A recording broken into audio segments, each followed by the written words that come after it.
Alrighty, what's going on, everybody? We're gonna keep playing on this Danganronpa train today. Heck yeah!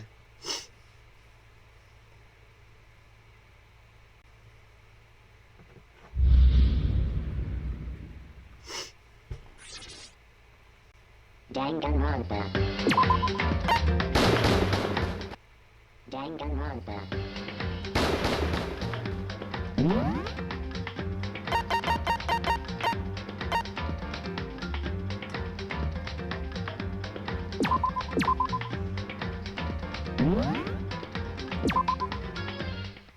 Alright.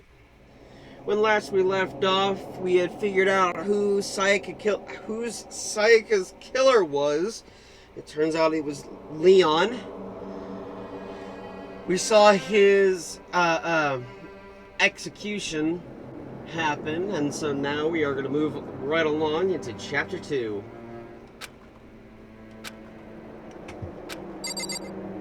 You just have nothing to say, I guess.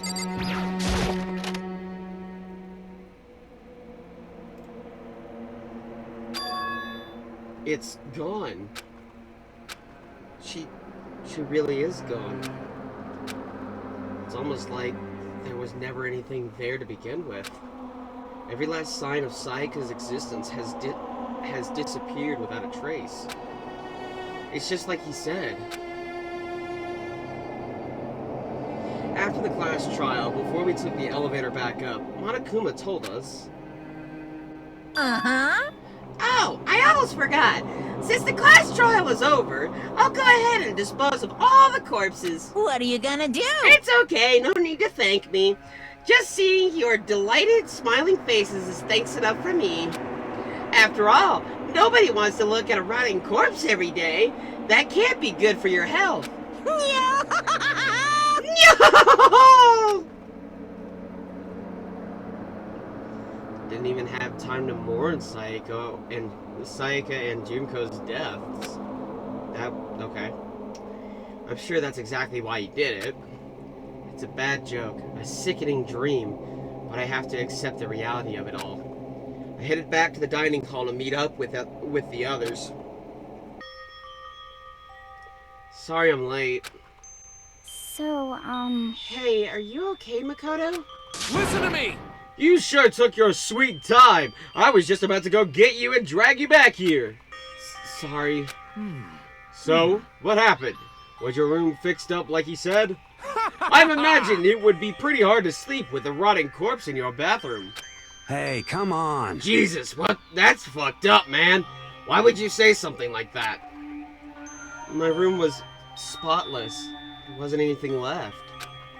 Like the whole thing never happened. I see. It must be tough staying there, knowing what happened. Why don't you just stay in Sayaka's room? Well, staying there with her scent still hanging in the air, that would just hurt just as much. Plus, I've decided that I can't turn away from her death. Makoto. Hey, cheer up. Getting depressed isn't gonna help anything, right? If we all work together, I'm sure we'll find a way out of here. you got it! So everyone just try and cheer up and get back on track. So that, is that honestly supposed to make us feel better? Huh? We were already working together, and yet someone was still murdered. Anyone could betray us at this point. Yeah, anyone could betray us at this point. Now that it's happened once, it's a question of when, not if, the next one takes place. Yeah, because Sayaka made the first move. Well... But if we work together against the mastermind, nobody will have any reason to do something like that. Stop talking.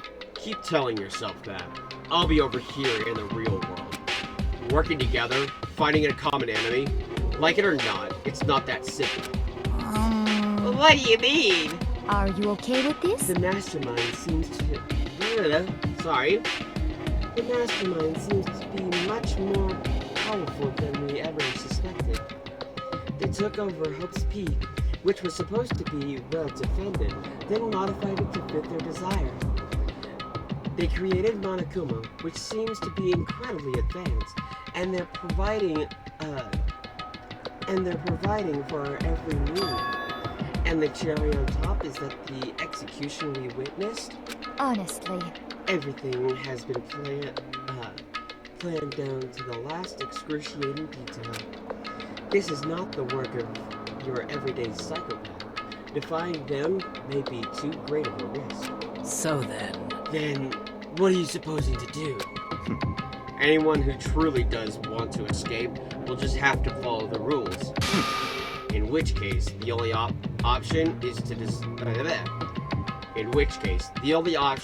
deceive those around you and win the game. no. No. What? No what? I can't take it. I don't want to live. If it means killing someone else to do it. I don't want to kill anyone else. Huh? Anyone else? What do you mean? It's because... Leon died because we all voted for him, right?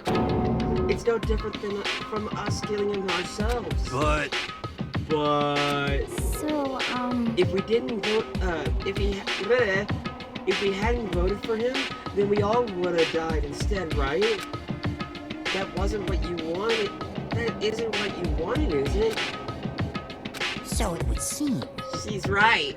If you heap that kind of blame on yourself, you'll turn into a full-fledged masochist. Chihiro, listen. You're not to blame. Not you, not...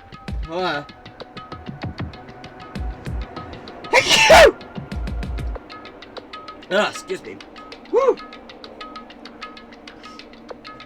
You're not to blame. Not you, not Leon, and not Sayaka. The mastermind is responsible for everything that's happened. We had no choice but to vote. I can't even imagine what would have happened to us if we refused. And in the end, it was Monokuma who ultimately killed Leon. So don't waste your anger on yourself. Instead, direct it at the mastermind.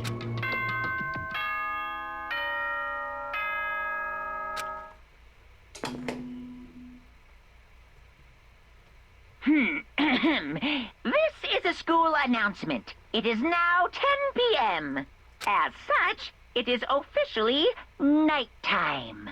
Soon the doors to the dining hall will be locked, and entry at that point is strictly prohibited. Oh, and one other thing. It was totally obvious before that you were trying to make yourselves feel better and justify what you did. See you, don't see you, see you.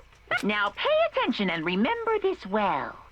The burden of judging others is a heavy one to bear, so be well aware of your actions. Order and stability rely on the sacrifice and responsibility of everyone. Okay then, sweet dreams, everyone. Good night, sleep tight. Don't let the bed bugs bite. What was that just now? He was trying to say it's our fault what happened. That's pretty cruel, man. Don't fuck with me. That piece of shit, who does he think he is?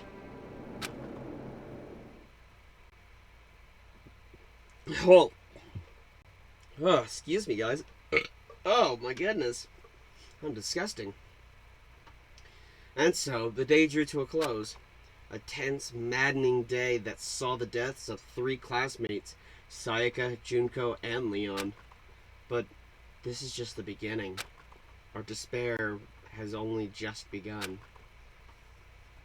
Chapter 2, Boy's Life of Despair.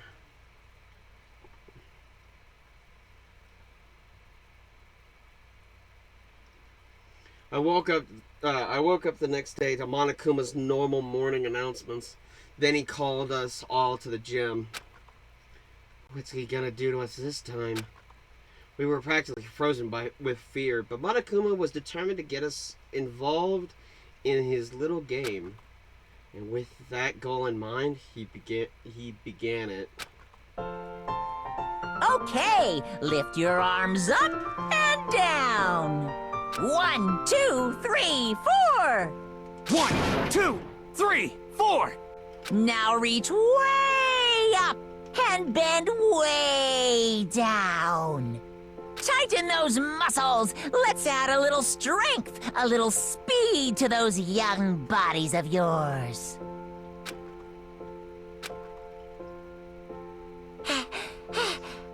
Doesn't this feel just great? Being stuck inside like this, you gotta make sure you stay healthy. You're the one keeping us stuck inside. Don't sweat the small stuff. That's my motto. Whoa, I sounded pretty cool just now, don't you think? Did you fall in love with me? Am I just to die for? Am I just to die in writhing agony for? So why did you call us here? Certainly it wasn't just to make us exercise. Just to make you exercise?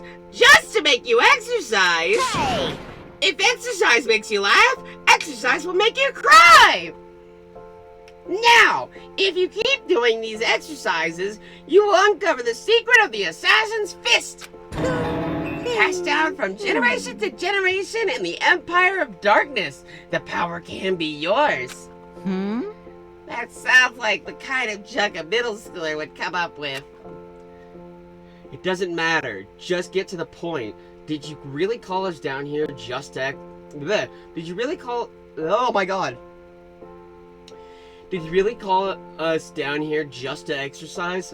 Hey, Oh. Of course not! You think I have that kind of free time on my hands? Okay, so then... I'd like to make an announcement. Every time you overcome a class trial here at Hope's Peak, a whole new world will open up to you. What the heck? A whole new world? you guys? It'd really suck if you had to live here forever with nothing new to stimulate you. Besides, I know how you kids these days get with your ADD and ADHD. I gotta keep you motivated. Very nice. So go ahead, look around all you want. Enjoy the brand new post-trial world till you explode. With that, Monokuma disappeared, leaving us even more confused than when he'd shown up. But... a new world? Could it be? Is he talking about a way... Is he talking about a way to get outside? I wonder about that. That's... that's... trying to get higher. That seems unlikely. Piece of shit! Well, we won't know... well, we don't know till we look. Hey. Whatever he meant, it seems we'll have to search the school one more time. You hear me? Okay, then let's split up and start investigating. When we're done, everyone meet back up in the dining hall and we'll share what we found. You're basically a one-trick pony, you know that? Got it! More like a stable food source. Now let's get moving! Saying his words as a signal, everyone scattered and left the gym. Well, I guess I got no reason to stay here.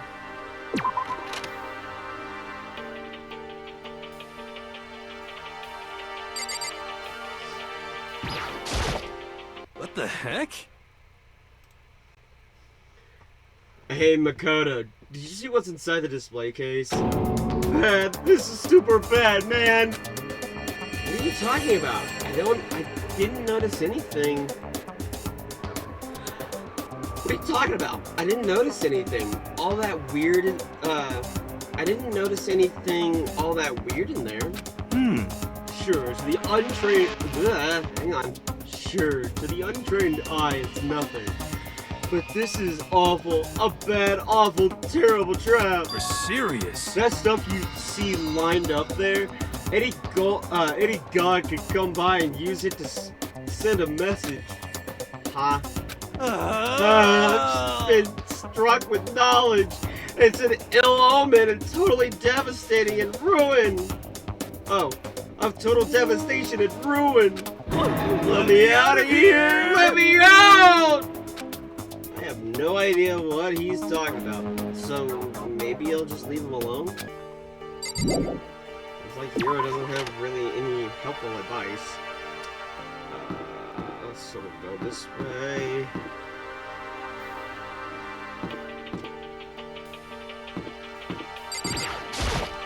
Yo. I went and checked out the metal hatch in the main hall, just to be sure, but Shit. just like I figured, it hasn't moved an inch. Shit. Yeah, I'd be surprised if he made things that easy for us. Hey, damn it. Hey! What? Don't make that face. You look like a pussy. You want me to put some firing spirit in you? Well, do ya? No, thanks. I think I've got enough for now. Yo. Well, okay. I'm gonna look for I'm gonna go look for another way out then. Okay.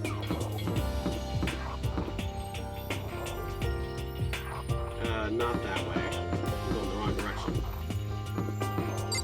Hey, look at that! The stairs upstairs are open.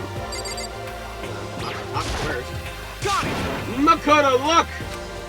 The gate blocking the stairs is gone. It would seem a path to the second floor has opened up. You hear me? But it's also it's also of utmost importance to double check the areas we've already known about, just in case. Without a doubt. Aren't I so clever to think of that? I really impress myself sometimes. You understand? Well, I'll leave the school to you. Okay, Taka. We'll go upstairs. The gate that was blocking the stairs has been opened. Is this what Monokuma meant by a whole new world? If so, what's up there? This is the second floor of the school. Maybe there's some kind of pool here.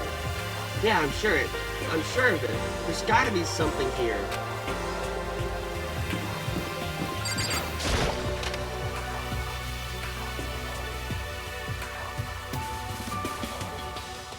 Just a second. Oh, Mikado, hey, guess what? Guess what I found? A pool! There's a pool here! A pool!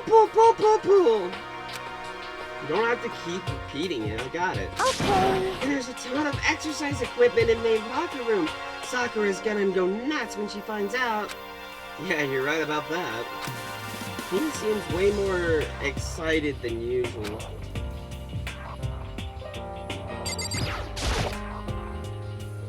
Behind this door is the locker room. Yeah. Oh, I guess you need your handbook to get into the locker rooms. Really? Of course. Really? Ah! Hmm. If you wanna unlock the locker room, you'll have to swipe your personal e-handbook across the card reader next to the door. Uh-huh. However, to ensure maximum security within each locker room, only a boy's handbook can open the boys' locker room, and the same goes for the girls. And that's the bottom line. But But what if someone opens the door and then somebody else sneaks in? Anyone who commits such indecency will be punished without mercy for their scandalous sexual depravity. See, there's a Gatling gun mounted on the ceiling, right? And it'll be all just a second. I bet it's really hard to get shot by that thing. No, I think it'd be a little worse than that. But what happens if someone loans their Oh my god, I'm trying to go higher with your voice. But what happens if someone loans their handbook to someone else? A boy could borrow a girl's handbook, and that would get them into the girl's locker room, would it not? What? That never even occurred to me. To think someone could be so low, so cowardly, so devilish. Okay, then how's this sound? I got it. It's time for a new rule. As of this moment, loaning your e-handbook to another student is strictly prohibited. There. So now nobody can give their handbook to anyone else, right? You like that? I'm kind of a genius, right? It's because my brain is 100% cotton. Honestly. I do not imagine anyone would have lent their I do not imagine anyone would have lent their handbook out in the first place. Is that okay? After all, they would likely be held responsible for anything that person might do using the handbook. So, But you know, you seem awfully concerned with all this locker room security stuff. Of course! It's because all you teenagers are sex-crazed maniacs. You're at that age you try humping a plastic bottle. So to keep anything unseemly from happening, I have to maintain a rigorous watch. Then in that case, I would ask that you keep the same close eye on our dorms. If some man and some woman decide to share a room, there would be nothing to stop them. All I care about is protecting the holy image of the school itself. I don't care what happens in your private dorms. By force or by cunning, do whatever you want. just the worst. I hate you so much. See ya later. Okay, so the new regulation is now in place. See ya! Man, that stupid bear totally ruined my mood. Maybe I'll go take a dip to cheer myself up. You got it. Celeste, Chihiro, you want to come with me? As for me, There is nothing I hate more than getting water on my face. I'm sorry. Sorry, I'll pass this time. How come? When you're in a funk, there's nothing better than a good swim to pull you out of it. I'm pretty sure that only applies to you.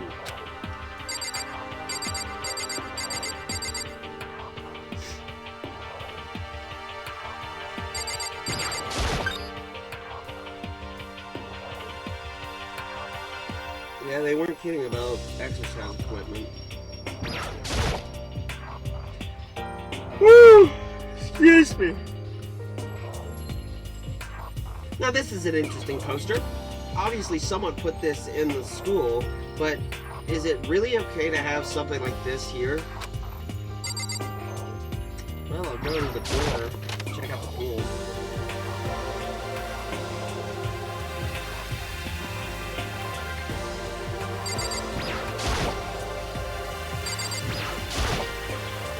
Lockers. Well, I wouldn't expect to see that in any normal pool. Cool. I guess that's pretty much everything. Not much here.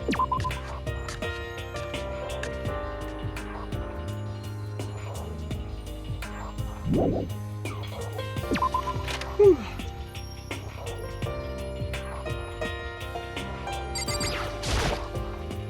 There's a bunch of different pool-related items on this shelf. Yay!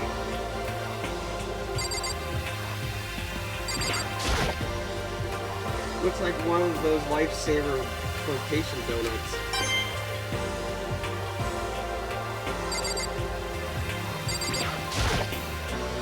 Hey Chihiro, have you checked out the pool yet? No. I don't like wearing swimsuits. Yeah, you do seem like the type who might not get into that kind of thing. But still, it sounds like the locker rooms here have all the exercise equipment you could ask for. Maybe I'll give it a try. I'd kind of like to get a little stronger. You want to get stronger? I have to say, that's kind of unexpected. yeah, But I'm not even brave enough to step foot into the locker room. Huh? You don't even want to go to the locker room? It's not that I don't want to, it's just... I don't get it. Is she afraid of locker rooms or something? It's a pretty weird phobia, though. It's a pretty weird phobia, though.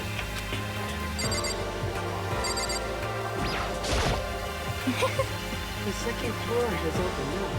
The living area has grown, and the number of facilities are now available. Whatever else is going on, I must admit things have been... Whatever is going on, I must admit, things have been made much more comfortable for us. Do you understand? If things continue like this, the occasional class trial may not be so bad.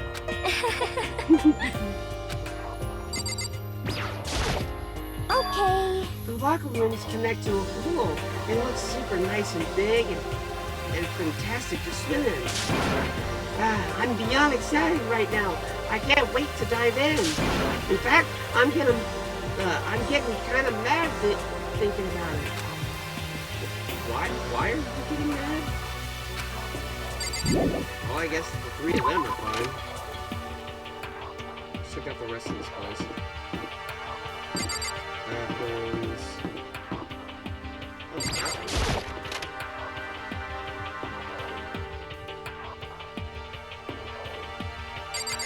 This sucker. I see. This must be what he meant by a new world. Huh. I should probably take a really close look. What? I should probably take a really close look around. Okay? I know it's pointless, but I can't stop looking at the clock. Even if the time was wrong, I wouldn't have any way of knowing. I really don't like that. Cool.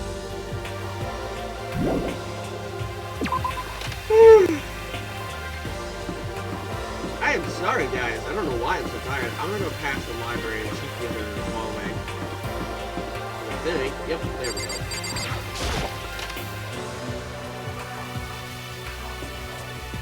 Oh, there's another. Not much here. Maybe we're not allowed to break them, but what about blocking them so they can't see anything? I'm still not brave enough to try it. Missed one coin. I'm gonna grab it.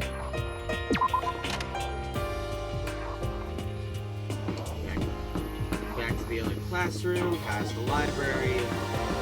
Then you check the walls, the windows again.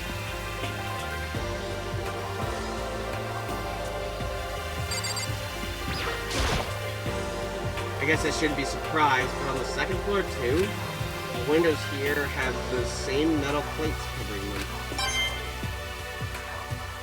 Cool.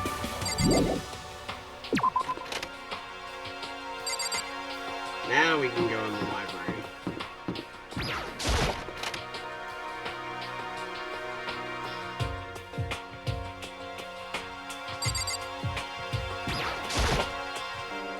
The shelf is packed tight with books, but looking at it, the whole thing is incredibly dusty. Looks like this library has been neglected for a pretty long time. Even though it's a prestigious high school, they've been pretty careless about keeping it nice. Cool.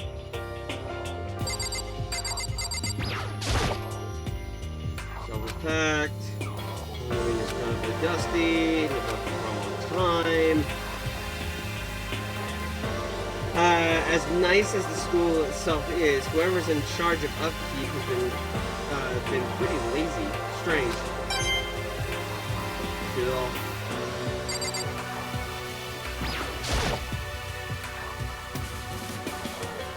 There's a thick layer of dust on top of the desk. It looks like this library has been neglected for a pretty long time.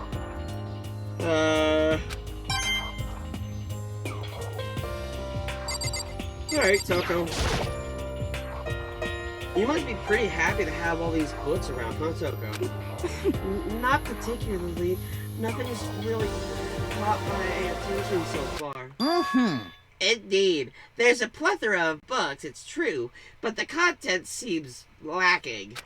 No, Where's the comic books? Where's the young adult section? Comic books? Young adult? This stuff's a waste of time. I've seen what you write, Miss Fukawa. Talented as you are, your stuff isn't any more worthwhile. My stories are filled with true love and pure feelings. Don't compare them to that garbage of yours. Your writing doesn't even mean anything. It's just a bunch of jumbled up letters. Someone should just burn it all. Oh, the lady doesn't protest too much, methinks. I bet you're secretly into boy-on-boy action. Boy-on-boy? I don't care if it is an anime. I don't care if it's anime or comics or fanfic or whatever. It's all filthy, throwaway culture that'll be trashed and forgotten in half a decade. Just talking about it makes me sick to my stomach. I feel like I'm gonna throw up. You've insulted me, and you've insulted my honor. These two are really starting to freak me out. I've never seen anything like it. That's your case, Byakuya. But still, this library is most interesting. Huh? What's interesting about it? Stop talking. Oh, nothing. I was just thinking out loud. Okay. What about Hifumi? I'm absolutely shocked. How come? Damnation! They have all these books here, and not one copy of any of my They have all these books here, and not one copy of any of my works. Well, yeah. Why would they have comics in a library? Plus, most fanfic is just porn. Plus, most fanfic is just porn drawn by a bunch of amateurs. You just don't get it. You just don't get it. Not at all. I don't get it. And with a face like yours, anyone can tell nothing you do is worthwhile. Say whatever you want about me, but never judge a book by its author. Now hear this. Appearances mean nothing at all. What you see before you is nothing more than the rind that contains the meaty pulp of my genius. My creations are what determine my meaning and value. You're so full of it. I'm used to being misunderstood. You think weak actions like yours will drop my HP? Those two really worry me. Alright, Kyoko, what you got to say? It's remarkably dusty in here, and the lighting is less than ideal. For a library, it's not the kind of place I'd want to do much reading in. Okay, what about the laptop? It looks like a laptop. The laptop's pretty old, and it's all covered in dust. So... It's broken. I tried pressing the power button earlier, but nothing happened. It's broken, huh? Too bad. I was hoping I could use it to go online and see what's going on in the outside world. If it's broken, there's nothing I can really do about it. What's this? Shelf is covered in dust, but on the shelf is a letter. What's this? Hope Peak Academy. Indeed. It was buried under a thick layer of dust. It must have been sitting there for quite a while. Well, shall we see what's inside? But we shouldn't read other people's mails without their permission. Is that right? What we shouldn't do is leave this here without figuring out what's inside. Okay. I broke the seal in a dusty envelope and pulled out the single sheet of paper I found inside. Then unfolded the paper and read what was written there. From the Hope Peak Academy Executive Office. Throughout the years, we have been committed to shaping the youth who will one day shape the world. We have a long, proud history as an institution of higher learning with full governmental support. Our graduates enter society ready to take on active leadership roles in every major job field. However, Hope Peak Academy must now lower this curtain. However, Hope Peak Academy must now lower the curtain on its glorious history for the time being. This decision was not an easy one to make, but serious issues beyond our control have made it necessary. But make no mistake, this is not the end of Hope's Peak Academy. We intend to reopen our doors as soon as the issues forcing our closure have been resolved. That being said, this is the end for now. I would like to personally and sincerely thank everyone for your help and support over the years. For now, we are awaiting official governmental authorization to formally cease operations. What does this mean? The contents of this letter are quite interesting indeed. It would seem Hope Peak had stopped functioning as a school, and judging by the amount of dust the letter had collected, it doesn't seem to have happened recently. If I had to guess, I'd say this letter could be at least a year old. So you're saying Hope's Peak closed down at least a year ago? Most likely the mastermind took over the abandoned school in order to put on this little performance. But that would mean it was closed when I got here just a few days ago. But I didn't get that sense at all. Plus, if the school had shut down, don't you think it would have been all in all the newspapers and stuff? I mean, you're saying it could have happened over a year ago, right? But before I got here, I looked stuff up online about the school, and I never saw anything about this. So, in other words, That must have been all part of the mastermind's plan. They lured us all here. Someone could have created a place to judge and execute people. Wait. Someone who could create a place to judge and execute people could potentially be capable of anything. Of course, that's all assuming that this letter is real. however, If it is real, though, that does solve one mystery surrounding the school. The reason there are no other students here could be because the school had already closed down. That would be nice. That would be a nice, simple solution, it's true. But then, what about the other part? This decision was not an easy one to make, but necessary issues beyond our control have made it necessary. Make no mistake, this is not the end of Hope Peak Academy. We intend to reopen our doors as soon as the issues forcing our closure have been resolved. But what do they mean by serious issues? That's apparently why the school had to close. Is there any connection between that and what's happening to us now? now, If the two events, excuse me, if the two events are in fact connected, uncovering that connection could be a useful clue on top of figuring out the mastermind's motive. Although I can't really say any more until we find more details. So in other words, only the mastermind knows the truth right now. Mastermind's motive. If we could figure out why they would want to imprison us all here, will that be enough to get us out of here? Or... Anyway, now I have a pretty good idea of what's on the second floor.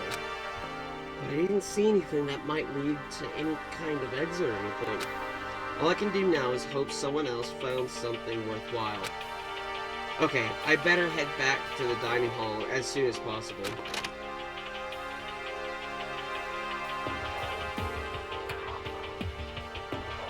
Listen to me! Okay, ladies and gentlemen, how'd it go? Did anyone discover any interesting... Did anyone discover any interesting new anything? Yes, indeed. There's a library okay. and a pool, a freaking pool, and lockers filled with exercise equipment. Well, There was...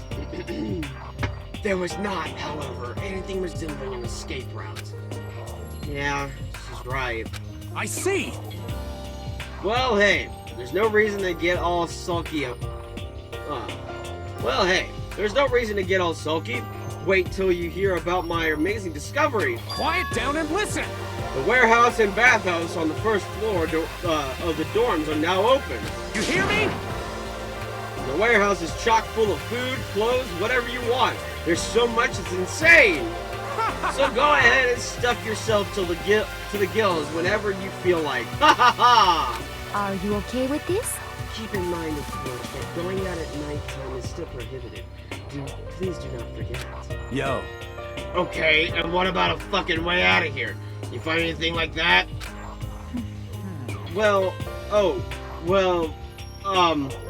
what? There wasn't What? anything in the warehouse we could use to get our asses out of here. Nothing? Unfortunately, no. Not what I saw. Hey, come on. You fucking people. What? Who gives a shit if we have a goddamn pool now? Or a warehouse or whatever the fuck. Stop fucking around. We're still trapped in this piece of shit school. We need to find a goddamn way out. Now, there's no point in taking your anger out on us. Adaptation is the key, yes? For now, we must find a way to enjoy our current situation. You piece of... Whatever you say, you fucking loon.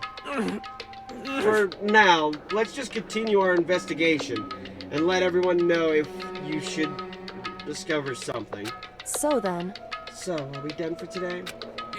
Yeah. Well, yeah, I guess so. The air seemed to suddenly grow heavy again. This was the mastermind's plan. Was this the mastermind's plan? To give us hope just to turn around and betray that hope? Why did it pan over to Byakuya? Weird.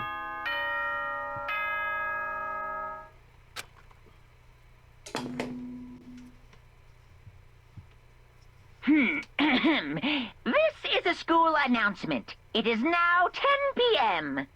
As such, it is officially nighttime. Soon the doors to the dining hall will be locked, and entry at that point is strictly prohibited. Okay then, sweet dreams, everyone. Good night. Sleep tight. Don't let the bed bugs bite. We all promised not to leave our rooms during nighttime. There's not much else to do. I guess I'll just go to bed. Monokuma Theater.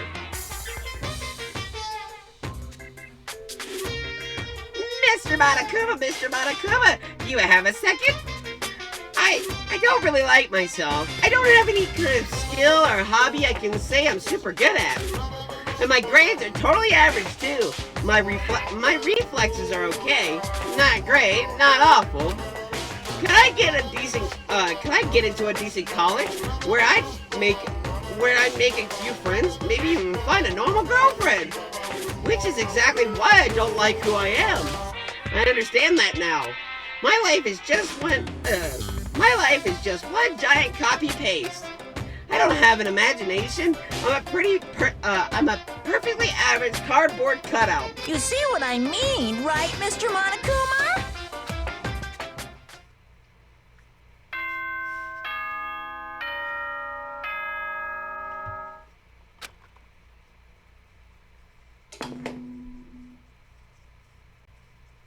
Good morning, everyone! It is now 7 a.m. and nighttime is officially over. Time to rise and shine!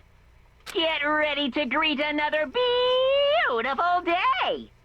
Oh, that's right. I wanted to let you know that your e-handbooks have been updated. New regulations have been added, so please take a look and enjoy your school life more than ever before.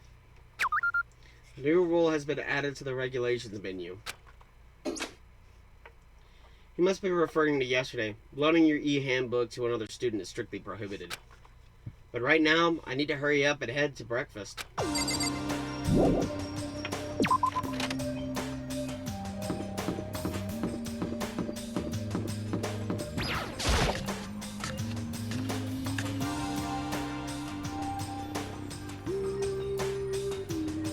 Hey, Makoto. Morning, Makoto. Good morning. Is everyone here already? Yo, yo, yo! Nope, we're still... Excuse me. Nope, we're still waiting on Byakuya and Taka. Byakuya is no surprise, but it's strange Taka's not here yet. Knowing Taka, I imagine he's trying to get the king of tardiness up in his bed. I'm sure... Oh, bless. Why do I keep trying to make everybody in Mondo? I'm sure they'll be here soon enough. Just be patient. Let's see. I don't mind waiting for them, but there's one problem, which is I am thirsty. Hey, come on. How the hell is that a problem? Hifumi, would you mind making me some tea? Huh? Milk tea. Well, Why me? let's see. Your roundish figure reminds me of the owner of a coffee shop I used to frequent. That's your reason? This is fine. I can feel my throat drying out. Quickly, please. Oh. Okay. Apparently, unable to refuse to hear Celeste's order, Hifumi sulked his way into the kitchen. A few minutes later... Thank you for waiting! Hifumi reappeared with a tray in hand, the gentle aroma growing stronger as he approached. Finally. You could have made some for the rest of us, you know. There's no way to think about this in a common sense kind of way. Okay, what a whine to say. I emphatically decline. You're not my type at all.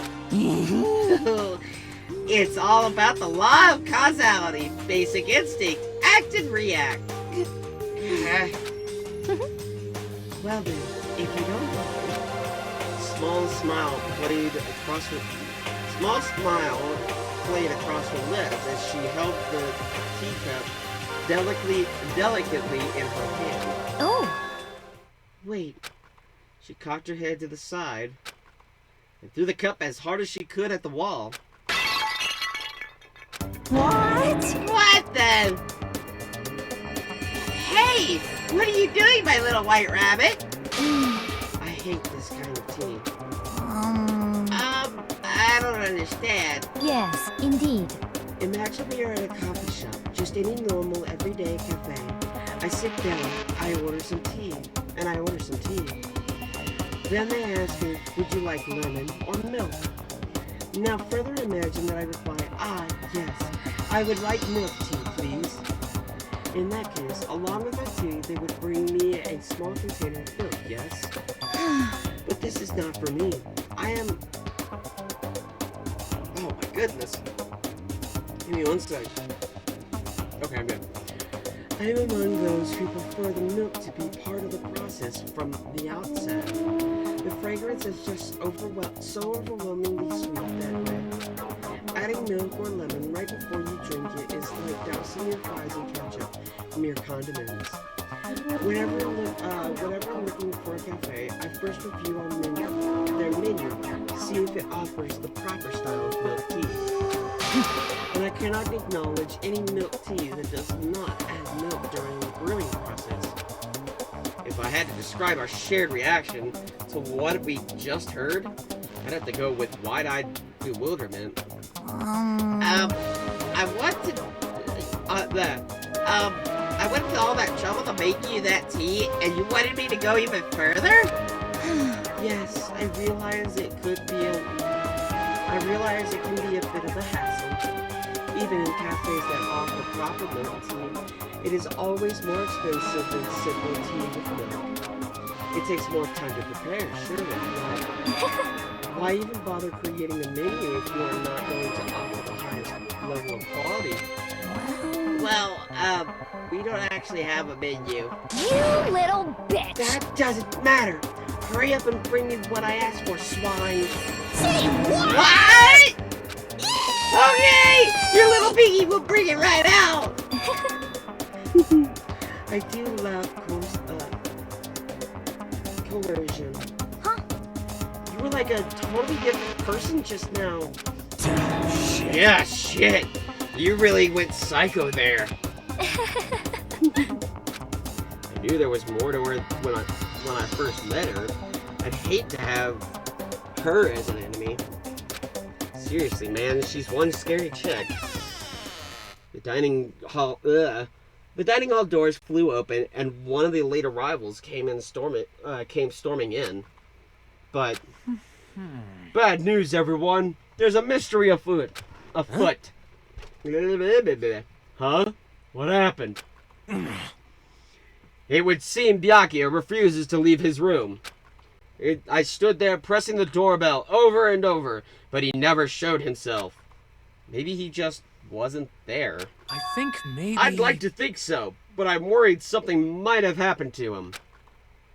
What he meant by that, he didn't have to say anything else. Everyone understood exactly what that might mean. It might be a good idea if we all split up and go look for him. Ah, my back. Frick. Listen to me! I was just about to suggest the same thing. What's your problem? Stop trying to one-up everyone. Okay then, I'll go check his room one more time. I'm just gonna keep on hammering that bell till I get a response. Well then. Very well. Then the rest of us can go check the rest of the building. Yeah, before it's, too late. Anyway, we have to just do our best to find Byakuya. So where might Byakuya have gone? Maybe he went to go check out the second floor of the school again. Well, there's only one place I can think that he would actually be interested in, and that is the library.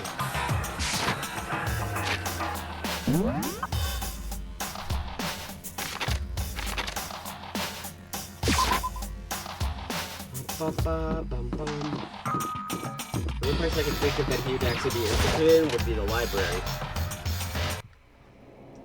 When I opened the door to the library, I looked inside. I cried out in a sudden surprise. Byakuya! Of course, of all the things I'd imagined, this most definitely wasn't one of them. Hey, what are you doing? I'm fishing. What does it look like I'm doing? I'm trying to read, so if you could be quiet. Oh, sorry. Wait, no! What are you doing here? Everyone's super worried. We've all been looking for you. Who asked you to do that? Because we're all supposed to meet up in the morning and eat together. We made a promise. A promise? Can't I get a second's peace and quiet around here? Byakuya snapped his book shut and slowly stood up, smooth and silent as a shadow. Meanwhile, the others must have heard me yell and started showing up one after another. Yo! Byakuya! So this is where you've been hiding. The heck are you doing here, man? We were very concerned. Well, you had no reason to be. I was just reading. I've never read such a coarse novel before. But it might prove useful at some point. Well, What are you reading? A mystery novel. well... Wait, so you're gonna use what you're learning in there to betray us? Don't be stupid. Yeah! It's just something to keep in mind. Yeah. What? Naturally. If I decided to play, of course, I'll come up with something original. Otherwise, this game of ours will be totally boring, right? It's not often you get to take part in such a high-stakes, high-tension activity. So if you're going to do it, you have to make sure it's entertaining. His words sent a chill down my spine. There was an undeniable smile on his face as he spoke. He looked like he was actually enjoying himself, enjoying this deranged killing game. Damn What you! the fuck do you mean game? That's fucked up! It is a game. But it is a game. There's a winner. It's a game of life or death.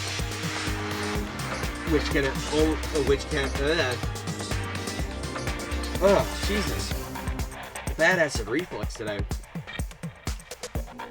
Ugh. Which can only have one winner, and that's all there is to it. He is right. It's a zero-sum game. Huh? Are you okay with It's this? a part of game theory. A game theory! Sorry, I had to. It is a part of game theory, a mathematical model. In game theory, I need to, hang on. in A game theory!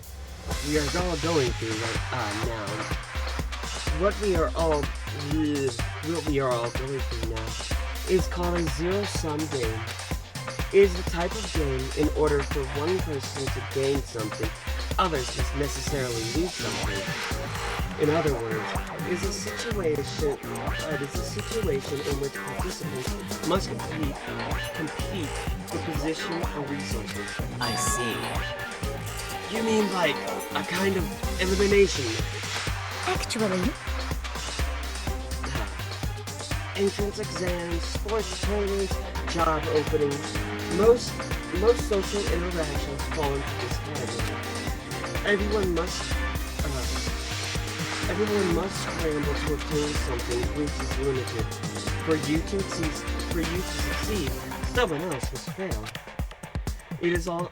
This also applies to the school life we have been subjected to here. In this case, is that okay? our limited resource is that only one of us can successfully become the black one. So, in other words, So, this game was designed from the beginning to force one of us to try and defeat all the others. That can't be what they had in mind. This is why adaptation is so crucial. If those who want to escape were to disappear, there would be no reason to continue playing the game. what? But why would I want to stop playing? It's so much fun. He smiled again as he spoke. The smile was filled with evil intent. It twisted his face into something not human. It sounds as if you do not acknowledge even the possibility that you know things, am I right? Naturally. Of course. You do not speak like the others. Exactly what would I expect from a Togami heir apparent? It's just normal,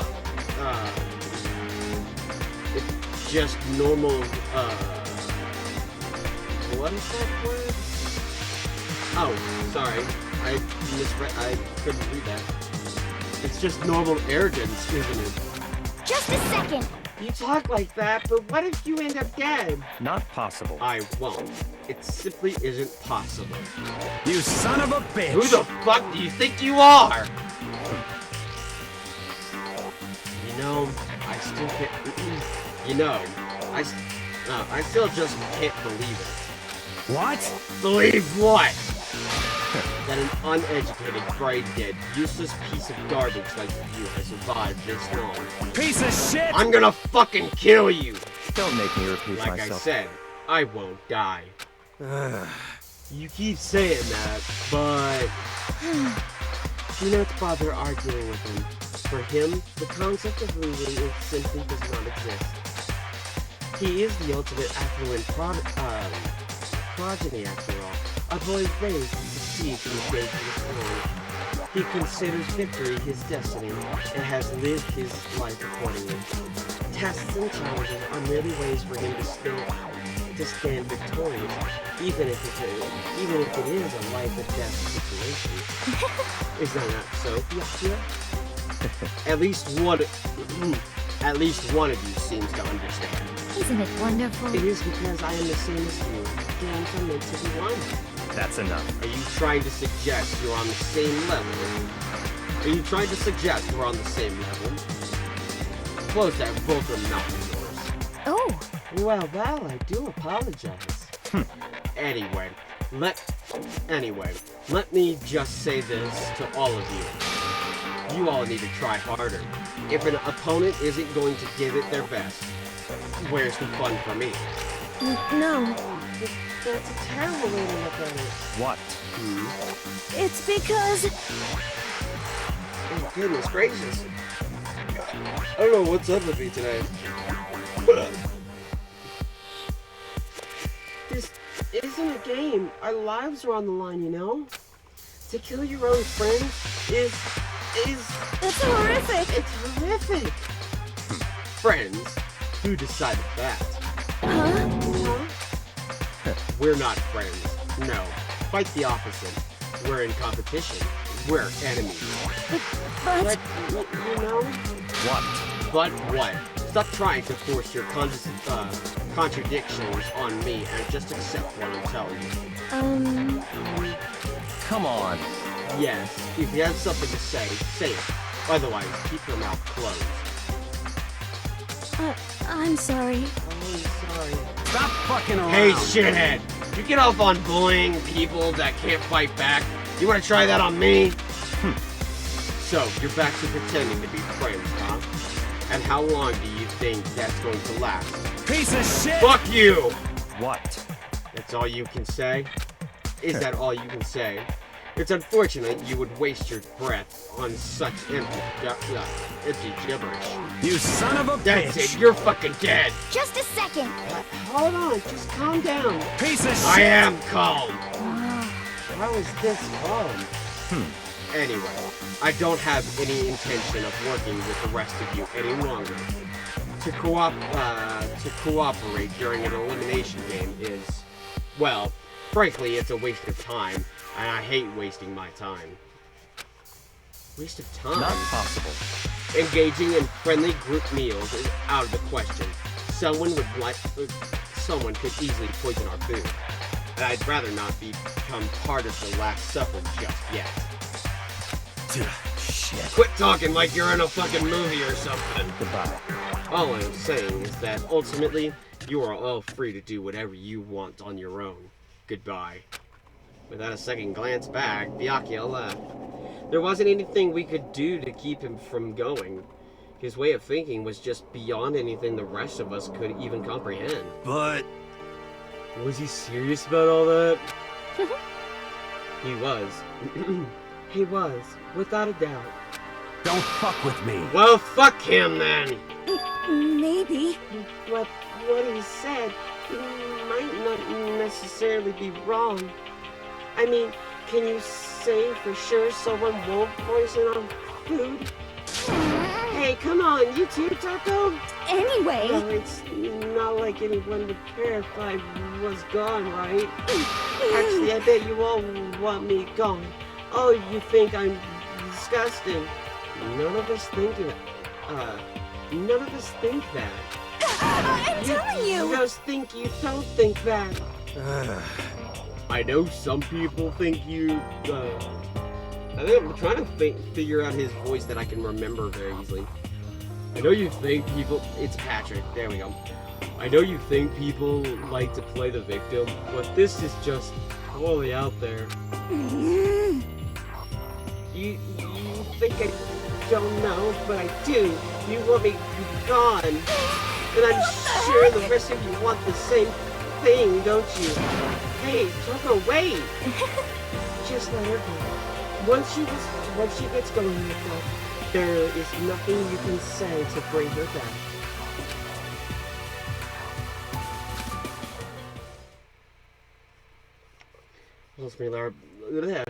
Ultimately, our breakfast meeting came to an end without answering any questions. Everyone headed back to their rooms. Jeez, I'm tired already. But I don't have time to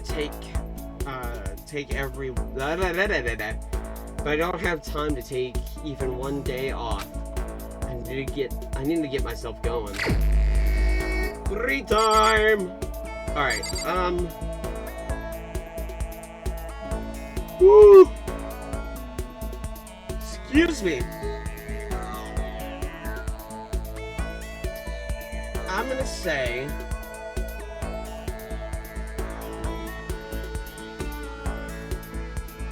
gonna say we're gonna take a quick break, and when we come back,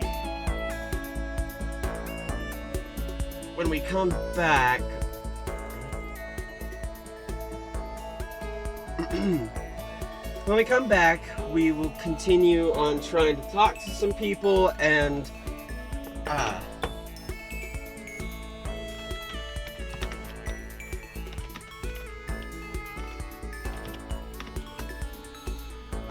we will talk to some people and continue on with the story, hopefully.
Okay. Alrighty. So, need to head to the Mono machine so that head to the Mono machine, which is on the first floor, to get some presents to be able to go talk to some people.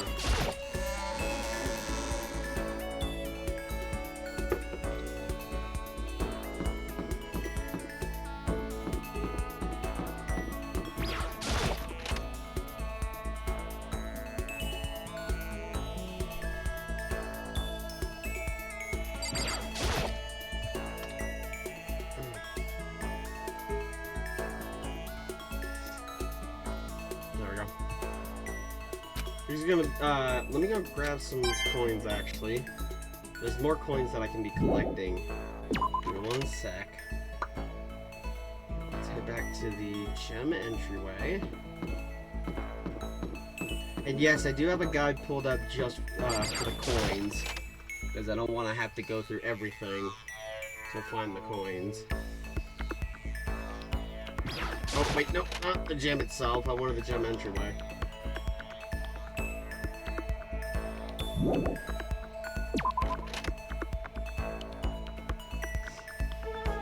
So we'll head back, we'll need to head back to the dorms.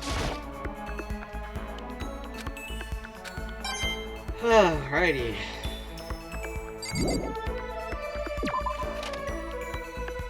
There's only one thing we can't get now. But we will be able to as the story progresses.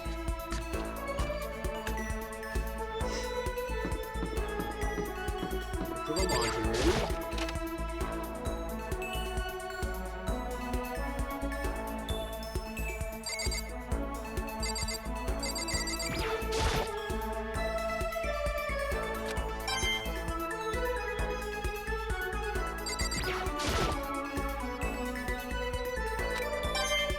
Okay.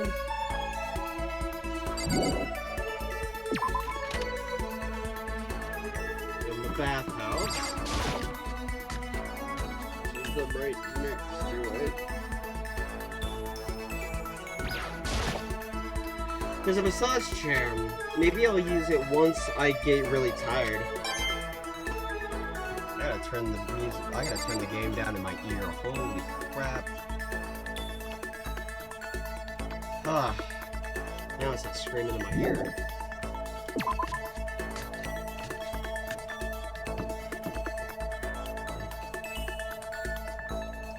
Y'all will let me know if the things get too loud for you as well.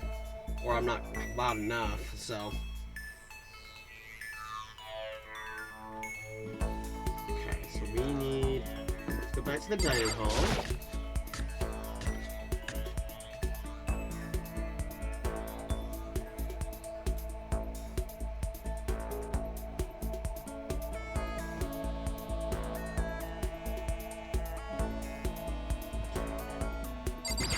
Of course, Celeste is still here.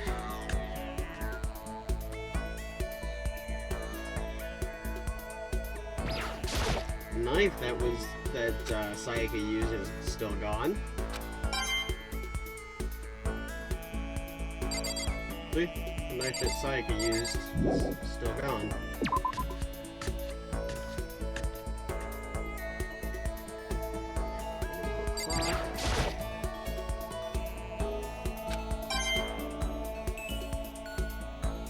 Alright, back to my room.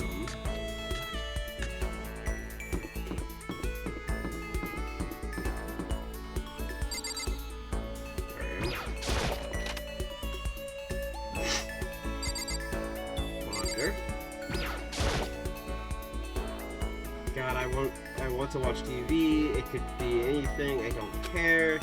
I bet Hifumi really wants to get back to watching anime.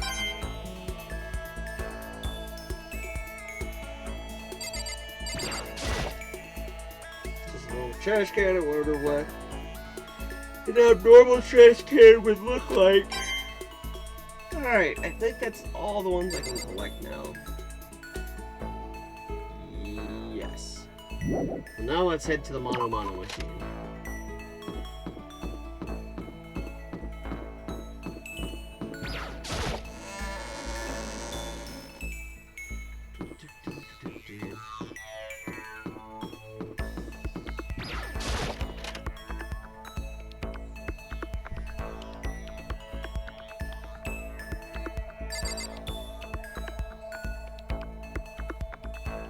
Okay.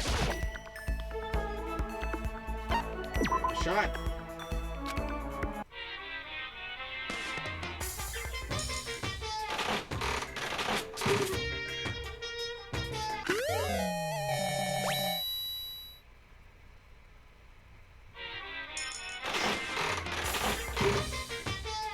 Oh my goodness gracious.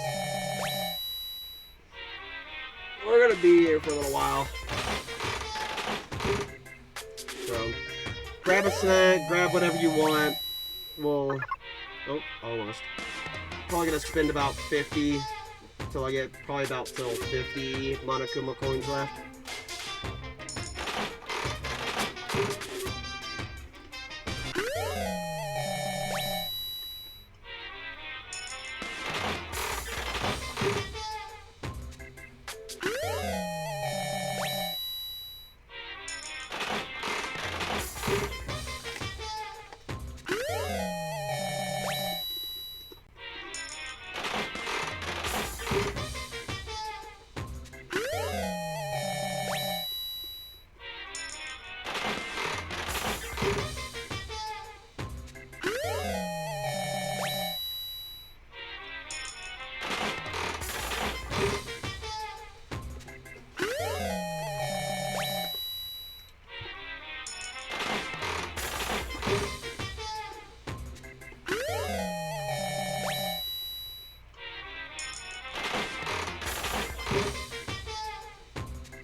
Hey.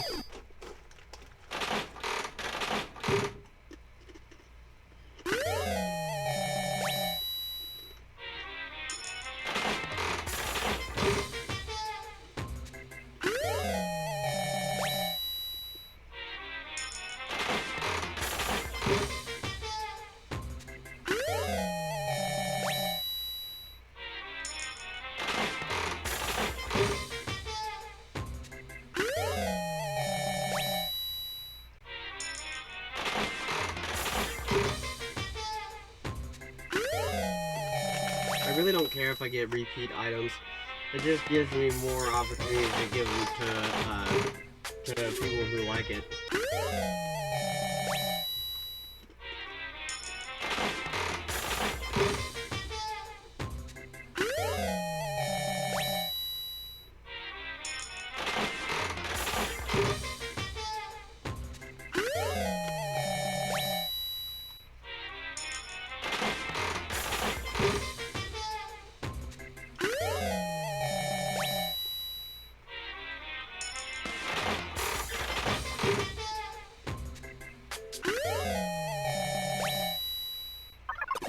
Hey, another lucky.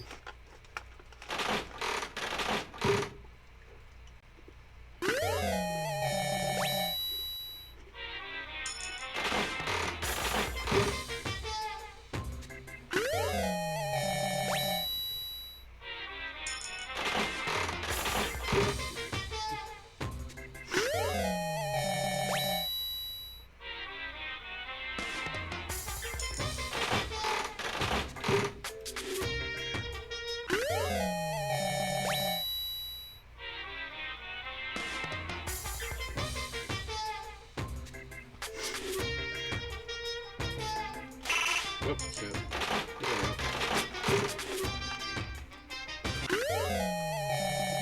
Aw, that's kind of cute.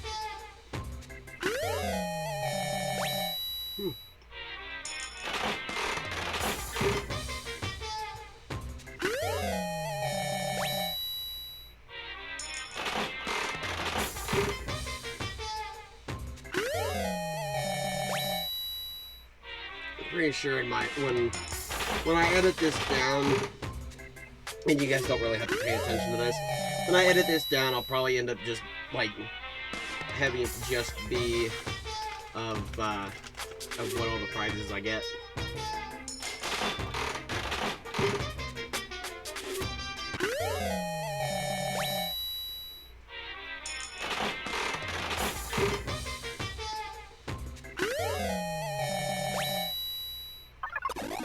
Hey!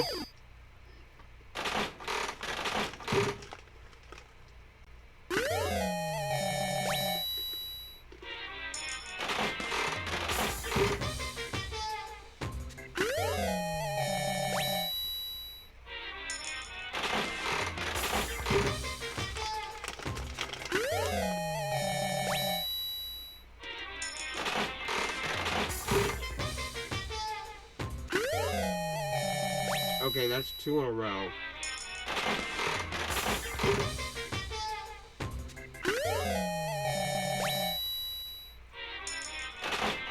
Almost at 50% now. Hey!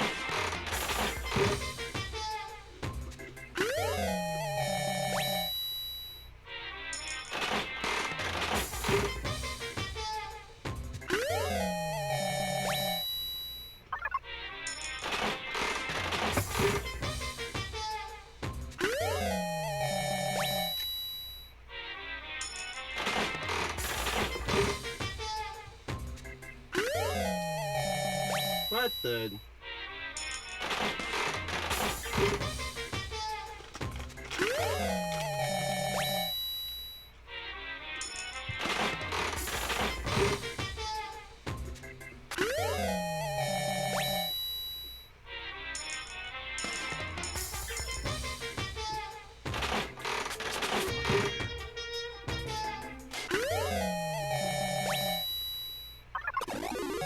Hey! Get lucky on our last ones. And it's something we already have. Oh well. Alright, who do we want to talk to? Who do we want to talk to?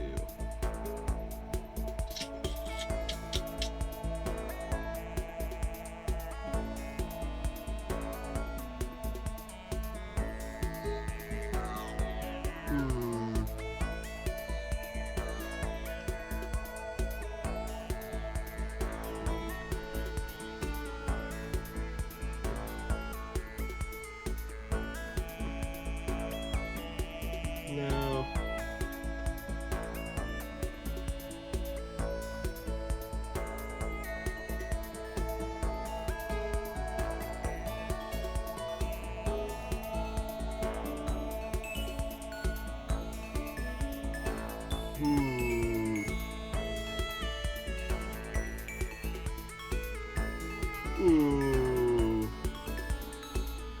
You know what? Let's go talk to Sakura.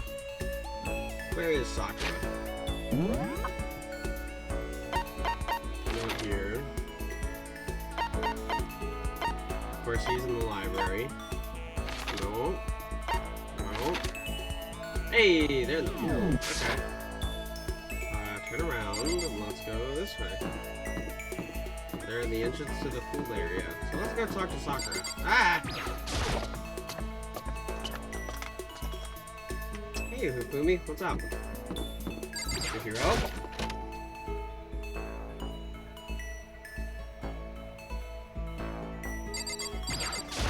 This is bad. I don't like this atmosphere. Should I talk to Sakura for a while? Spend some time with I Sakura. see. Are you saying you're ready for another lesson? Very well. Prepare yourself and come with me. Sakura put me through a tough and rewarding training session. I could feel myself getting stronger. Sakura and I grew a little closer today. I'd like to give Yes. Would you like to give her what she loved?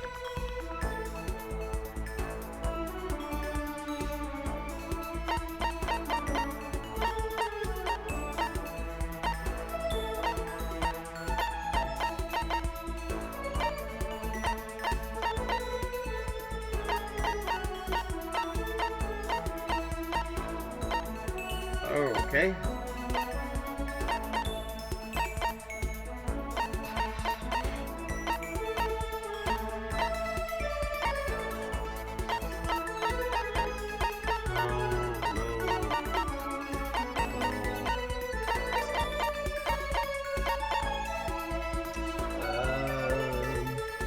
Yes.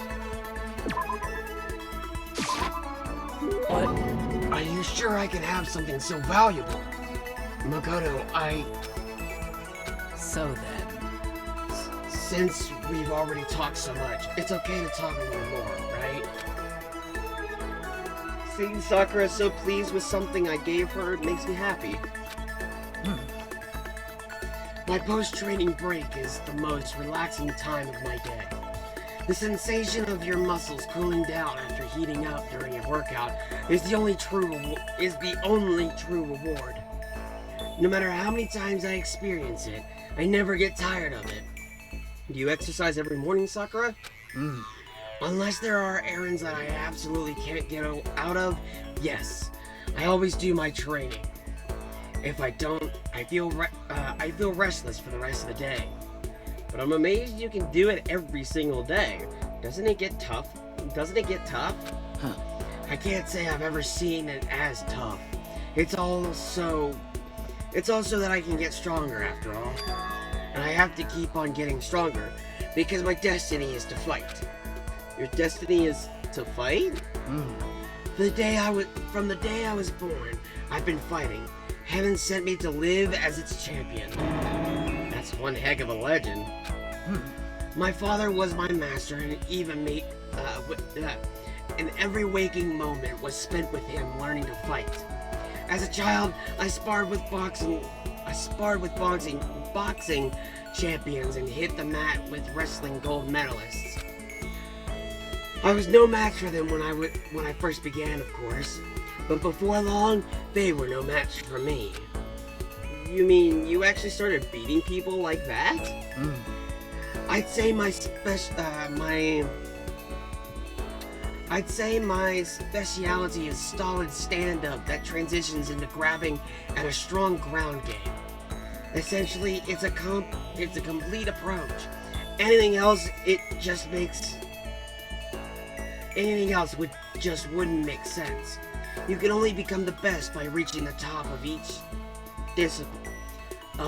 discipline, then fusing them all together. You end up finding grabbing in a strong ground game that can only be mixed martial arts. You're basically a mixed martial arts fighter, right? Of course. That's right. It's the most effective real-world fighting style, which is why I chose it. I don't want to just be the best at competition. I want to be the strongest human on Earth. I wouldn't bet against you, that's for sure. But aren't you already the best? Well. No, not yet. There's still someone I have to surpass. Really? Until I beat him, I can never become the strongest. You mean there's someone out there stronger than you? Maybe I'll tell you about it another time, if the opportunity presents itself. Sakura didn't make a sound as she left. I honestly can't believe there's someone out there stronger than Sakura. Even if they're real, can they really be human? Sakura's report card has been updated based on your experience with her. Your maximum number of skill points is increased. Hey, look at you go. Oh, excuse me. I headed back to my room for a little while. Excuse me. Oh gosh. There's still plenty of time left in day. There's still plenty of time left. I can't just sit around here. I should head out. Do I have any more? Hang on. Do I have anything that she'd actually like?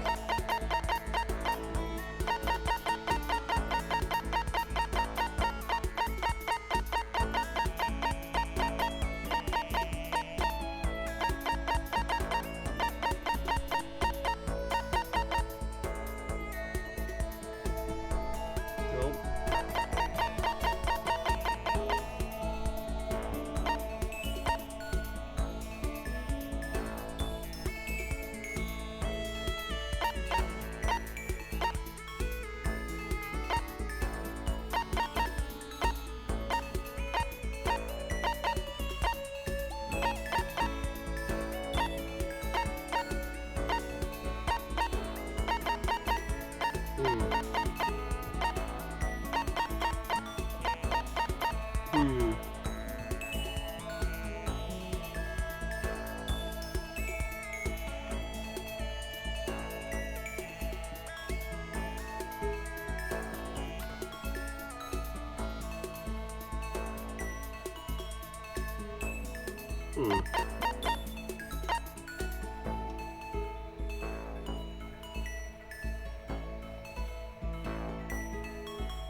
Oh, I can give that to her.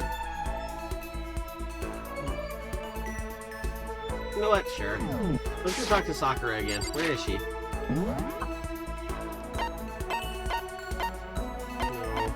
there she is. She's in the dining hall.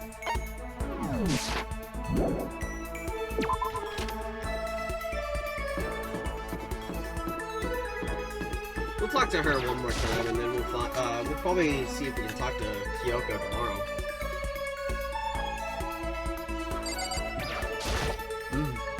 I can almost feel the wind on my face. Should I talk to Sakura for a while? Spend some time with Sakura. I admire the most greedy approach. Wait, what? I admire the most greedy approach you take toward getting stronger. Now I'd like to begin training you in my family's secret techniques. Sakura introduced me to her family's secrets. I feel like I've gotten a lot stronger. Sakura and I grew a little closer today. Check it. Yes. I'm gonna give her the bunny ears. Where is the bunny ears? The bunny ears. The bunny ears. Let me get those to her. I'll accept it with gratitude. So then. I'll never forget this, Makoto. I get the impression that she liked it. That's good. Hey. I suppose I don't mind talking with you a little more. Really? Then can I ask you something? What is it? It's about what we were talking about before. You said there's something... You said there's someone out there stronger than you? Can I ask, is it a guy or a girl? It's a man. The man that Sakura was supposed to... the man that Sakura has to surpass. Maybe she's talking about her own teacher, which would mean her dad. You were talking about your dad? The family dojo has been passed down from generation to generation for the past 3 centuries. 3 centuries? That's one heck of a history. I was born into my family as an only daughter. Male or female doesn't matter. It's my duty to protect our legacy. And because I am a woman, I must be even stronger than if I were a man. Huh. Some would say that a woman is incapable of becoming the strongest human alive.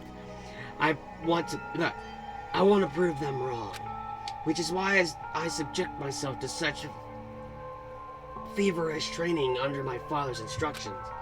Surpassing my father was certainly important to me. Well, But that was just a matter of time. What do you mean? I was 14 years old when I was 14 years old when I first beat my father in a sparring match. After that, I never lost to my father again. Wait, then... Yes, I have already surpassed my father. I can't believe it. well, I'm not sure I did the right thing. My father also had the desire to become the strongest human alive. But I don't look... Well... But I can't look back. I can't look back. I can only move forward and try to claim that title for myself. That is my destiny. goodbye. Well, that's all for now. That was enjoyable. Goodbye. Without another word, Sakura left me standing there alone. Wait, hold on. I never found out who... Wait. I never did find out who could possibly be stronger than her. Did she avoid telling me about it on purpose? Sakura's report card has been updated based on your experience with her. You just unlocked the skill breathing technique. Give yourself a pat on the back. You've earned it. After we were done, I decided to head back to my room for a while.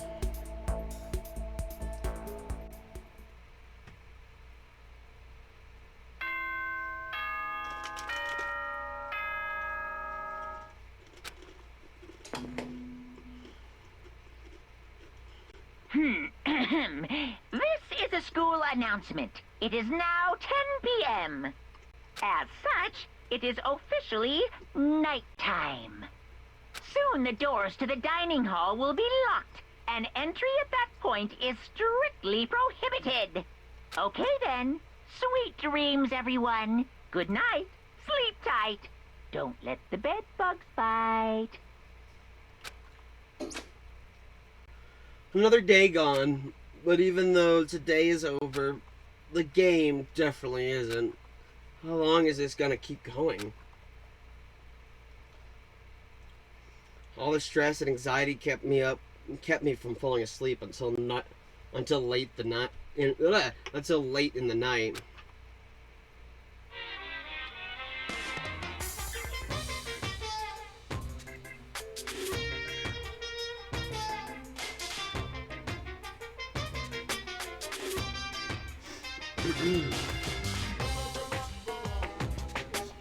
There we go. Sorry. Whenever I spot a cute girl, I have the tendency to stare. I just can't help it. I just gaze with intensity. The other day, I rode my bike and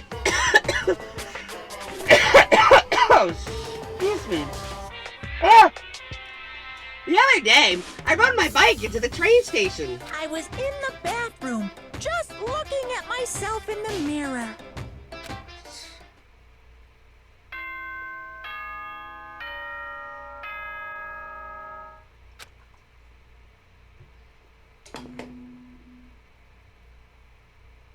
Good morning, everyone! It is now 7 a.m. and nighttime is officially over. Time to rise and shine! Get ready to greet another beautiful day! Well, I guess I'd better head to the dining hall before anything else.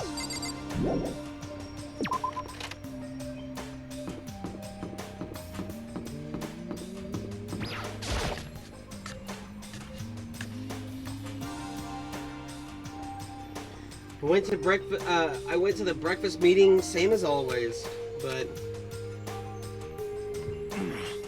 Is this everyone? It feels a little small. Yaka and Toko had stormed off yesterday, and it wasn't too surprising they hadn't come today. Even the table looks bigger somehow. I assume that is because 3 people are dead and 2 are abstaining. Yeah, with 5 people missing, I guess it would feel kind of empty. Still, I know Byakuya's whatever, but shouldn't we go check on Toko? For serious? I vote no. Gotta get my... I vote no. She's super annoying. How can you be so cold? You are like a piece of rock candy. You hear me? What? No, rock candy isn't cold. It's sweet. Anyway, Byakuya is the real problem. If we don't keep an eye on him, he might really kill someone. You can see it in his eyes. We got no choice. Get some rope. We're gonna have to keep him bound and gagged. I think that's going a little overboard. Count on it! He's right. In this situation, there's nothing scarier than when an ally turns loose cannon. It's just like when we were kids and someone would go crazy at sports day or whatever. What? What the... What the fuck are you talking about? You gotta use the rope to do... You gotta use the rope to do tug of war or something? Idiot. It can't be. I'm not an idiot! You! You're an idiot! Damn you! Who are you calling stupid? Huh? What's wrong, Chihiro? You don't look so great. Oh. Oh, I'm just getting through a little self-loathing. Huh? Self-loathing? Well, after what Byakuya said to me yesterday, I just got so nervous, I locked up. I couldn't say anything. Mondo ended up having to help me out, and even he said I was someone who can't fight back. Oh. I hate how weak I am. I see. So Mondo made you depressed. What? What? How is it What? my fault? Hey, come on. I wasn't trying to be mean. Besides, girls are just naturally weak anyway. Anyway, right? Are you crying? It's because you were screaming like a lunatic. Hey, come on. Hey, come on, don't cry. It's my fault, okay? I won't yell at you anymore. Really? Really? Really? Not sure I can believe that. Huh? Just shut up. What? I got it. I'll What? make you a promise as a man. Huh? Promise as a man? Yeah, that's right. Maybe I mentioned this before, but ever since I was a kid, there was one thing my brother told me over and over again. He said that, no matter what, a real man always keeps his promise. That's what he left me. Left you? Oh, yeah, my brother's dead. Oh, I see. That's true. Anyway, I don't want to talk about it. Don't want to make all you guys cry. Yo. Anyway, so you can trust me with... so you can trust me when I make that promise. So you don't gotta cry anymore. Okay. Thank you. Thank you, Mondo. Sure. But I still don't like how... but I still don't like how I am right now. I have to get stronger. If I'm so weak anything can make me cry, that's not good. Still, don't stress out too much about having to get stronger. No, I want to get stronger. Maybe I should start working out? In that case, I would be happy to help you out anytime. But then Fujisaki would get smashed into a billion pieces. just a second. Shut up, you! You know? Oh, finally cracked a smile, huh? I see. Yeah, Thank you. everyone, thank you. Except your hero's gotten some life back. Yeah, man, if we keep helping each other out like this, we're bound to get out of this creepy place sooner or later. I mean, someday, I'm sure. Still, our biggest concern right now is the other two. Who never showed up to breakfast. What can I do to try to understand those two better? Okay, so what should I do today? Well, let's go talk to Kyoko, because I kind of want to go spend some time with her. Nope. Where is Kyoko? Second floor. Of course he's there. Oh. She's in here. Why is she in here? Weird. Just a second. What's the matter? Why are you bouncing around like a little rabbit? Do you have anything to do? Should I talk to Kyoko for a while? Spend some time with Kyoko. Certainly. There's no reason to There's no reason to decline, and I'm not the type to decline anyway. And Besides, I find myself more and more intrigued by someone like you. I spent some time with Kyoko. Kyoko and I grew a little closer today. I'd like to give Kyoko a present. Yes, please!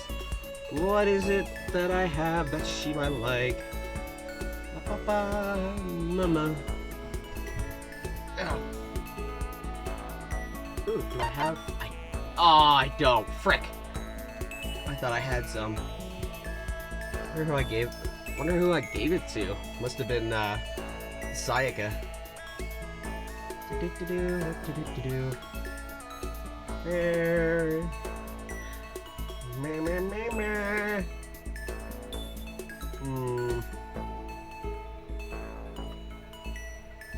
No, I don't have that.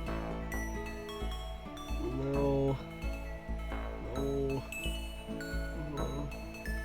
I want something that Kyoko's gonna like.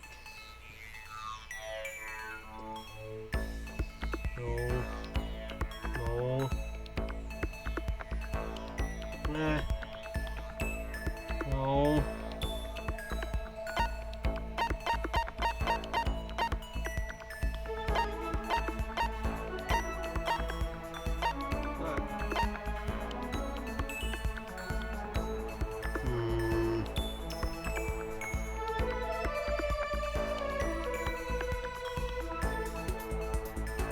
Oh, right, the dolls.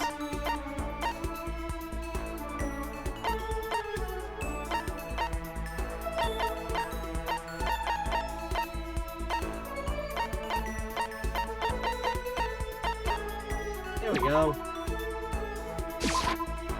what? How do you know I was interested in this? You're an enigma, Makoto Naegi. Seeing Kyoko so pleased with something I gave her makes me happy. Are you scared, Makoto? Huh? Hey, Being trapped in a place like this. Who wouldn't be? Of course I'm scared. Being trapped in this insane school? correct. Ah, that's good. There she is. What? Okay. That's good? So, Fear is a proof that your imagination is functioning. Frankly, I feel bad for anyone who can't feel fear. whew, Without imagination, you can never deduce without action. Without imagination, you can never deduce which action to take next. But what about you? You seem totally calm. You don't act afraid at all. wrong. I'm scared too, of course. I simply hide my emotions. There's no advantage There's no advantage to be gained from letting others see how you feel. You hide, huh? Correct. What I mean is, I'm not as foolishly open as you are. Foolishly open? Listen, Also, the fear I experience is a little different from yours, I imagine. Huh? What do you mean? so, You're afraid of what you might lose, right? correct. But I'm afraid of what I've already lost. I'm sorry, I don't understand. I know. She didn't bother answering any further. She just turned and... Goodbye. Goodbye. With that, she was gone. Well, you're still just getting to...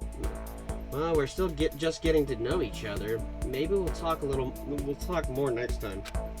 I don't think I understand her at all yet. Kyoko's report card has been updated. Maximum number of skill points. Once we were all done, I headed back to my room for a little while. She's just in her room.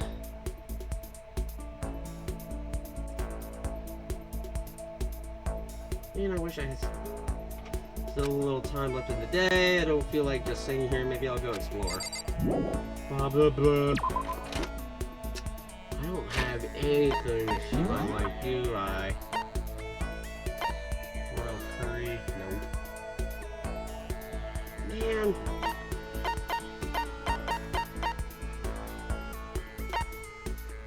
Okay, she doesn't.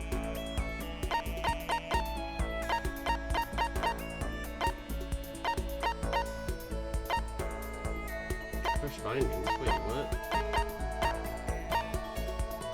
Oh, I know who would like that.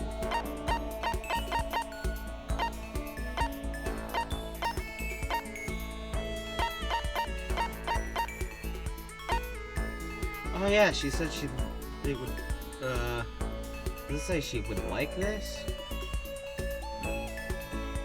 Yeah, that she would like it.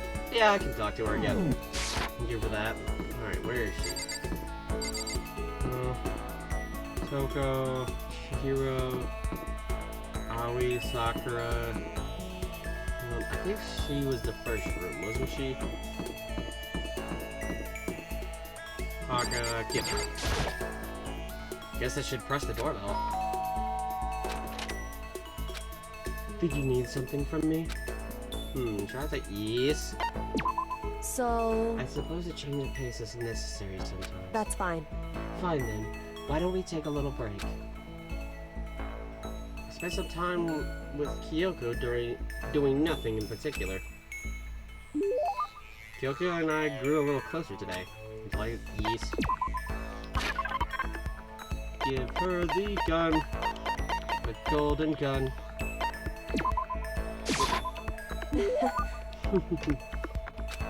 I actually feel pleased. That's strange. I get the impression that she liked it. That's good. Quiet as ever.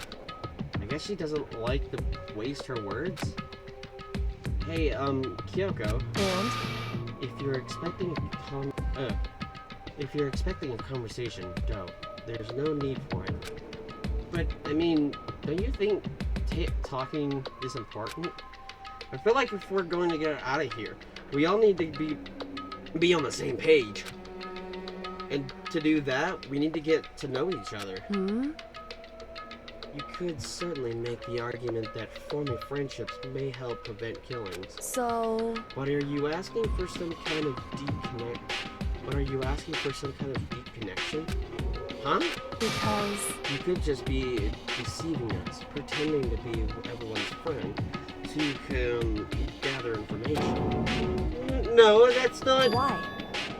Well then, let's do a quick test, shall we? A test? That's right. If you're as gung-ho on friendship as you claim, this should be an easy question.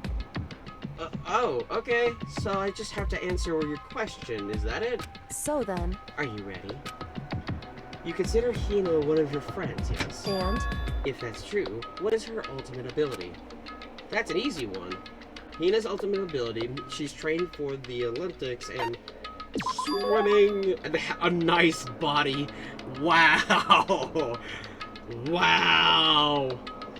Hina's the ultimate swimming pro, of course. Correct. Well, asked and answered. It would seem...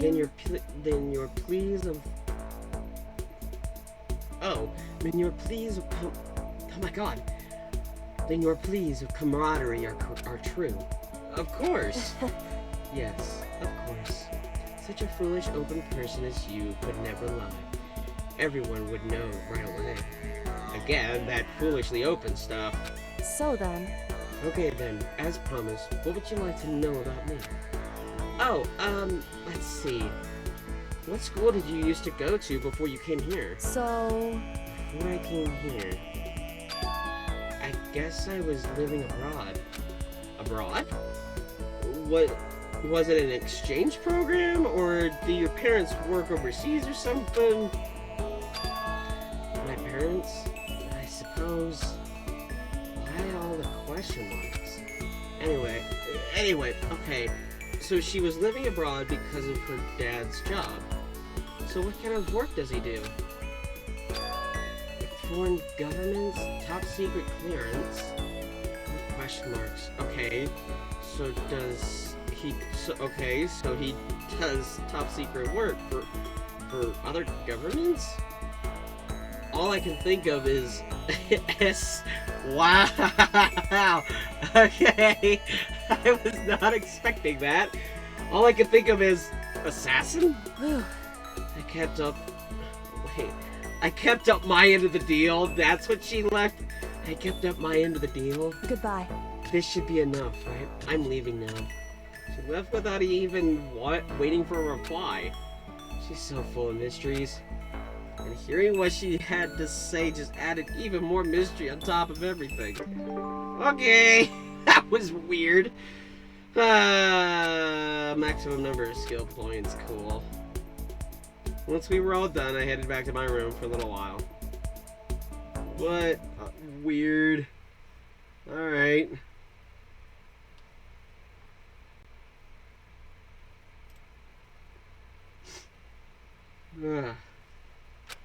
I guess I'm feeling a little hungry. I better get something to eat before it's nighttime. I should head to the dining hall then, I guess. Grabbing something to eat. Do.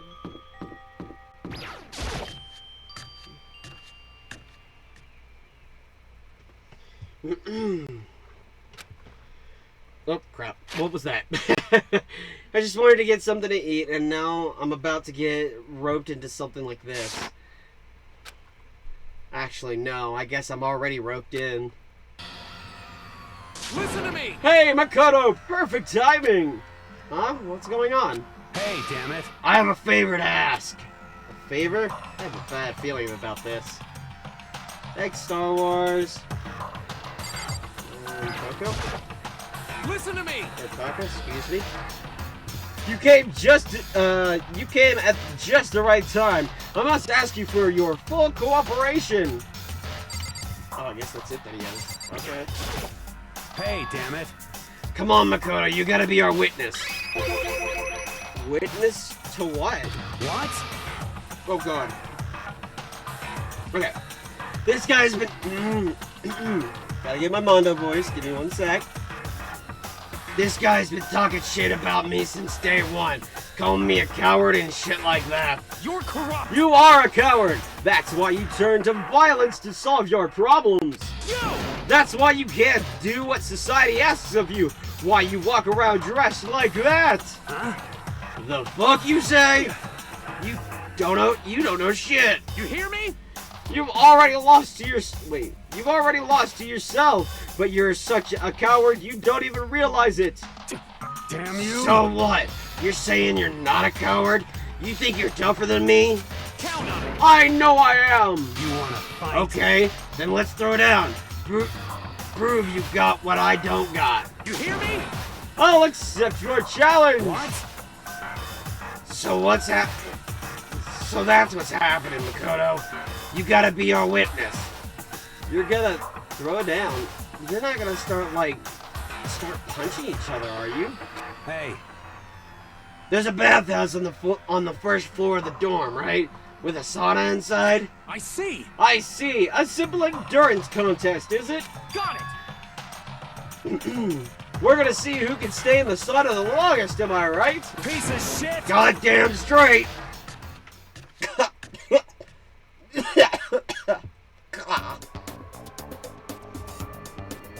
Are you guys gonna go through with this? Stop fucking around! Shit, yeah! You! He'll be done in a matter of minutes anyway. People like him are, without exception, all talk! You wanna throw down? Bring it on! Hell, let's make things interesting. Wouldn't want to win without a challenge, right? Interesting? You son of a We're gonna bitch. battle with all our clothes on. Ridiculous!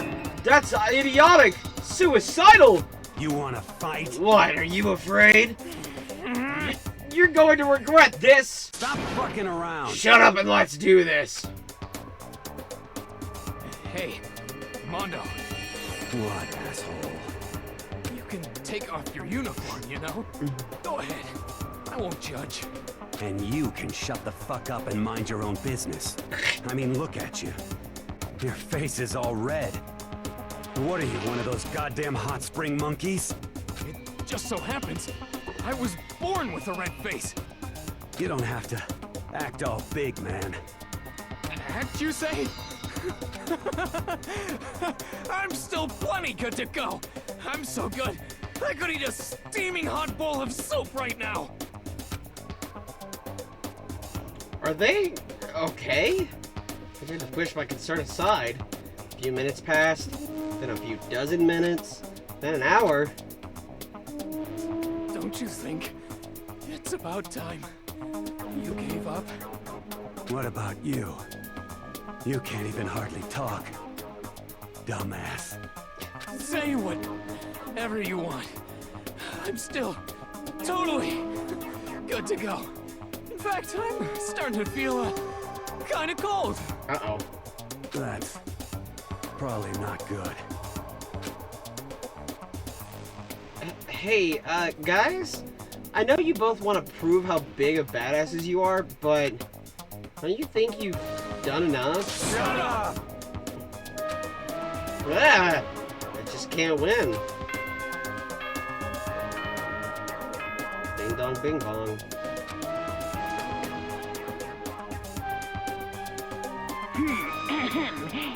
This is a school announcement. It is now 10 p.m. As such, it is officially nighttime. Soon the doors to the dining hall will be locked, and entry at that point is strictly prohibited. Okay then. Sweet dreams, everyone. Good night. Sleep tight. Don't let the bed bugs bite. Hey, did you hear that? It's nighttime. How about we call it a tie? In a true competition, there's no such thing as a tie. You win, or you lose. That's the only thing that matters. Listen to you, you son of a bitch. Then bring it on. I'll push you right up to the gates of hell. Gates of hell? That's not a good place to push anyone. That's not a good place to push someone. This isn't good, guys. Hey, you hear him? Better crawl on back to your room. I'll let you know how it went in the morning. Then you can start spreading my Mondo, my legend. Come tomorrow morning. You'll fall down on. You'll fall down in front of me. That guy, Taka, down on your knees. I'll show you where to do it. I'm sure you will, Taka. That's big talk from someone whose face is about to explode. Right back at ya. Okay, well, good night then. I really hope those two don't overdo it. But I'm sure... to the death? No, surely they wouldn't go that far.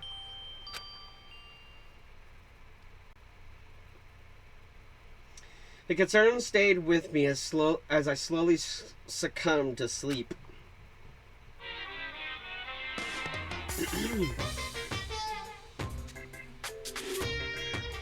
If fate does exist, does that mean your future is decided the moment you're born? If all your yesterdays piled up to create your tomorrow, is your future as final as your past? I just don't know. That's why I'm still alive, because I don't know.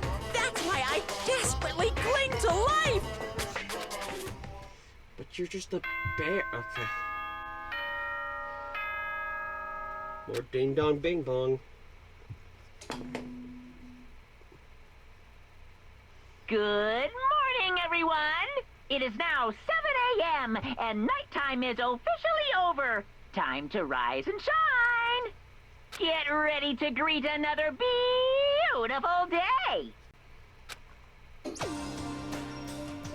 Morning, huh? Hope Mondo and Taka survived. Worried about the two of them, I hurried to the dining hall more quickly than usual. And when I entered... What are you talking about, bro? What are you talking about, bro? What the... Yo. Hey, Makoto! Thank you so much for acting as our witness yesterday! Huh? Are they friends now? They've been talking like this all morning. They were all buddy-buddy as soon as they walked in. It feels gross. What? Feels gross? Hell no! Feels great, more like! This almost feels like oh my god. This almost feels like sexual harassment somehow. Forget her! Forget her, bro! A girl like her just doesn't get our manly bond! You hear me? Friendship between men is stronger than blood! A woman could never understand! Ain't that right? What you just said, bro, that was cool as shit. I should get a tattoo of it. Without a doubt. No, bro, you mustn't. Your body is a temple given to you by your loving parents. So, who won the contest? Piece of shit! Who gives a shit? Got it! Yeah, don't ask stupid questions. What's the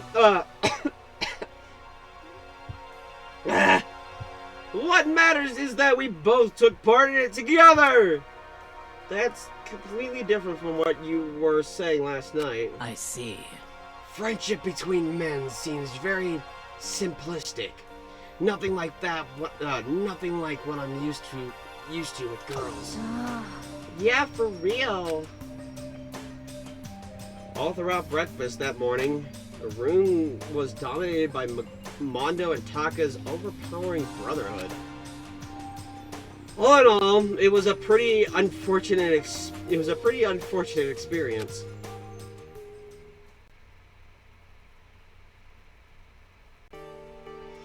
So what should I do today? Who could that be? Wondering who had come to visit, I opened the door and someone forced their way in. Oh, it's Toko. How's it going? Toko, what's the matter? What's your problem? Why are you so surprised? Am I really that annoying? Well, I already know that I'm annoying. I came here knowing that, so that makes it okay. No, you're not annoying. I just wondered what was going on. I have a favor to ask. I want you to go somewhere with me.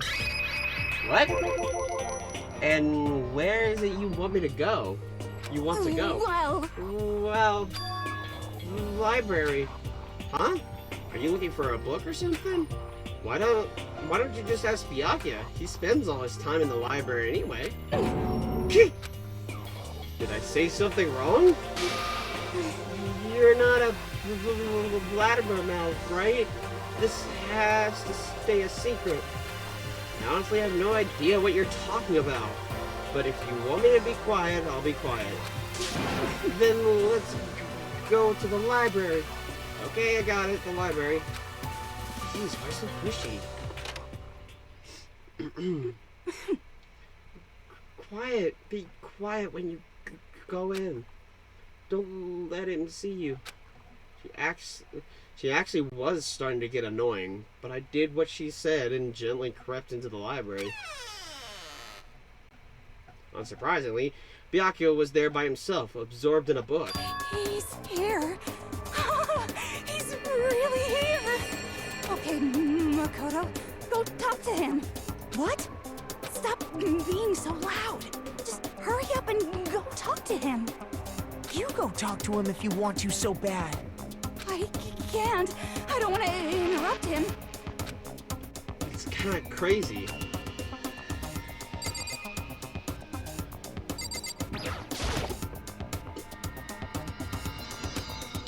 seems to really be focused on that book. Doesn't seem like the best time to talk to him. Hey, you.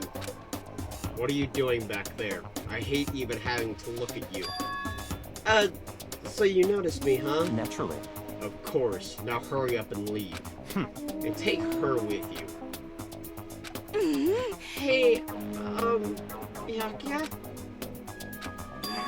Remember how you said, don't be a woman who dominates weak men? Be a woman who dominates a strong man? I never said that. Well, actually, I just thought it sounded like something you might say. Get out. And go take a bath, you smell. Don't make me repeat Don't myself. make me say it again. Go now, before your stench latches into the entire room. Okay. He really dug into us there. Maybe he's in a bad mood. He seems super depressed. Did he really upset her that much? Byakuya, to go that far? He must be really concerned about... Wait, what? He must really be concerned about me. Huh? He told me to take a bath and everything. He must really care about my well-being. Hey, Makoto, what do you think? Think about what? Oh god, I'm about to sneeze. Do you think Byakuya and I would be good together? Well now, I don't really know. Maybe. That's true. There's really no way to know. But the distance between us doesn't change our love. Because as soon as you realize your feelings, the love is born. That's how love works. Okay. There might come a day when you understand. Maybe someday. Well, bye. Young love! Ah! Ba-bum, ba-bum. Who would have guessed she would, excuse me. Who would have guessed she would go for someone like him? But eager passion can also be scary. Sometimes that leads people off in the wrong direction.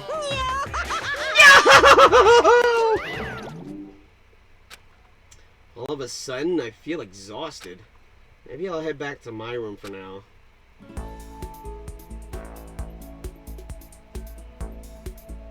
There's still some time left in the day. What to do? Who do I want to talk to? Oh, she's not even in her room now.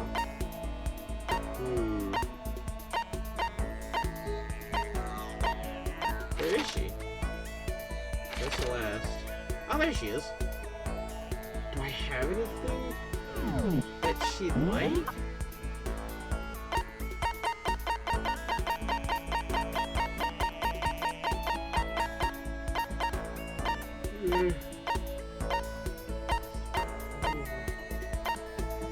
Don't have any of those anymore.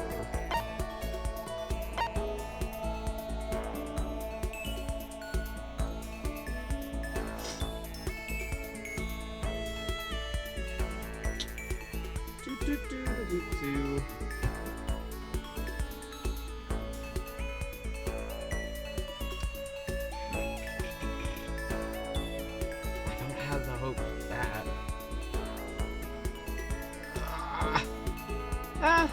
No.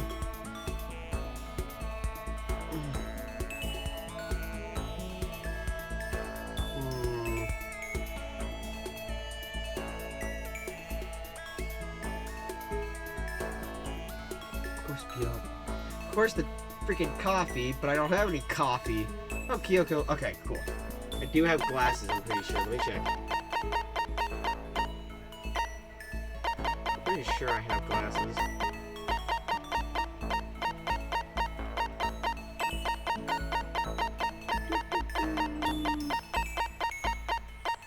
I do have glasses. Cool! I can give that to her. Let's head upstairs. Alright, where is she? She's in the hallway up here somewhere. Oh, there she is. Why? Who set all this up? And why did they choose us? There are so many mysteries. Should I talk to Kyoko for a while? Yes! Well, I'm in no position to tell you what to do. You're free to do as you wish, right? But I have my own way of doing things. I joined Kyoko while she searches the school. We didn't say anything to each other. Kyoko and I grew a little closer today. Yes, let me get their glasses. I don't know why, but she wants the glasses. No, there it is.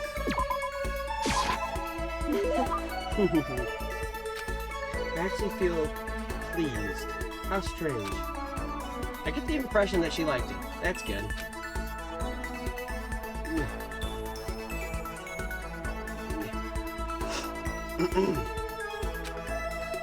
Oh, Kyoko.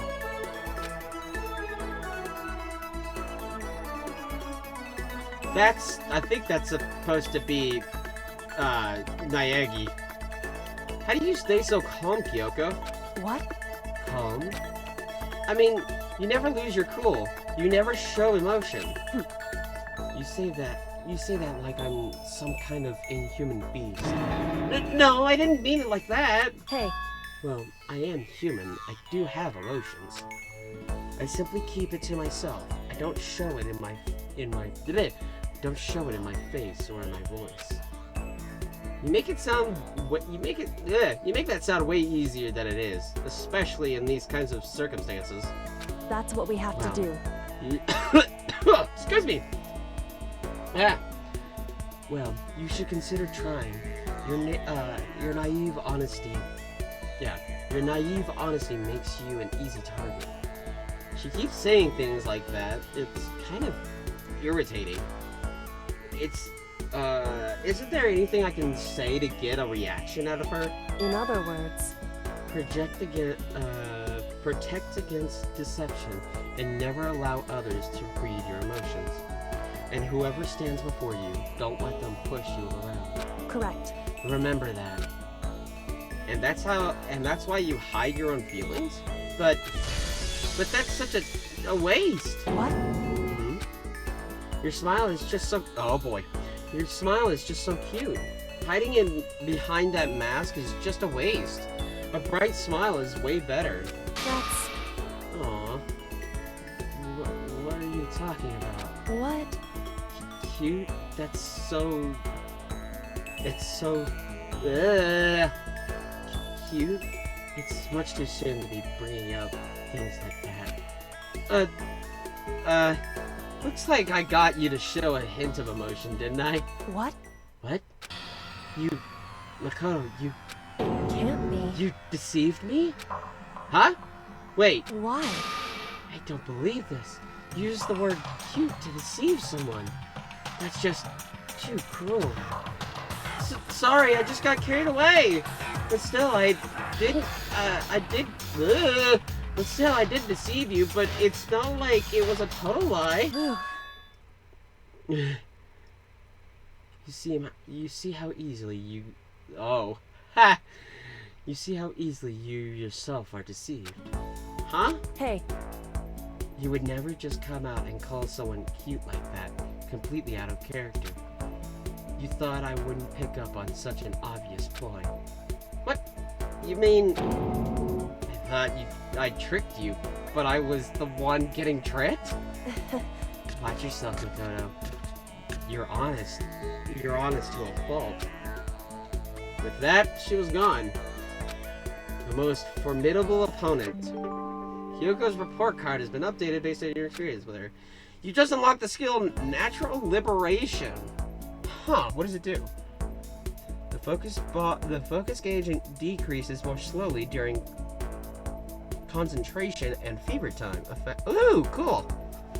Nice. I'm getting closer with her, thank God. With Kyoko gone, I slowly make my way back to my room. That was really cute, actually. I'm glad I spent some time with her, because that was really freaking cute. More ding dong bing bong. Ahem. School announcement, school announcement. Nighttime is quickly approaching, but before it arrives, all students, please gather in the gym immediately. Emergency! Emergency! Gather in the gym? Why now all of a sudden? I really don't like the sound of this. I have a terrible feeling. Well, I guess I'm going to the gym. Actually, I'm gonna walk the long way. Oh, it's Kyoko. Cool. Oh, Kyoko, did you hear the announcement just now? Indeed. Yes. I don't want to go, but we don't have any other choice, right? Right. I can't imagine it's going to be good news, but it's not a good idea to defy him here and now. Goodbye. So I'm going on ahead. I really can't do anything except what Monokuma tells me. Well, I guess... Hey, Mondo, what's up? I'm gonna talk to him. Yo. Hey, man. Oh. Hey, man. You about to head in? Yeah, has everyone already gone on ahead? Looks that way. I don't like it. But nothing good's gonna come from ignoring that goddamn bear. Mondo? Are you sure you're okay? You kinda went all out in that sauna. What? Huh? Who went all out? That shit doesn't even faze me. Yo. But you know, there at the edge of hell, a promise between men was waiting for me. Never saw it coming. Yo. Anyway, let's get our asses into the gym. Man, something unique must have happened between the two of them. Is there anybody in? Anybody else in here? Nope. Na, na, na, na. Na, na, na, na.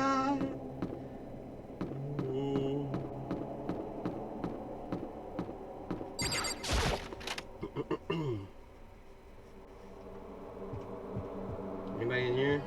Oh, hey, it's Hifumi. Hey, Hifumi. How come you haven't gone in yet? Ah! Why is that? Mr. Naegi, don't scare me like that! Sorry, but you really should go inside. No, don't go! You can't go! That's what my ghost friend is telling me. I don't feel good about it either, but we can't just ignore this. Damn, that's true too. I guess we have no choice. I have to go too. Alright. Oh boy. Asking us to gather together all of a sudden like this. What could he possibly want? Well, Indeed. What might await us this time? He keeps things interesting, that's for certain. How is that funny? Can't you smile like a normal person once in a while? Like how the housewife on a classic TV show smiles at the end of the end of an episode. What the heck? There's something totally messed up with you if you can laugh at a time like this. Which one of us actually missed? Which one of us is actually messed up, Huh? What's that supposed to mean? Nothing in particular. Just admiring, that's all. I don't want to kill anyone, but I also don't want to stay here, living in a blind denial day after day. Living in blind denial day after day. I was just admiring how you could live like that and still keep your sanity. What is this? I am not in denial. That reminds me. Remember how you kept talking about how the police or whoever would come help us? How'd that turn out? It seems to me there's no sign whatsoever of possible rescue. Well... That's just... Huh? I wonder what actually happened. Certainly. It's... oh gosh. Trying to keep up with all the voices in my head is kind of difficult, unless the ones that stand out. It's strange, that's true. There's no way the police wouldn't know about it. We're right in the middle of a major urban area. What? The police suck! On the contrary, the mastermind may be just that powerful to take control even of the police. Could it be? Oh, that might not be, this might not be related, but... Then don't say it. Nope, I'm gonna say it. It's not like some occult mystery. It's about last night. I was near the main hall. I just staring off into space. Then all of a sudden, I heard it. Huh? You heard what? I heard a sound that I don't really know what it is, or I don't really know what it was. What kind of sound? Well, like I said, I don't really know. But if I had to describe it, could it be? It was like a construction site, I guess. A construction site? Serious? I mean, I could just be making that. I could just be making that up. I only just barely heard anything. Then you definitely made it up. Must have just been the sound of the ocean in that head of yours. Say what? What you talking about, Toko?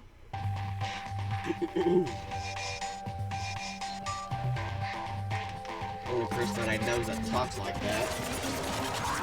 Definitely Monokuma.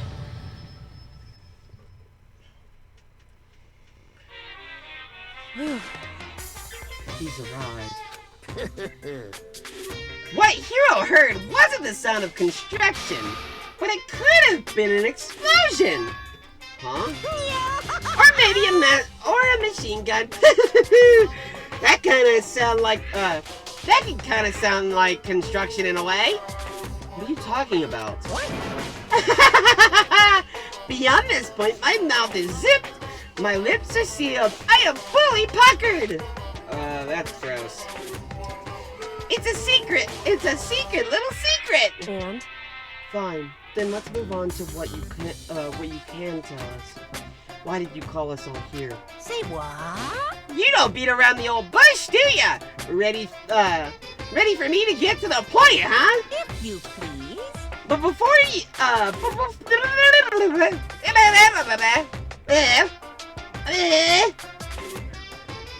before that, you mind if I vent a little? I'm low on energy these days. My stitches even losing. Wait. My stitching's even losing all its shine and luster. I'm thinking it's probably become. Wait, what? I'm thinking it's probably become of this ho-hum, boring old everyday life. I'm looking for something with a little more stimulation. Something rife with danger and intrigue. Yep. Listen, can I just be frank? Today, The next I'm Blackton feeling hasn't well. shown up yet, and I'm getting bored. Hey, So I've decided to come up with a new way to motivate you. Motive? It isn't another set of videos or something. Are you gonna show us some, Are you gonna show us some demented, yeah. Are you gonna show us some demented thing to try and drive us all to murder? Drive you to murder? What do you mean? What a mean thing to say! Just awful! You hear me? I don't know what you've got planned, but we're not going to kill each other and, Oh my god. Blech. but we're not going to kill each other. Oh my god. I keep reading that and then skip looking at the word other. But we're not going to kill each other anymore! No matter what you do, I swear to God we won't! That's a big talk! Do your very best to back it up, okay? Now then, with your punishment, let me begin! Permission! Ah! Let me pull that up. Now then, with your permission, let me begin! So, this time it's embarrassing memories and secrets. As long as you're alive, it's a given that there's things you don't want each other to know about you. So I did a little investigating of my own and dug up some of your darkest secrets. And those embarrassing memories and secrets are all contained in the envelopes I have right here. I'm going to hand them out now, so take a second to take a peek. As Monokuma spoke, he tossed the envelopes at our feet. I quickly snatched the envelope with my name written on it, and nervously pulled out what was written inside, and my entire body suddenly went rigid. Makoto wet the bed until he was in 5th grade. Okay. What? How? How did you find out about this? Everyone started talking at once. You have 24 hours. If someone doesn't become blackened by then, all your deepest, darkest, most embarrassingest secrets will be exposed to the world. Maybe I'll roll by a crowd interested in. Oh my god. Maybe I'll roll by a crowded intersection in a van strapped with loudspeakers and spill the beans. Yeah! Wouldn't that be so embarrassing? So that's what you meant by motive. Yep, you got it. They're all pretty unpleasant. Trust me. None of you want me to reveal that stuff, right? It's definitely something I'd rather people not know, but we'd never kill over something like that. What'd you say? Count on it. He's right. Your plan is doomed to fail. No one's gonna murder someone for this kind of thing. This is kind of depressing. No. Is it because, for better or worse, your memory is still a way to connect to the outside world? I have stuff I want to get, I have stuff I wouldn't want anyone to know no matter what, so I assume you'd all be the same. Which is why I put such effort into preparing this next motive. Man! You're saying you really won't kill each other over this stuff? It just sucks. Well, what can you do? Okay, then in 24 hours, I'll expose all your secrets just to make myself feel a little better. Okay. So sad, so depressing, so sad, so depressing. No, not depressing. So sad, so depressed. Fare not well. With an almost convincing look of depressed dejection on his face, Monokuma receded into the gem's depths. So, I don't know what to expect. I didn't know what to expect at first, but maybe we dodged a bullet on this one. I mean, yeah, having those secrets revealed is gonna be totally embarrassing. But that's seriously not enough to give someone a reason to kill, right? Listen to me! Good news, everyone! I have a brilliant idea! You hear me? Why don't we all just confess the secret, why don't we all just confess the secrets in these envelopes right here and now? Without a doubt. If we do that, any and all motive for murder will vanish. That's pretty smart, right? Quiet down and listen! Okay, so my embarrassing thing is, I don't want to hear your stupid story. What? Besides, I don't want to talk about it. I don't care what anyone says. I don't want to talk about mine. As for me, Neither do I. Not because it is unpleasant, but because it is impossible. Oh? Well,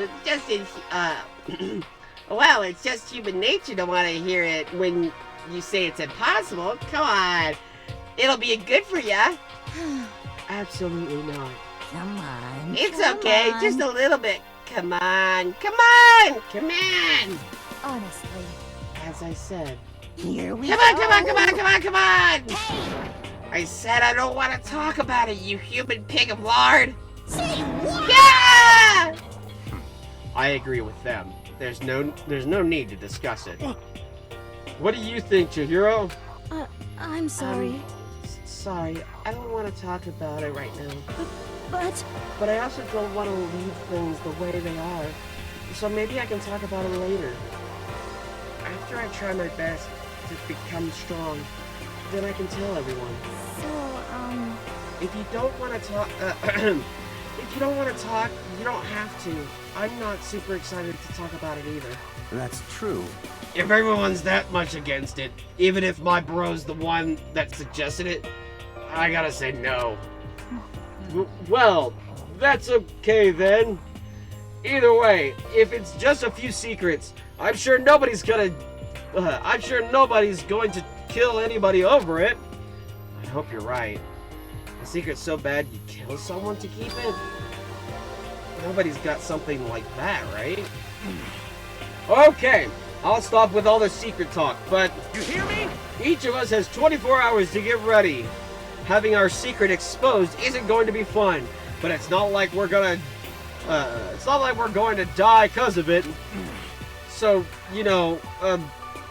don't do anything hasty. well, The way you keep repeating it kind of makes me worry even more.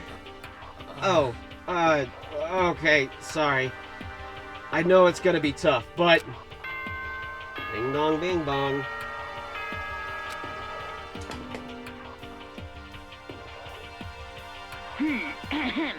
This is a school announcement. It is now 10 p.m. As such, it is officially nighttime.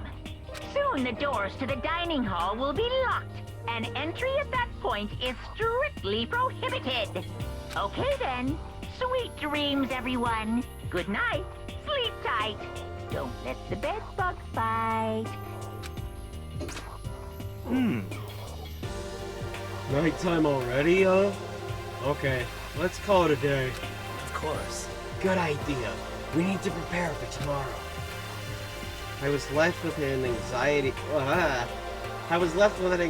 Anxiety I just couldn't shake, but we left things as they were and left things as they lay.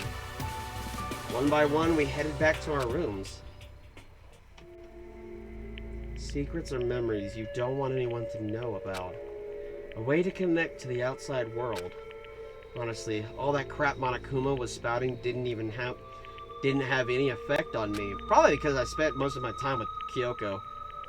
And she was telling me how, teaching me how not to, well, not so much teaching me, but telling me how she can, not show her emotions. There's no way anyone would kill over stuff like that. At least, that's what I thought. But maybe I was just being optimistic. Which is probably why, without too much of a struggle... Jeez, I'm more tired than usual. Super tired today. I fell asleep.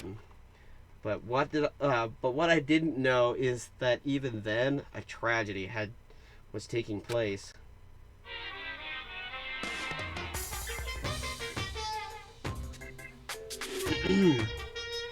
Hey, you have a second? I want to confide in you.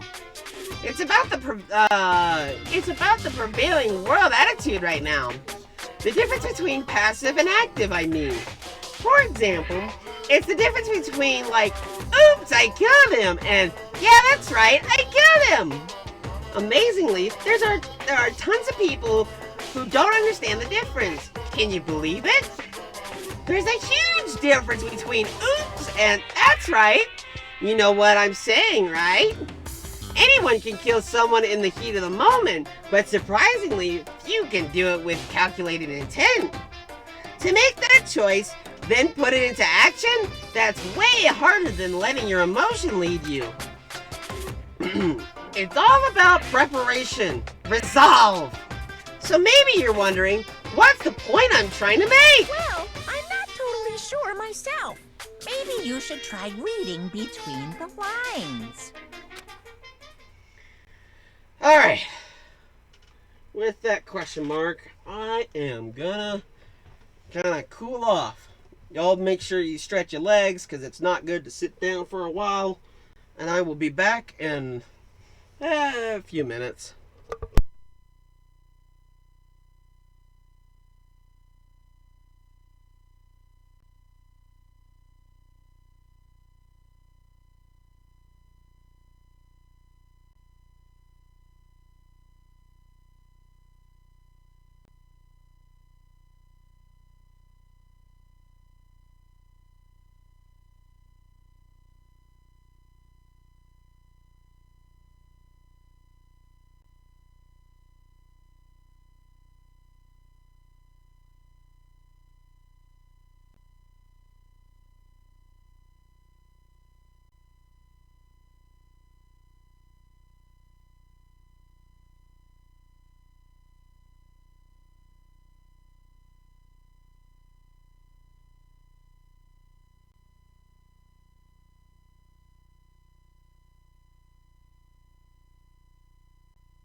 Alrighty, let us Tanya.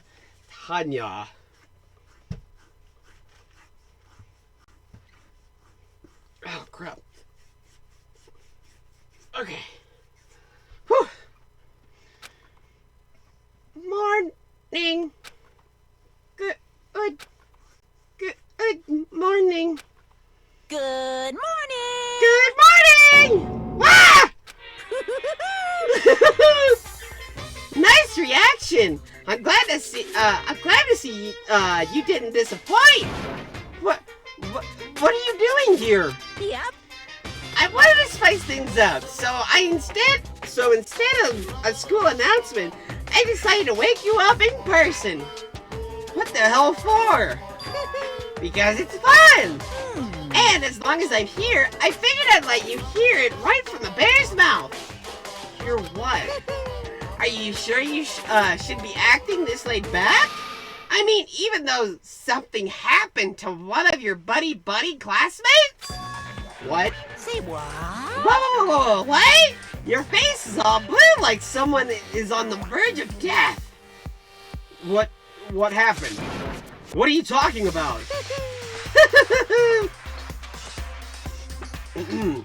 That's for me to know and you to find out. Good luck! Something happened to someone? Was it? No, it can't be. There's no way someone would, but what if?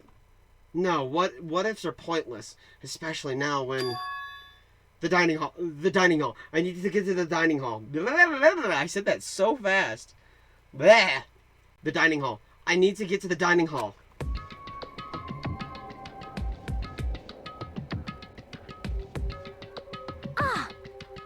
Makoto! Are you okay? Hey, Did Monokuma talk to you too? Hiro, Hina, Sakura, and... Byakuya? You're the only ones here? Where's everyone else? Either they're already off trying to verify what Monokuma said, or they've fallen victim to the something that Monokuma mentioned. The something? perhaps. It can't be. Has it happened again? Murder? After hearing what Monokuma had to say, the worst possible forced its way into my mind. It took everything I had to drive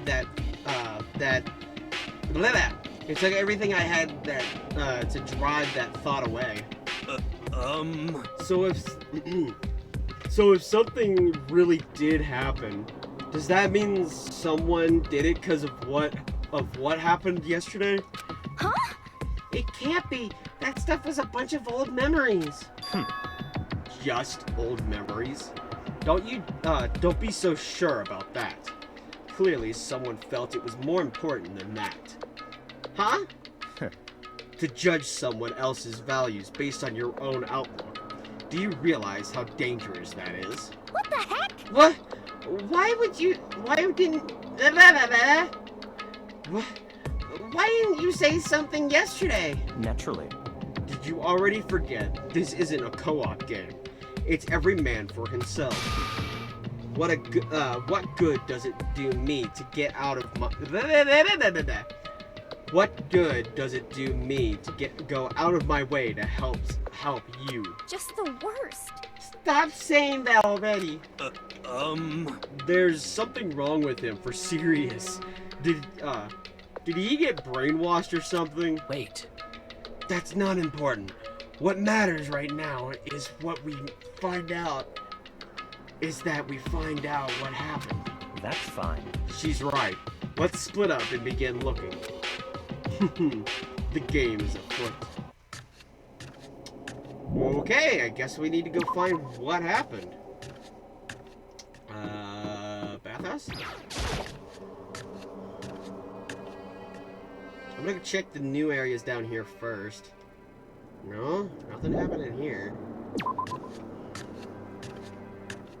Nothing significant anyways. The warehouse maybe?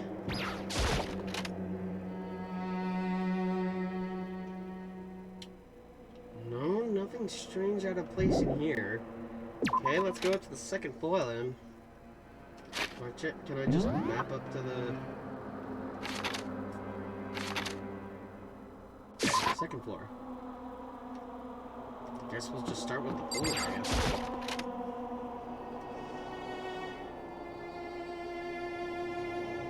So nothing looks out of place yet, so we'll go in the locker and see if there's... Huh? The door's open, but aren't these supposed to be locked?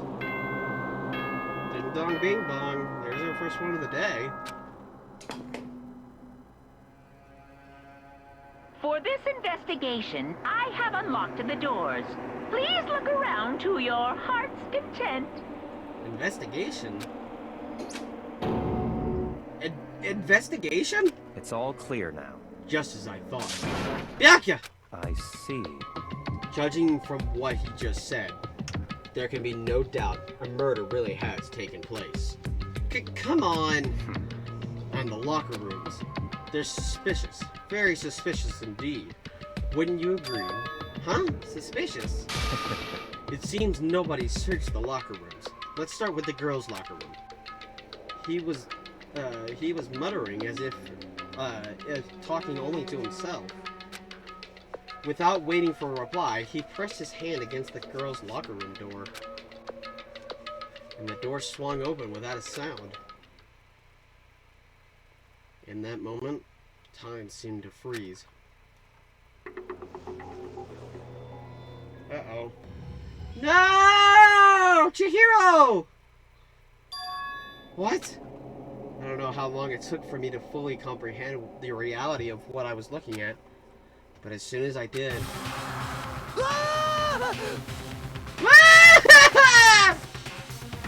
A wild, almost primal scream escaped from my mouth.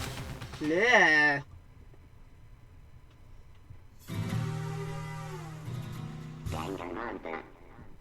Danganronpa.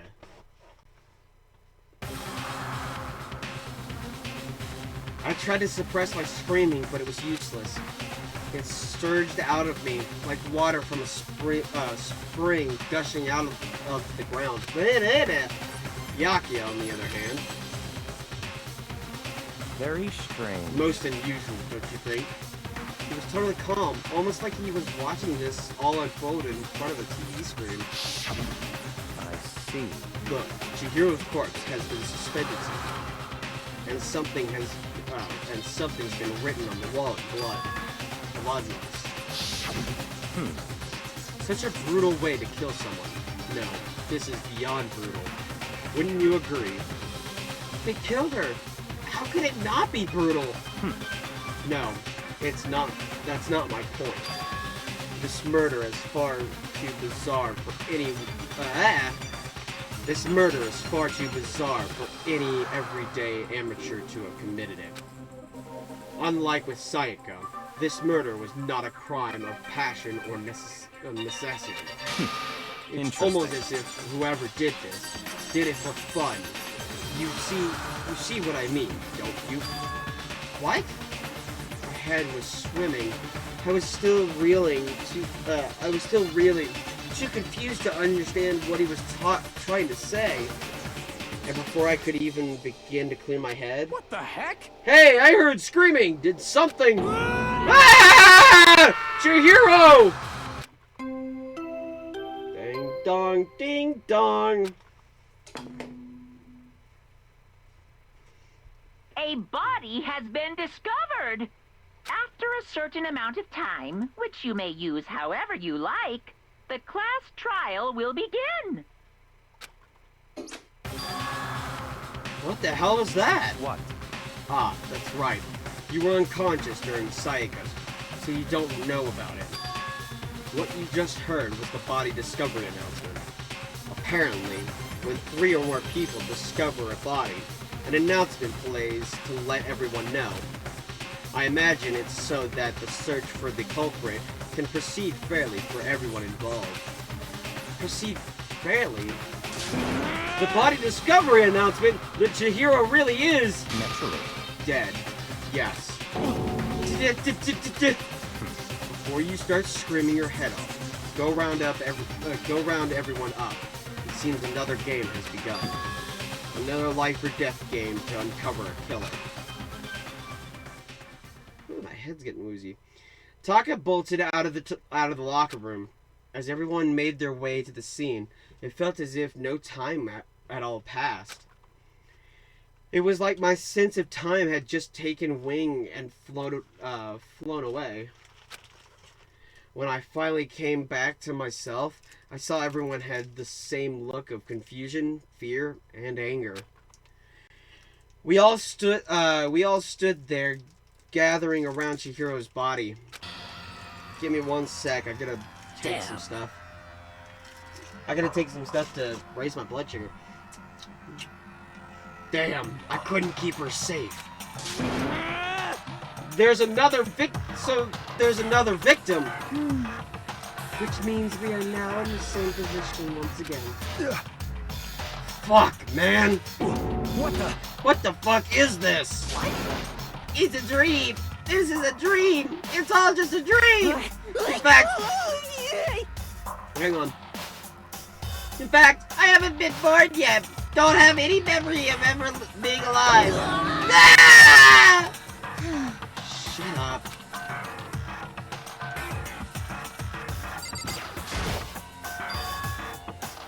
The word bloodlust is written in the wall in blood. So...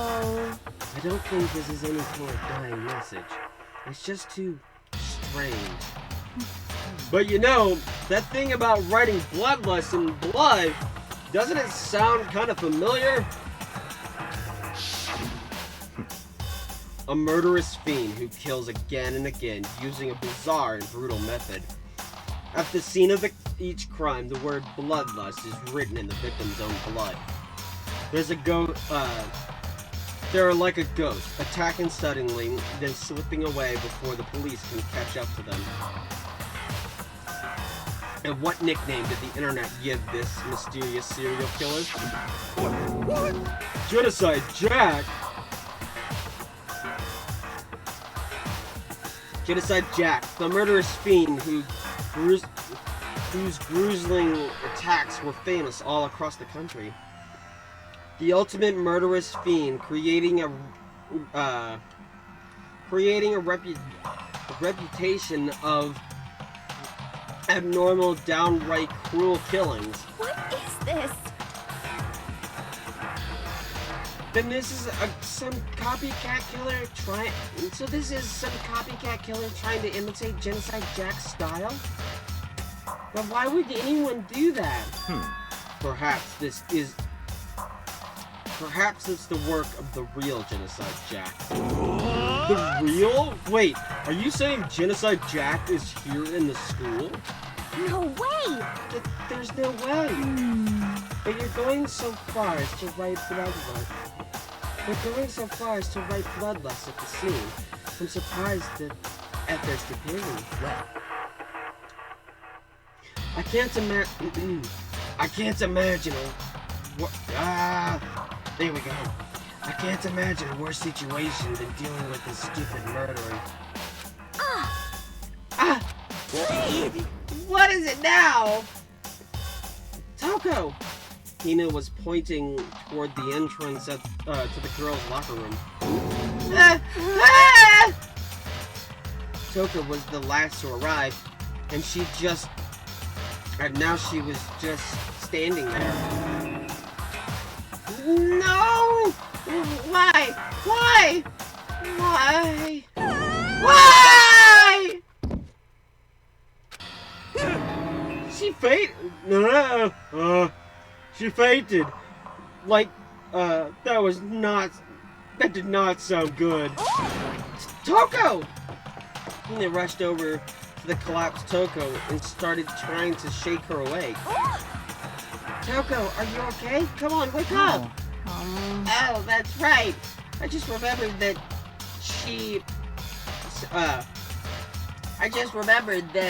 what she said about how she faints anytime she sees blood. So she's so she is hemophobic? I imagine she does not watch too many horror films then. this isn't a violation of the rules, right? I mean, technically, she passed out somewhere besides her room. No, I think it would... no, I think it should be okay. The regulations prohibit sleeping, like, on purpose. So since she didn't faint on purpose, it doesn't count. Gotcha. Just a second. Taco, can you hear me? Hey, you gotta wake up. As if she heard her, Taco suddenly shot awake. Hang on.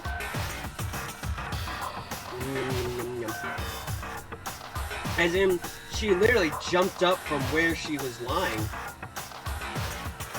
It was such a strange reaction. I was at a total loss for words. She leapt straight into the air, changing her stance as she did. In no time flat, she was just standing up, ignoring the physical contortions she had to go through. Her motion was totally haphazard. Okay. Huh? What? Sorry about that. I was so shocked, you know? It happens, right? Was I the only one? Toko, are you okay? I'm fine. Whoa, is that a dead body? Hey, are you dead? What the heck? She must have really hit her head. She must... Sorry, my head's... Besides this, sorry, my head is spinning because my blood sugar's low. Sorry. She must have hit her head real hard when she fainted. The world has a front and a back, a top ending and a bottom, a sea of truth and a web of lies. Well... This is quite concerning. I mean, she sounds completely different. No. Everything's fine. At least the stuttering's all gone. It's all a good thing, right? I see. It's clear to me that everything's not fine. Your eyes seem strangely vacant. It might be best if we take her back to her room for the time being. That's not what I wanted to open up. So, I don't mind taking her, but could someone help me? If you need help, I don't mind. Taka, could you help me? Huh? She totally ignored me. Very well. You take care of the girl, and the rest of us will begin the investigation right away. I guess I can assume nobody has a problem leaving Sakura and Mondo on guard duty again. Hold on a second. Rushing into an investigation... The mastermind isn't behind that. After what happened last time, surely you realize that. Don't make me repeat myself. There is no question that Chihiro was murdered by someone among us. Isn't that right, Monokuma? Of course! Right is right! But don't take it as a bad thing. It's just a fact of life. Because that's how graduation works. Then it's happened again. Is that what you're saying? That another one of us killed a fellow classmate?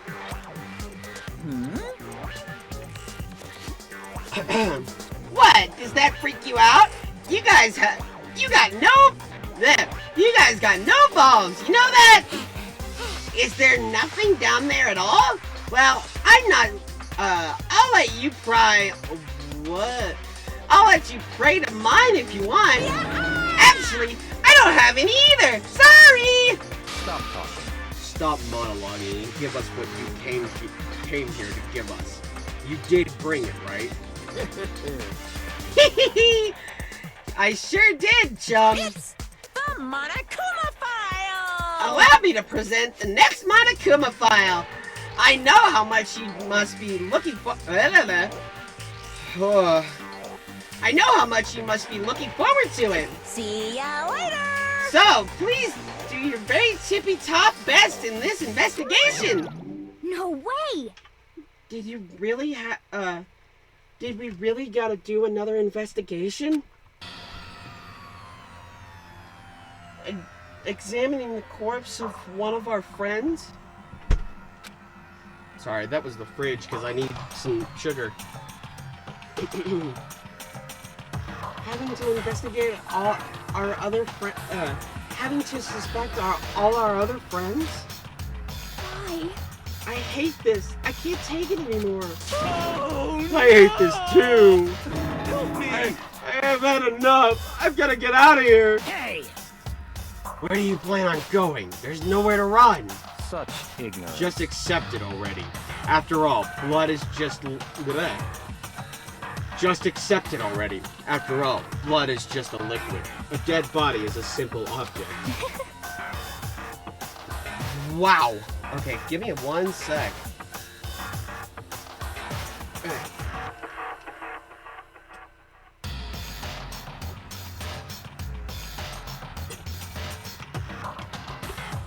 You are very enthusiastic about all this, are you not?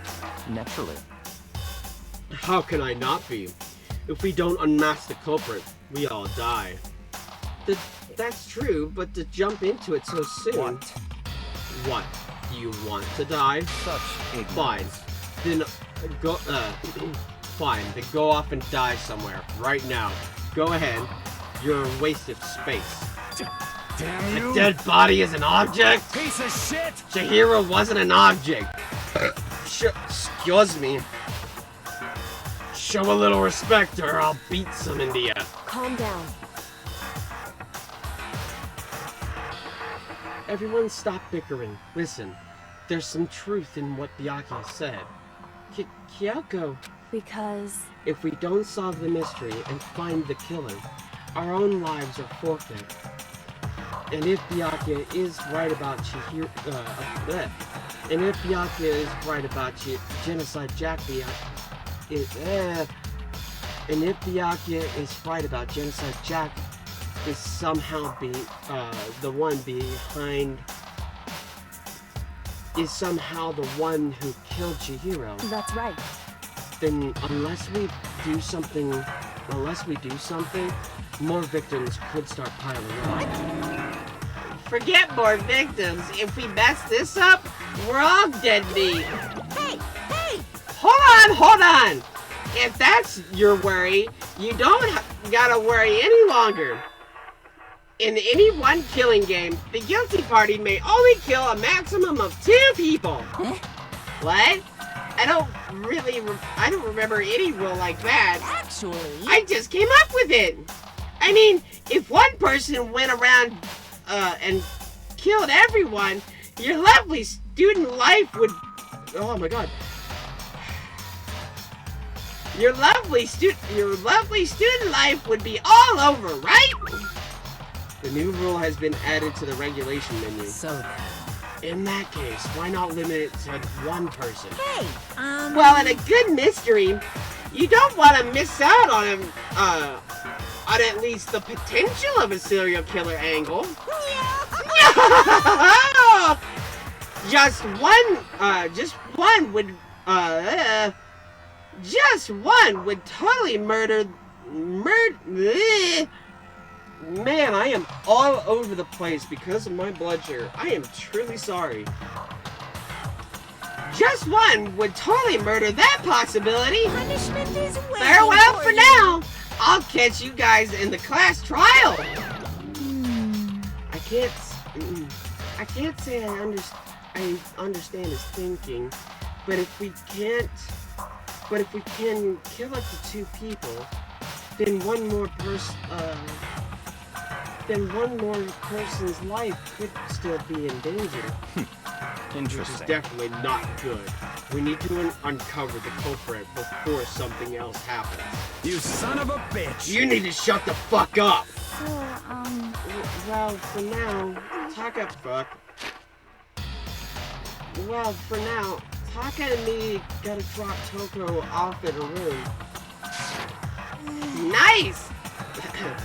Nice! I'm getting dropped off! There is nothing to be done. Well, we have no time to stand around here. We must begin our investigation. Toot sweet. If we do not solve the mystery of who killed Chihiro, Is that okay? then we will quickly follow her into the afterlife. That's true. I hate this, but if I want to survive, me and everyone else, we have to do it. We don't have any other choice.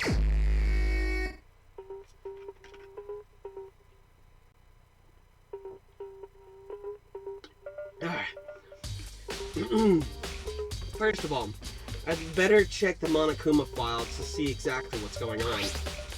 The victim was Chihiro Fujisaki. The time of death is estimated to be around 2 a.m. The body was discovered in the girls' locker room on the second floor of the school. The cause of death was a blow to the head with a blunt object. She was killed instantly. That's all it says. Well, it's not like there's any point in complaining about it. No matter what, I gotta do what I gotta do. The Monokuma file has been added to the Truth Bullets section of your handbook. Hey, Makoto, you got a second? Huh? Do you need something from me? Naturally. Of course. Life without purpose is quite dull, you know. So what do you need? I'm going to let you cooperate with me during my investigation. Huh? What? I'm purchasing your talent. The same talent which allowed you to solve Sayaka's case. Solve? No, I just... Stop talking. You need to have some... you seem to have some limited use, which is why I've chosen you. You have the honor of contributing to my investigation. So you're inviting me to come along with you. You're doing it in the most, so you're inviting me to come along with you? You're doing it in the most arrogant way possible, though. Let's go. Now then, shall we get started? But we need to get moving. There's no time to be standing around.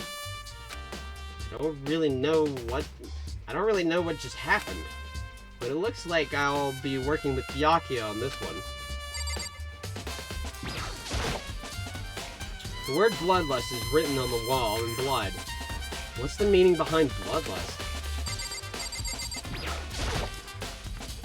I can feel the life draining out of my own body. The dead body. The hero's dead body. Very strange. But the more I look, the more strange it all seems. This must be Genocide Jack's handiwork. Well, but... What? But we're still not sure he did it. Is that what you want to say? I wonder about that. Okay. There's a dumbbell on the floor, and this is a bloodstain. There's a bloodstain on the dumbbell. The Monokuma file said a blow to the head with a blunt object is what killed her. Does that mean the dumbbell was actually the murder weapon? That's right. I don't imagine it could have been anything else. Locker room dumbbell. Okay, give me one sec.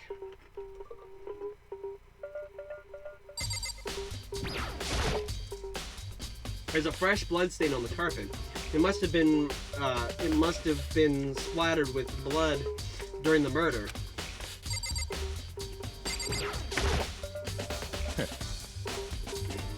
If you have to talk, if you have time to talk, you have time to start investigating. Okay. But nothing's being added to my truth bullets. The poster got some blood on it. It must have happened during the murder. Okay. I use the locker rooms all the time. Now it's become the site of Chihiro's death. But why was she killed in the locker room? Actually, if you think about it, she could have been killed somewhere else, then carried here. She was very light, that is for sure. That is true. It wouldn't be hard for someone to carry her, but still. Well, I still think she came here on her own by choice. What do you mean this, what makes you say that? She'd been talking a lot lately about how she wanted to get stronger. So you're saying she came here to exercise? But according to the Monokuma file, apparently she was killed around 2 in the morning. Would she really have been exercising that late? perhaps. Hino and myself are usually in the locker room during the day, so she probably avoided it then. Avoided it? Although we invited her to join us more than once, she never showed up. So I can only assume she was trying to avoid us. And instead, she came to exercise in the middle of the night. However, Perhaps.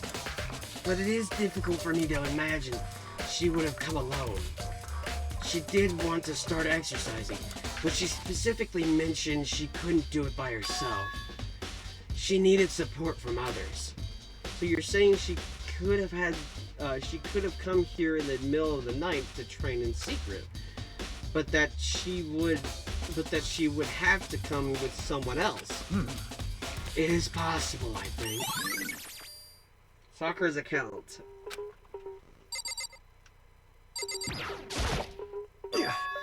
Dude had a real complex for being weak. Okay. You heard Chihiro talk about it, right? Oh, I need to get stronger? Yeah, I do remember she said that more than once. Sure did, which I guess explains the trip down here. But did she really need to get stronger than that badly? You already mentioned it, but she was a girl after all. Most girls aren't all that strong. I don't know, man. Haven't really thought about all that stuff. Calls it Chihiro's complex. I can't help wondering what it might be. Mondo's account.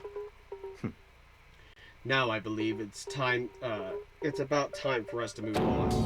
Huh? Already? What? New clues won't magically appear by standing around here. We need to check every aspect of this case. That's true, but... Let's go. If you're satisfied, let's hurry up and proceed. He's so pushy. I got caught up with the wrong person this time.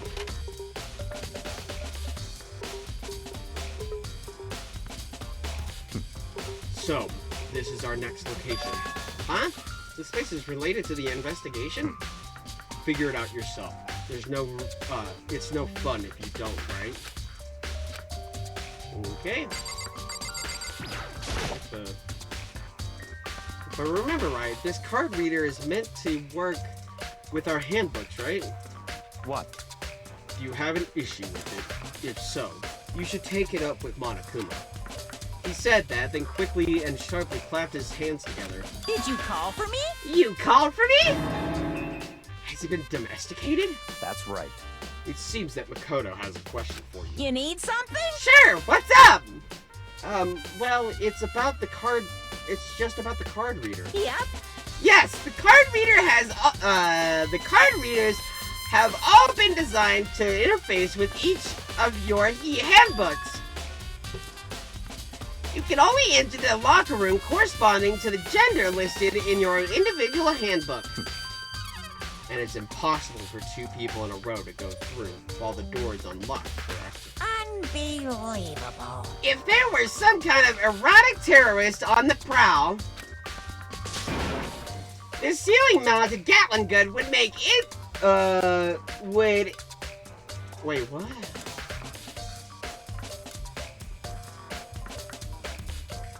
Oh, right. The ceiling-mounted Gatling gun would initiate a Swiss cheese slaughter.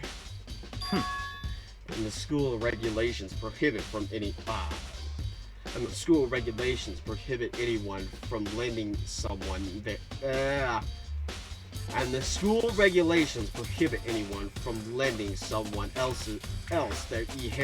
handbook, correct? Of course. Correctly correct.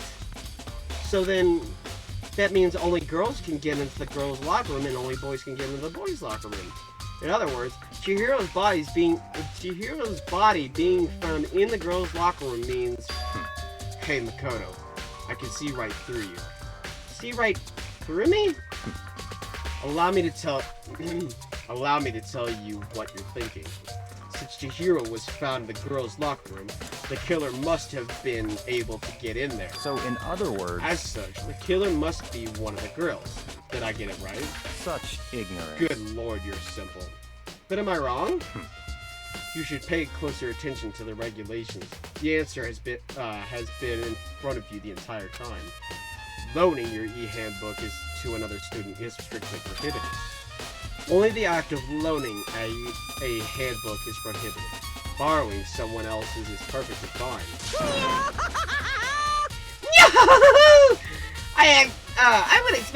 I would expect nothing less from the potential son of the prodigal. Oh my God! I would expect nothing less from the prodigal son of the noble Togami family.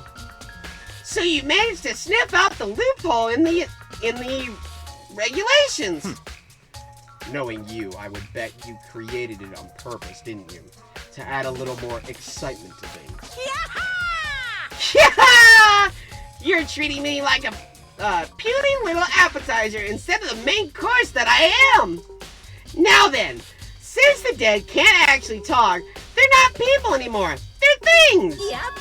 Get it? Got it? Good. Wait, hold on. You're saying that's a loophole, but in order to borrow something from someone, then that means someone would have to loan it. So, Why you? So, Sleepy! Just listening to you makes me want to pass out. Be more like Byakuya and get your poop together. Unbelievable. Or else I'll charge you with criminal negligence. No more questions. Figure out the rest on your own damn self. That's fine. Well, I know you are... Oh, excuse me.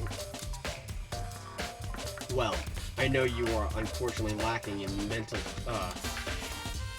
faculties, so I'll fill you in myself.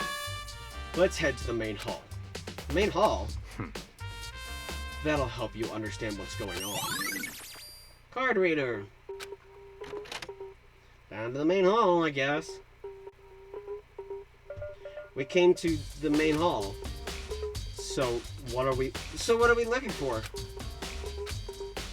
Does that mean I have to figure it out for myself? Well, probably. There's a mailbox here. Could there be something inside? It's an e-handbook. No, wait, there's 3 of them. But what are they doing here? So you finally found them. Huh? You know these were here, Byakuya? I happened to find them by chance myself the other day. It seems that there's a system in place where the handbooks of dead students get delivered to this mailbox. So then, these 3 handbooks belong to Junko, Leon, and Sayaka. You can go ahead and confirm it yourself. I immediately turned on one of the handbooks, and when I did... Sayaka Maizono. You're right. This is Sayaka's handbook. Now do you understand? This is the key to the loophole that I revealed earlier. Yeah, I feel like I'm starting to get it. You should pay closer attention to the regulations. The answer has been right in front of you the entire time. Loaning your e-handbook to another student is strictly prohibited. Only the act of loaning a handbook is prohibited. Borrowing someone else's is perfectly fine. I see. Yeah, now I understand. Main hall e-handbooks. What? Hold on a second. What's wrong? Very strange. That's strange. One of the handbooks won't turn on. Is it broken? Whose is it? The other handbook shows Junko's name when I started it up. Then the one that won't turn on must be Leon's, right? I see. It would make sense, yes. After all, he did get pummeled with dozens and dozens of baseballs. Oh, baseballs. Memory of it came flooding back. That cruel punishment which led to Leon's death. The execution that the mastermind concocted. A cruel, heartless death.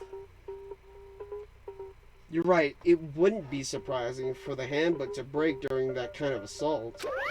Damn it! Hey, hey! Hey, hey, hey! No! Hey! What?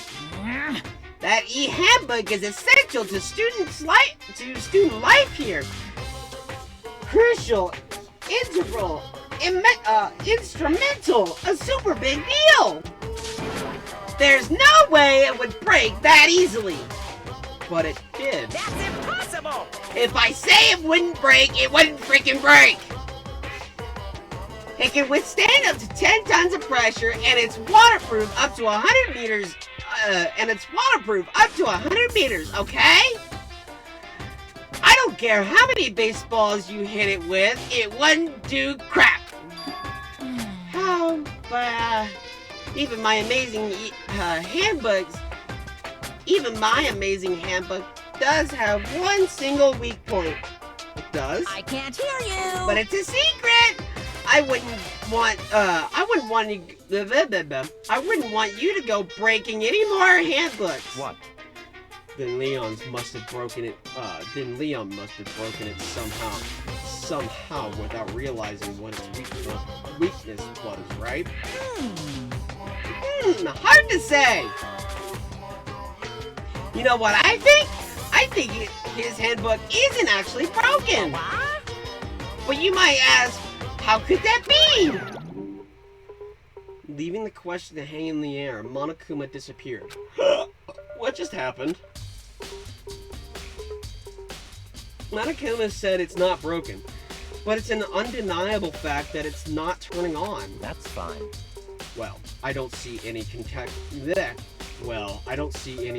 to this case, so it doesn't matter for now.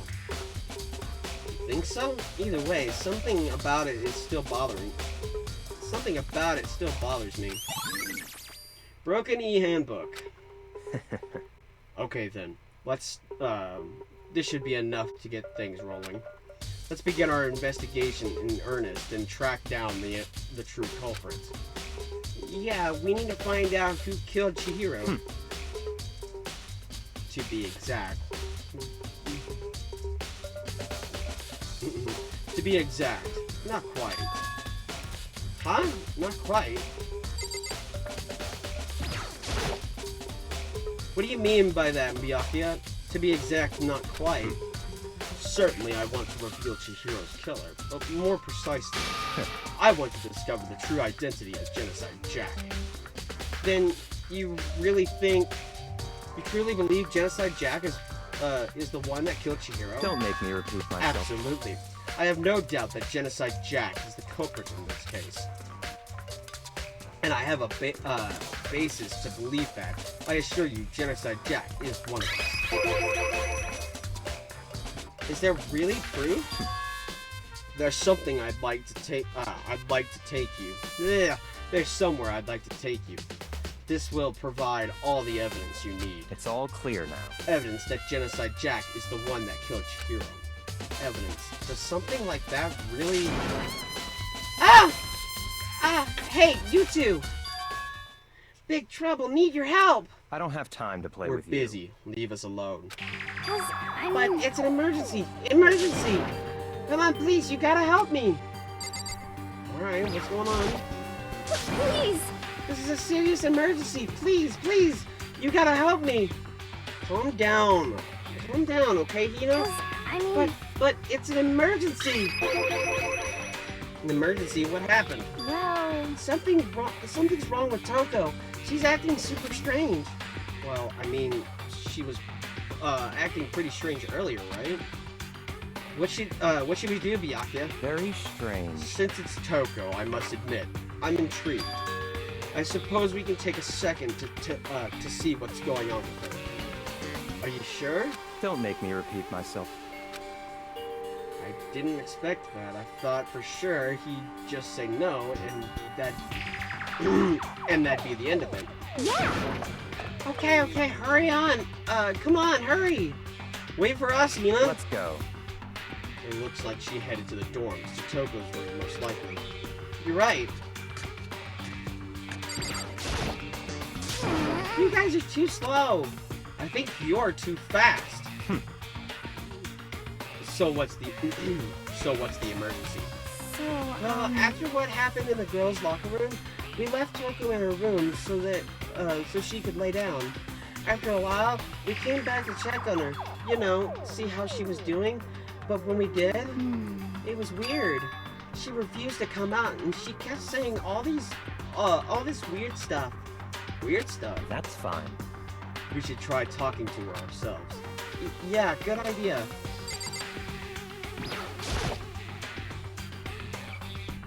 I may as well give it a shot. The door swings open slowly and silently.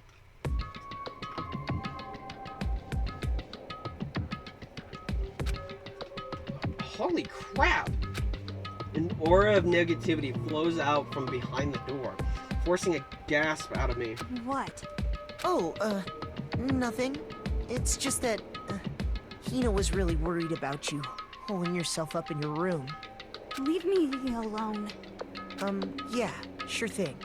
But, could you open up, just for a second? Won't allow it. Huh? I won't let Genocide Jack have control. And just like that, she slammed the door in my face. What was that? She's been acting like that, the whole time. When I rang a little while ago. I'll just drive out the killer. Drive out the murderous fiend. It didn't make any sense, right? I was afraid to leave her in there alone, so I tried to bust down her door, but it felt like something was holding it shut on the other side. I couldn't even budge it. Toko was scared enough to even bar her door? Does she think the same thing as Byakuya? Does she think that the serial killer Genocide Jack really murdered Chihiro? Is that why Toko's so scared? But... Whatever it is, I'm really worried about her. Isn't there anyone who might be able to persuade her? Hey, Byakuya, do you think you could ask her? To come out of her room, I mean. That's fine. Sure, whatever. Huh? You're gonna talk to her, Byakuya? Wow, I guess you can be nice when you want to. Byakuya stood in front of her door, not making a sound, and pressing the doorbell. After a few moments... What do you want? Leave me alone. You're all so annoying. Back up! It's Byakuya. It's Byakuya. I'm sorry. I couldn't keep our promise. But don't worry. Never again. I won't let Genocide Jack have control ever again. And with that, the door slammed shut. Even Byakuya couldn't pull it off. There's nothing else we can do. Let's get back to the investigation. Hold on! Hey, Byakuya, what was Toko talking about just now? Something about a promise. What? Oh, I have no idea. Another one of her delusions, I'm sure. But... Stop talking. If I say I don't know, that means I don't know. Just let Hina take care of her. Yeah, okay. I'll stay here and keep an eye on her. Let's go. Well then, let's go. Without waiting for a reply, Byakuya sped away. Byakuya! And I hurried to catch up. I tried to talk to him several times as we walked, but he didn't even look back, let alone say anything. He just kept on walking toward his destination. Finally, his feet brought him to a stop in front of a certain room. Library. The library? Come on, let's go in.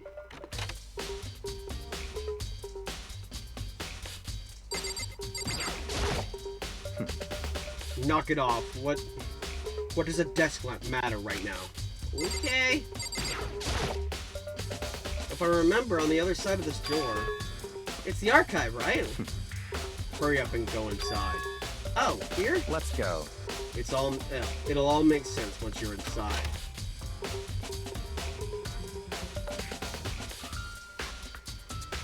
Whoa! Whoa! There's so many books and files. And so much dust, too. So, in other words... I would say there's enough value in this place to endure the dust. Huh? It's a desk lamp. Oh yeah, it's the same one I saw Bianca using in the library before. What? Do you have a problem with that lamp? It was here before, then I moved it over there. It's too dark over... Ah, crap. What do you say? It's too dark over there, so I thought I'd put it to good use.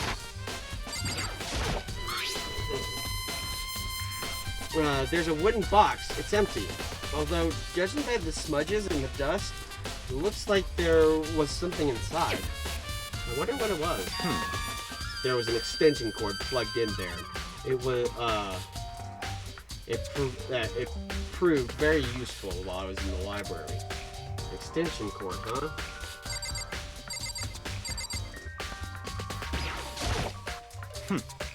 If you pay attention to your surroundings, yeah, you're sure to discover the value for yourself. Okay, I'll pick this one. There's a ton of thick files stuffed into the bookshelf.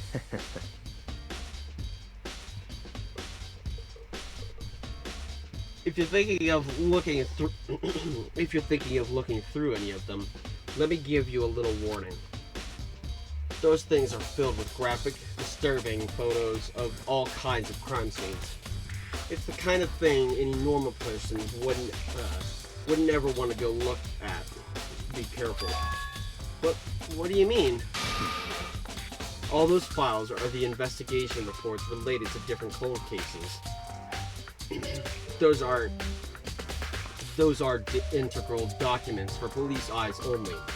They're not the kind of thing you'd expect to read. Oh! There's so many files stuffed into the shelf. What's in all these things? That's enough. Those documents are dangerous. Dangerous? They detail all the people who can control the world from the behind the scenes. Dangerous truths for a commoner. You mean, like, members of the Dyad or something? No, I mean the ones with real power. The secret council controlling everything from the shadows. If you're ready to be disappeared for it, take a look. There are some very interesting people in there. You're just kidding, right? Am I? I'll just let it go for now. The shelf is stuffed tight with files. Without really thinking about it, I picked one at random. You have a sharp eye indeed to select that file. Huh? That's right. That's the report on a on a presidential assassination. The original is kept at the National Library. It won't be declassified for another 30 years. Are you sure you want to look at it now? There's no telling whose crosshairs you might wind up in for peeking at it. Without making a sound, I return the file to the shelf. So, are you finally beginning to understand the true splendor of this library? The entire reason I was interested in this library is because of this room right here. It's home to classified government documents, police records, things no ordinary person would ever see. Isn't it magnificent? This can't be for real, right? Such ignorance. That's your guys' problem. Anything that doesn't fit into your precognitive reality, you label a lie. Well, it's not that. It's just, it's not like I totally refuse to believe it, but, I mean, there's just so much. How could anyone have put all this together? I suppose it goes to show just how much hope people I suppose it goes to show just how much Hope's Peak truly wields, or perhaps the mastermind may have wanted to provide us with enough entertainment to keep us from getting bored.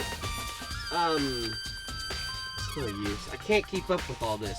It's just too unreal. What's wrong? You still can't believe it? What about you? How can you believe it so easily? Things like that are usually impossible. What do you mean, usually? Usual, normal, ordinary, simple. Those things do not exist anywhere in the real world. Ow, hurts. If you don't understand what they actually represent, you don't understand the nature of anything. You don't pull your punches, do you? Besides, what you consider usual is based on your common sense, right? But what makes you think your own common sense applies to me at all? The documents gathered here are genuine. I have reviewed them multiple times, so there's no doubt. Hold on a second. You're saying you've read all these documents and more than once? But all this has been like top secret, confidential stuff, right? So why? My family has a reading room just like this one at our home. Ours is bigger, of course, and it's not as dusty. Huh? Members of the Togami family have access to any variety of government-related documents. That includes foreign powers as well as domestic. How is that possible? So, in other words... I already told you. There's a secret council that controls the world from the shadows. My family is a member of that council. And I have within me the bloodline that will allow me to one day bend the world to my will. But to become such a ruler, I must know all levels of this world backwards and forwards. So whenever I have time, I like to review whatever documents and materials that interest me. Which is why I proclaim without a doubt that the materials gathered here are the real thing. This is beyond believing or not believing. Byakuya is actually starting to scare me more than the actual mastermind. And what always interested me the most were the cold cases, police investigation reports. Reading through those reports has always been a hobby of mine, ever since I was little. It's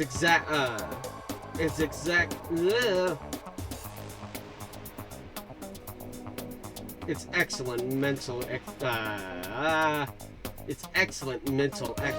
exercise. I've solved more than a few of these cases just by reviewing the reports. And among all these reports, one of my recent favorites is the Genocide Jack case. As he talked, Byakuya grabbed a specific file from the shelf. That's right. This is the complete case file. Every single report surrounding the Genocide Jack case has been compiled in here. Because there are so many, allow me to quickly summarize the main points. To begin, there are two notable characteristics in every Genocide Jack case.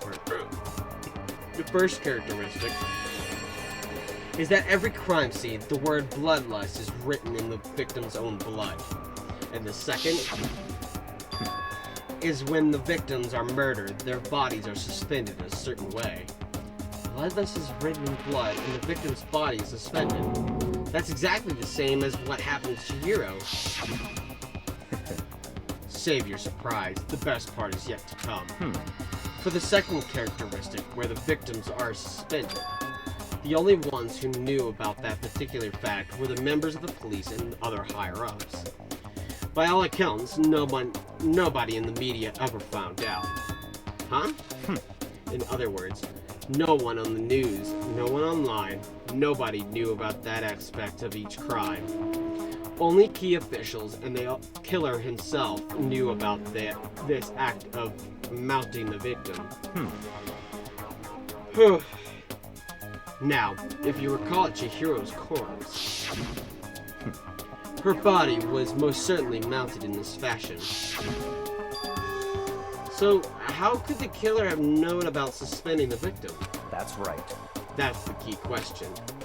But in fact, the answer is quite simple. So, in other words... The culprit isn't a copycat killer. It's the real Genocide Jack. In other words... That right there is the evidence that Genocide Jack has hidden himself among the rest of us. That then Genocide Jack really is such a brutal, fiendish killer. Really is walking around among us. Interesting. Things are really starting to get interesting, aren't they? I never imagined a killer with such a reputation would ever become part of our little game. Now, don't you think it would be good for you to take a look at what I've already seen? Ugh. You might just manage to ferret out a clue or two. Such ignorance. If you get down on your knees and beg, I might even show you myself. Okay, Byakuya. Byakuya, about that Genocide Jack case file. Could you let me see it? That's fine. Well, you didn't beg, but I guess it's okay this time. Feel free to look at it in here, but you can't take it with you.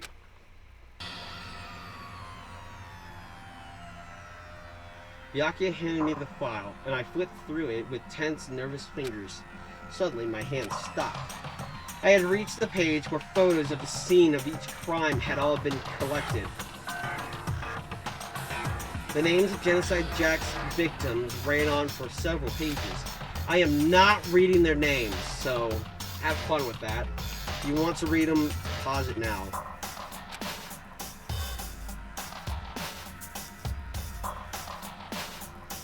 There was no end to it, but one thing became perfectly clear as I read. All the killer's countless victims were killed. All the killer's countless victims were killed and suspended in exactly the same way. And at the scene of each murder, the word bloodlust was left in the victim's own blood. Now take a look at the next page, and you'll find another interesting tidbit. The next page.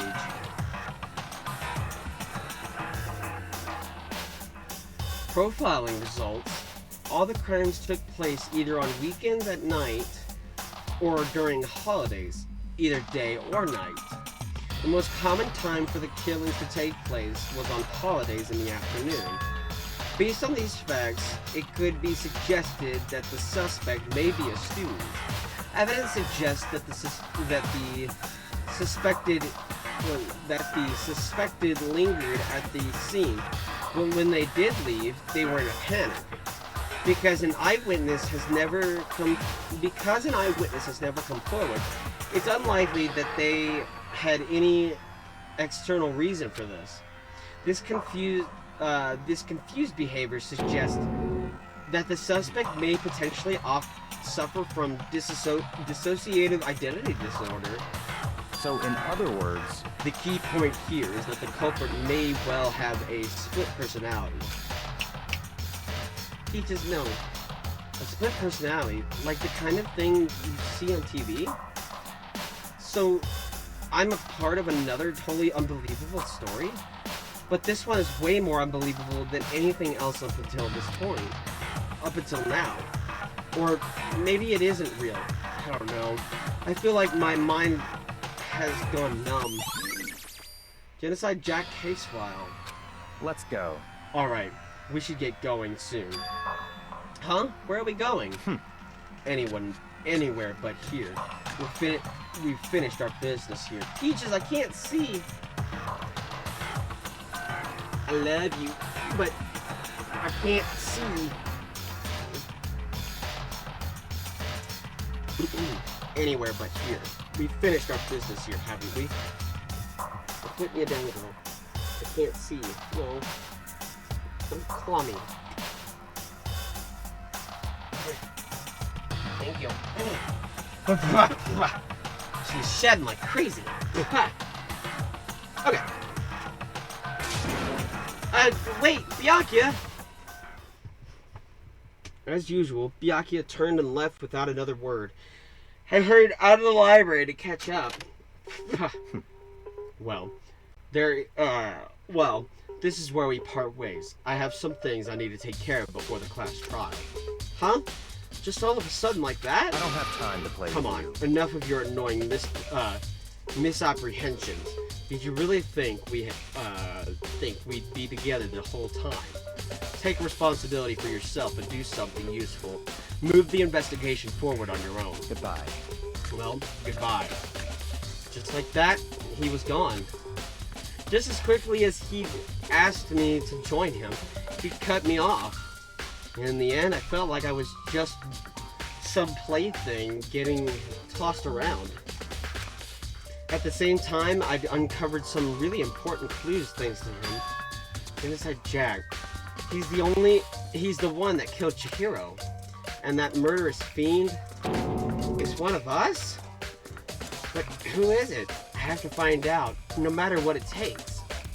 And to do that, there's somewhere I have to go investigate one more time. I have to go back to the crime scene, the girls' locker room. I should check the boys' locker room too. The others might have come up with some info I might find useful while I'm at it. I need to find out anything I can.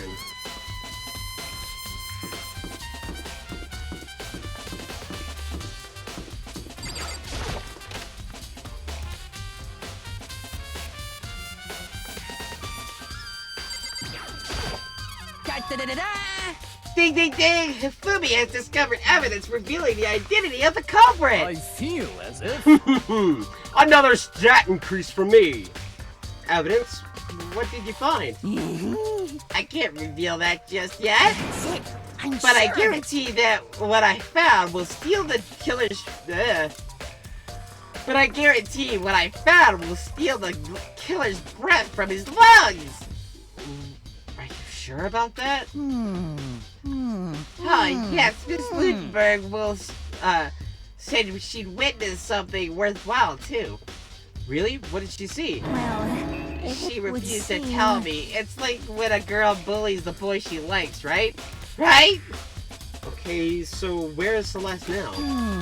The warehouse by the dorms, where, she was there, but at the same time, not there. What's it gonna be? Okay, so we'll just ignore you and go into the boys' locker room.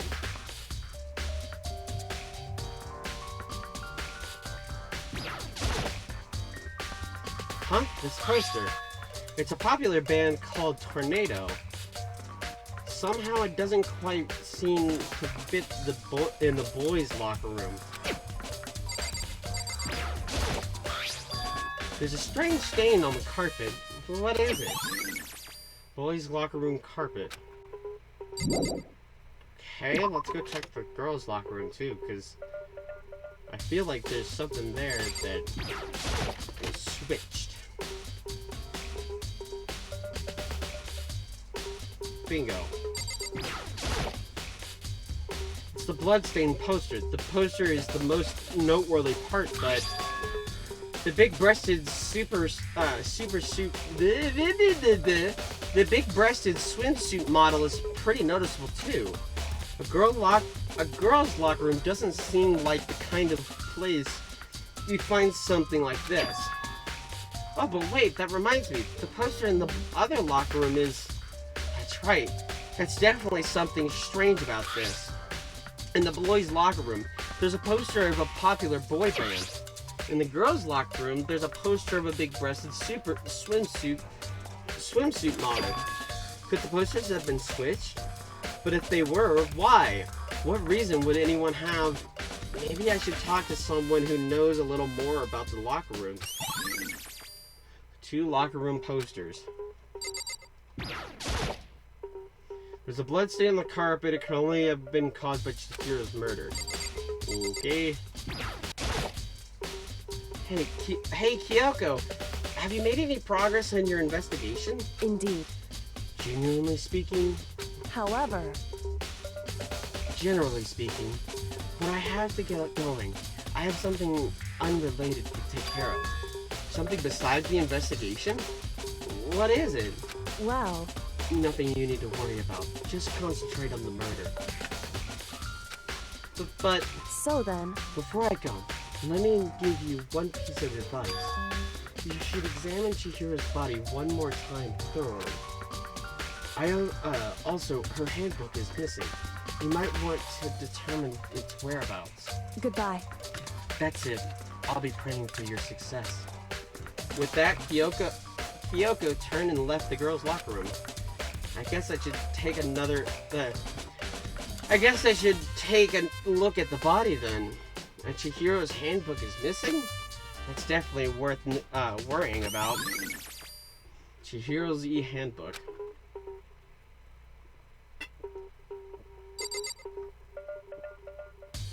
Wonder if Sakura says she's been in here a lot. Maybe she'll know something about the carpets or the posters. You spend a lot of time exercising in the girls' locker room, right, Sakura? Of course. I use it nearly every day since it opened up.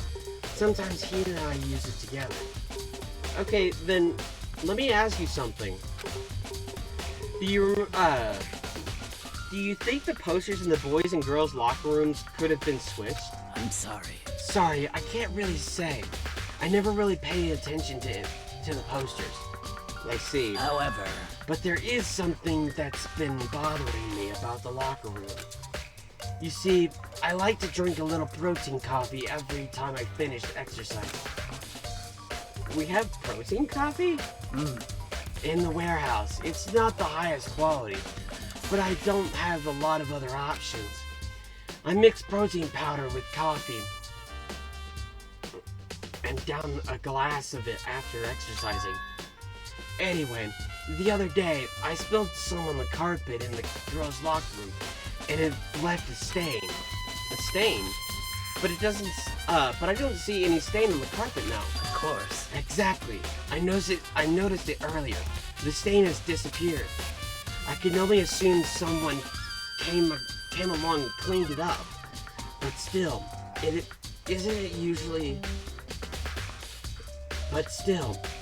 it unusually clean? As if there wasn't a stain here to begin with. Disappearing stain. Well, let's go talk to Celeste. There's still more I need to check. Wait, what? Dude had a real unbox for week. I heard Chihiro talking about it all. Yeah, I've already... Okay, so he has nothing new to add.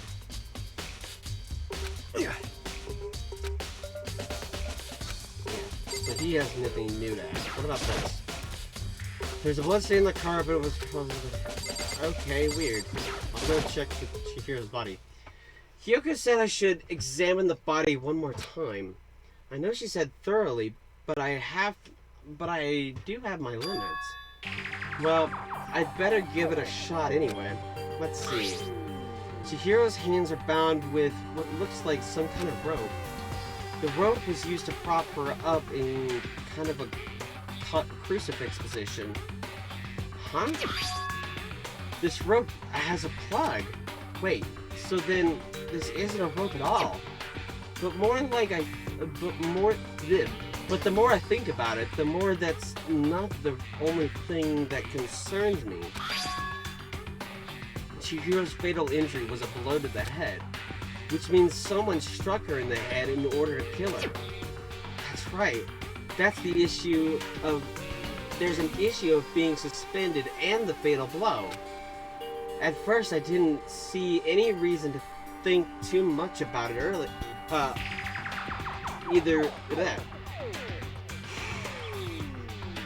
At first, I didn't see any reason to think too much about either of them.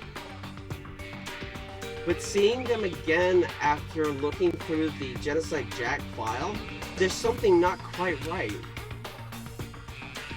does this all mean? Status of the body. Well, the one thing most likely to tie all these mysteries together is the true nature of the rope that was used to suspend Chihiro. To figure that out, there's a certain place I need to revisit and take a look over again. Plus, it might help to look at the genocide case file one more time. Okay, I guess we'll go check the library one more time before seeing Celeste.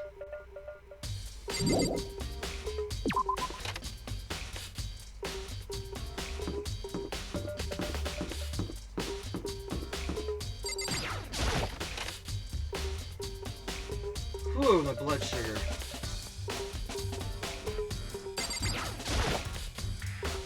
Huh, the lamp won't turn on. Oh, I see, it's not plugged in. The lamp's cord isn't long enough to reach the outlet from here. But last time I saw it, it was definitely on. And it was definitely right here. Oh, that's right, Byakuya was using an extension cord. But there's no extension cord here now. I wonder if... library desk lamp. Alright, let's see if Genocide Jack's case file is still here. Just take a look at it one more time. I want to take another look at Genocide Jack's case file. I know it was around here somewhere. Huh? It's gone! Did someone take it out? Did someone take it out of the archive? But the only one who would do something like that. I can't think of anyone but Byakuya. So the wooden box is empty. The extension cord was in there before. So let's go talk to Celeste, because it doesn't look like there's anything else here. So we'll go... Let's, map. I've already checked out those. Man. Looks like there was something in the dining hall. Oh, excuse me. Hey, Hina. Oh, Hina, how's Toko doing? Same as before. She won't come out and just keeps on mumbling something about Genocide Jack. I just left her there. You left her? My head was all swimming and I was getting pretty hungry. Yeah! Oh, but don't worry, I'm gonna head back as soon as I'm done eating. Toko's not exactly pleasant, but I'm still worried about her. Speaking of which, what are you eating? Huh? A donut, of course. Of course. Excuse me, that was posed as a question. Of course? Of course? There's two things I'm sure God created. Outer space and donuts. I am moving Peaches before she starts stepping on stuff. Ugh! I love you, baby girl. But you can't be in here right now. Yep, can't be in here. Sorry, baby. I know you want attention, but I can't do this right now. Really?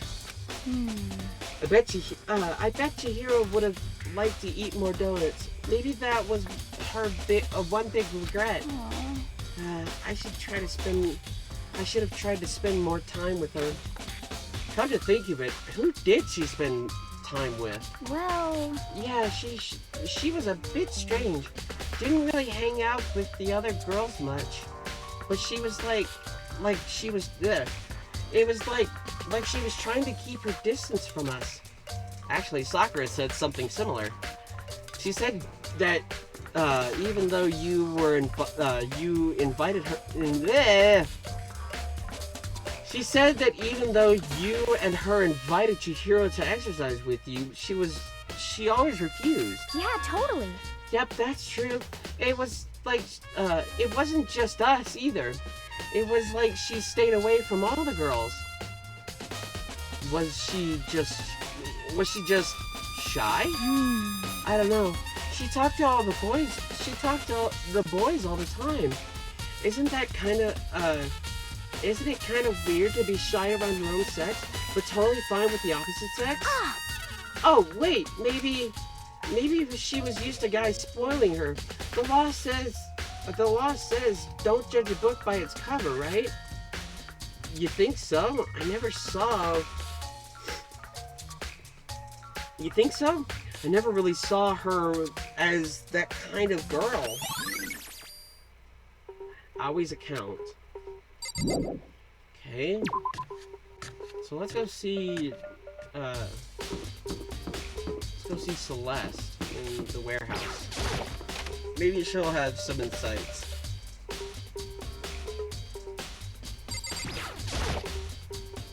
Celeste, what are you doing here? This warehouse is amazing. It has absolutely everything one might need to live a full life. From food to clothes to towels, there's an endless supply to choose from. I see that, but have you found anything related to the case? Most unfortunate. I knew you were going to ask me that. I thought talking about the warehouse itself might distract you, but it seems it was pointless. Then, did you find something? Very well, I will tell you, and only you. Actually, last night I saw her here. Chihiro was in the warehouse. Wait, really? Wait, bleh, not wait. What, really? Indeed. This is right before nighttime. What are you doing out this late? Oh, I was just... Are you planning to go exercise, perhaps?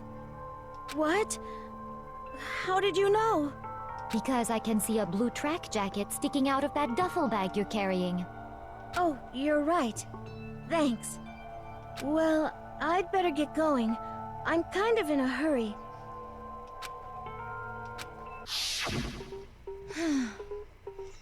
She stuffed the jacket into her bag in a hurry. It was almost like she was trying to hide it. And just like that, she was gone. Yes, indeed. I assumed she was merely stocking up to go exercise in the morning, but it would appear she ignored the nighttime rule and headed directly to the girls' locker room. If she hadn't broken our rule, none of this ever would have happened. You get what you deserve, I suppose. So apparently, she went to the girls' locker room late at night in order to exercise without anyone knowing. The strange thing is, there was no trace of the track jacket or duffel bag Celeste said she saw Chihiro carrying, which could mean the killer would have gotten rid of it somehow. Celeste's account.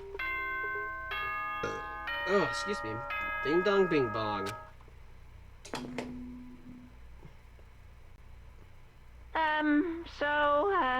I'm getting tired of waiting. Shall we just plunge right in? It's the moment you've all been waiting for! The class trial! You remember where to meet, right? Yeah. Please go through the red door on the first floor of the school.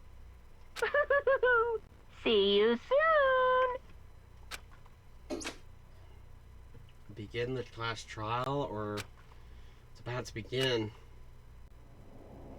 Red door. It's right through there. Right through here.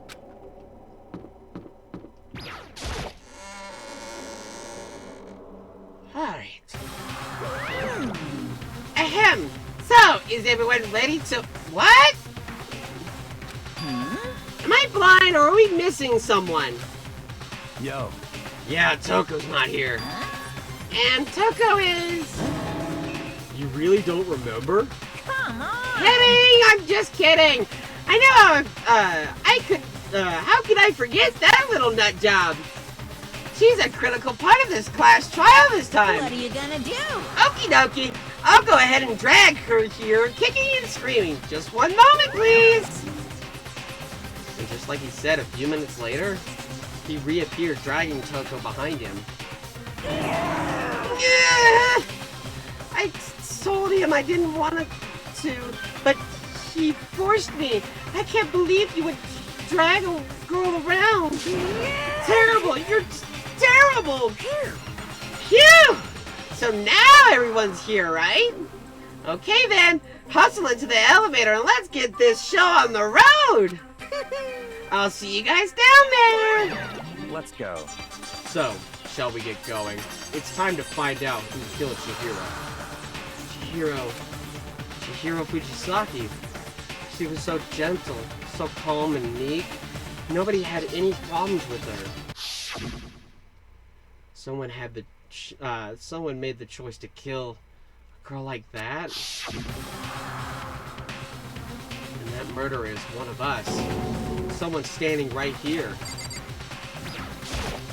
Hey, come on. Fucking Toko, man. What's got her so worked up?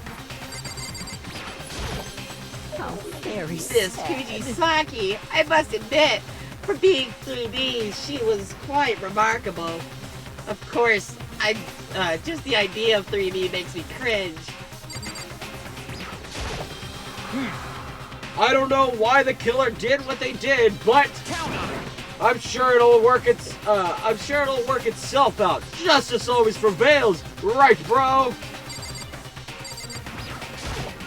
Well then. I will uncover the villain who performed such heinous acts on a weaker individual. You ready? We doing this? Shall we go? Shall we begin?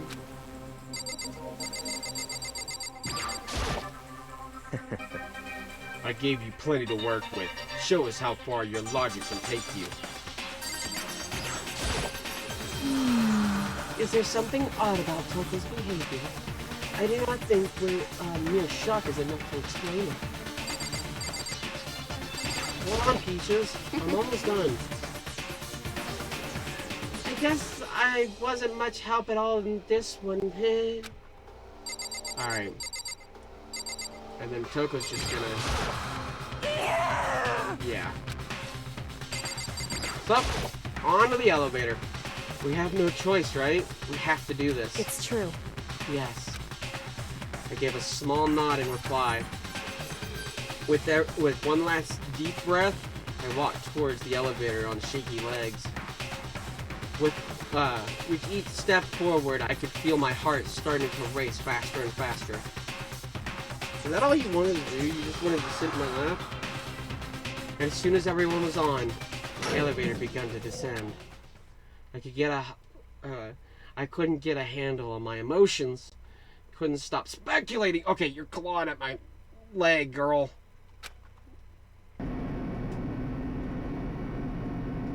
The steel box sank with a heavy The steel box sank with heavy clunking sounds deeper and deeper into the ground. As we went deeper, the uneasiness of my heart grew bigger and bigger. The elevator was unaffected, however, and continued to descend without hesitation until finally it came to a sudden stop. What do you think? I redecorated! Isn't it so fresh? Isn't it so exciting? Don't waste our time with stupid questions. Let's get this over with. Good, good! You're rip-raring to go! Gotta say, I don't hate it! Not at all! Well? Okay then, let's get this show on the road! Grills, chills! Everyone, please find your assigned seats! And so, the curtain opened once again. A deadly judgment, a deadly deception, a deadly betrayal, a deadly riddle, a deadly defense, a deadly faith, a deadly class trial.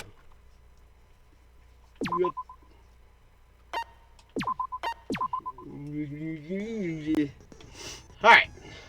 I'm gonna set the skills. I want that. That. Okay.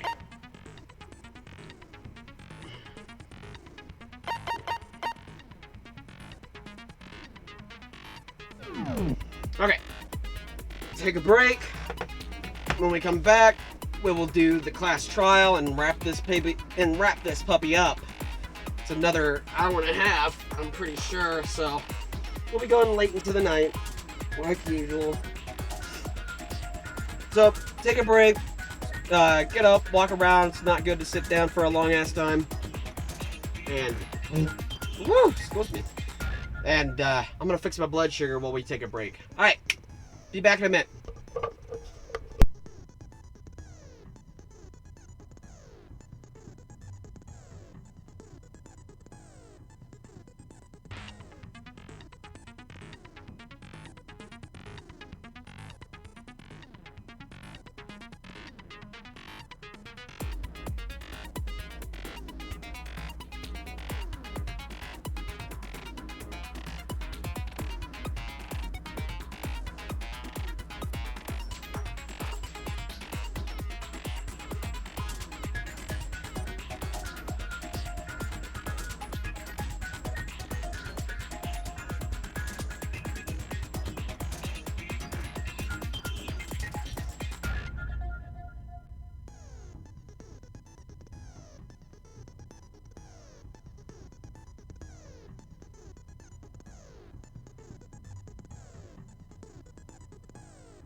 Alrighty, guys.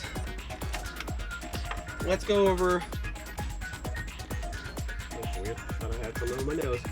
Let's go over everything, all the truth bullets, one last time. Get a good refresh.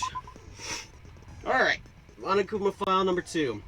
The victim was Chihiro Fujisaki. The time of death is estimated to be around 2 a.m. The body was discovered in the girls' locker room on the 2nd floor of the school. The cause of death was a blow to the head with a blunt object. She was killed instantly. Sakura's account. Although Chihiro wanted to get stronger, she declined several invitations from Sakura and Aoi, and she may have used the locker room late at night to avoid them.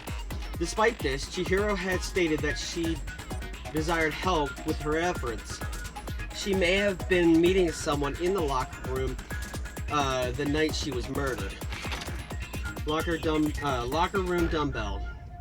The dumbbell found in the locker room of the girls' the dumbbell found on the floor of the girls' locker room had a significant amount of blood on it. Mondo's account. Chihiro had told anyone willing to listen that she wanted to get stronger. Some assumed that due to her inferiority complex about being weak, she admired strength more than anything else. Card reader. To unlock a locker room, you need to swipe your e-handbook over the card reader. You need a male student's handbook for the boys' locker room and a female student's for the girls. It is not possible for 2 people to enter at the same time. Additionally, lending someone your e-handbook is a violation of school regulations. Main hall e-handbooks. The handbook of each student that has died is placed in the mailbox in the main hall. Broken e-handbook. One of the handbooks found in the main hall had been broken, which is apparently a rare occurrence. Junko and Sayaka's handbooks both seem to still work, so it is assumed that the broken handbook is Leon's. However, Monokuma claims it is very unlikely that Leon's handbook would have been broken. Oh my god. Genocide Jack case file. Suspected Genocide Jack victims include Ken Harada, Tenshiro Honda, and Shoji Gaku, among countless others. They were killed in the same way and mounted on a nearby wall. The word bloodlust was found at the scene of each crime, written in blood.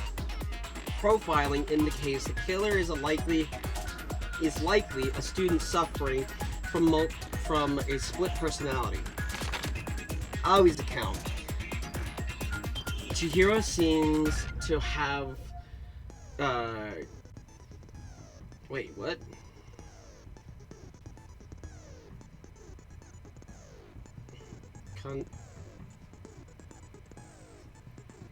I want to say consciously, but I don't think that's right. Yeah, I think that's consciously. Chihiro seems to have consciously kept her distance from the other girls at the school, even from the beginning. Meanwhile, it had been noticed that she got along remarkably well with her male classmates. Boys' locker room carpet. The carpet in the boys' locker room was found with a blackish stain on it. 2 locker room posters.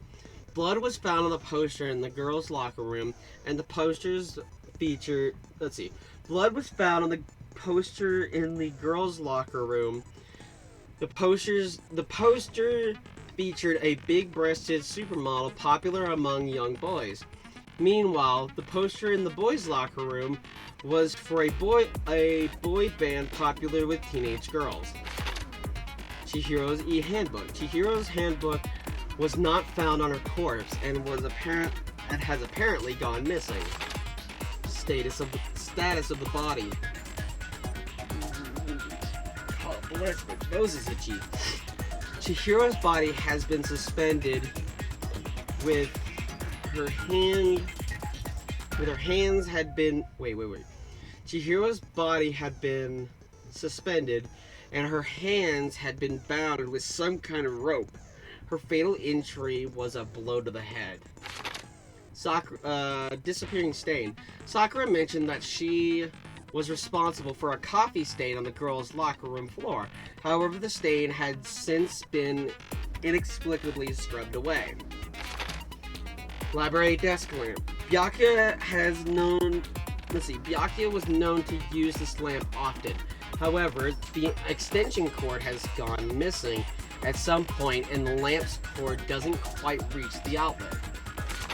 Celeste's account. On the night of the murder, right before nighttime, Chihiro was spotted leaving the warehouse. It seems she was stuffing some blue exercise clothes into a duffel bag. Presumably, she was on her way to exercise, but the clothes were not found at the crime scene. Celeste had not told anyone other than Makoto about this encounter. Alright. With that, I think we are ready to move on.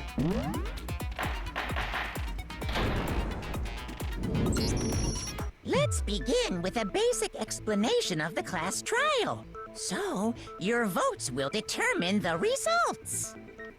If you can figure out who done it, then only they will receive punishment. But if you pick the wrong one, then I'll punish everyone besides the blackened, and the one that deceived everyone else will graduate. Okay, then. So, first off, let's talk about the murder weapon! First, we have to make clear what was used to deliver the fatal blow.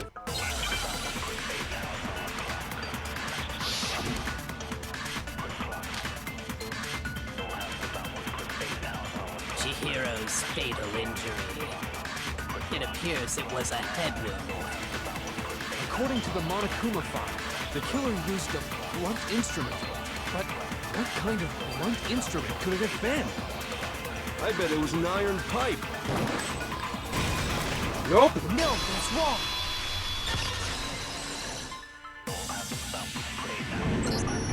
Can we agree that the object that dealt the fatal blow was the dumbbell found at the scene of the crime? It was covered in blood, and there was nothing else at the scene that could have caused that kind of injury. And the wound on the victim's head is consistent with the shape of the dumbbell. As far as I'm concerned, there's no mistake and no room for doubt on this one. You looked at her head wound? Yay! That's so creepy! If you don't mind, I will proceed from here. Let's move on to discussion of the culprit.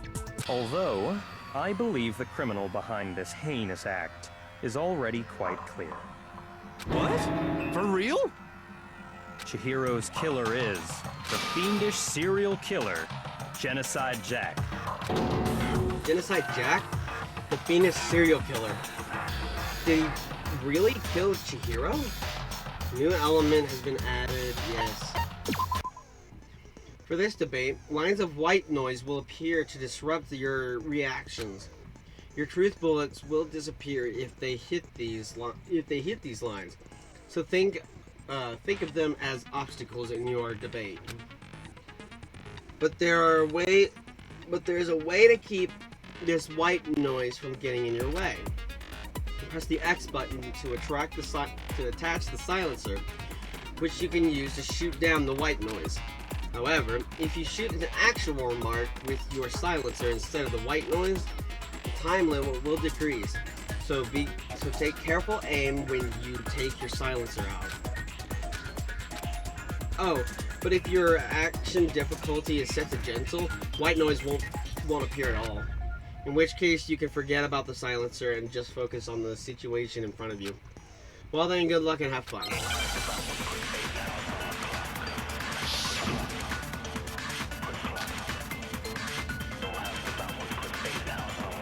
The culprit is Genocide Jack. I'm sure of it. Case closed, as far as I'm concerned. But that's impossible!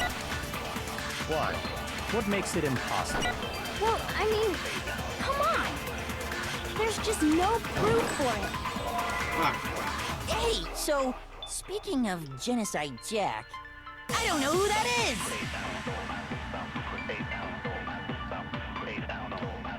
The thing Byakuya showed me in the archive, one look at that and anyone would be convinced. It shows that this was the work of Genocide Jack. The culprit is Genocide Jack. I'm sure of it. Case closed, as far as I'm concerned. But that's impossible! Why? What makes it impossible? Well, I mean, come on! There's just no proof for it. No, that's wrong! Nope. I might know one reason he could be involved. What? I found this file while I was looking around the archive in the library. I guess it's some kind of confidential file the police put together about the Genocide Jack case. What? That's kind of weird as shit, isn't it? The why of it is probably more trouble than it's worth. So I keep skipping over. Oh my god. Whatever. Let's forget about that for now. More importantly, it outlines all the specifics of every Genocide Jack case in exceeding detail. According to the file, there appear to be two defining characteristics in every Genocide Jack case. The first is that a bloody message is found written at the scene of every murder. Oh, that's right.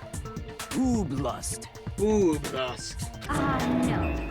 It's actually bloodlust. But more important is the other characteristic, and it's something that has never been made public. Never made public? What the hell is it? Why don't you tell them, Makoto? The other characteristic of every Genocide Jack case, which the world at large doesn't know. If I'm not mistaken, it has to do with the position of the body. I got it! Apparently, in every Genocide Jack case, the killer suspends the body in a certain way. Other than the killer, the only people who know about this are the higher-ups in the police department. However, Chihiro was most definitely suspended in the same way. So, how did the culprit know about this when only high-level police officials were aware of it? There's only one logical answer I can think of. It's because the culprit in this case is the real Genocide Jack. No fucking way! You're saying Genocide Jack is one of us? Yes, in fact, it's Toko. What? Genocide Jack's true identity is Toko Fukawa. You lie! What? Hey, okay, wait, hold on a sec. Toko has, like, bloodophobia or whatever, remember? What kind of serial killer is afraid of blood? Is Toko Genocide Jack? The answer is yes and no. Another riddle. Man, why is this gotta be so complicated? It's a riddle for sure, but I feel like I understand it. What it means for Genocide Jack to be Toko, but also not be Toko? The answer is that she's not just one person, but multiple people, right?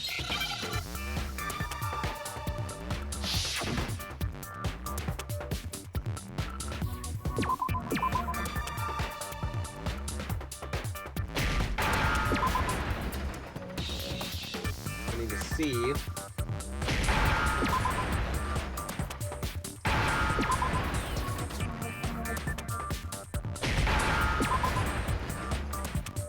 Now I understand. Is it because Genocide Jack has a split personality? Huh? I think I read that somewhere in the file, too. They thought that the suspect might have, what did they call it? Dissociative identity disorder.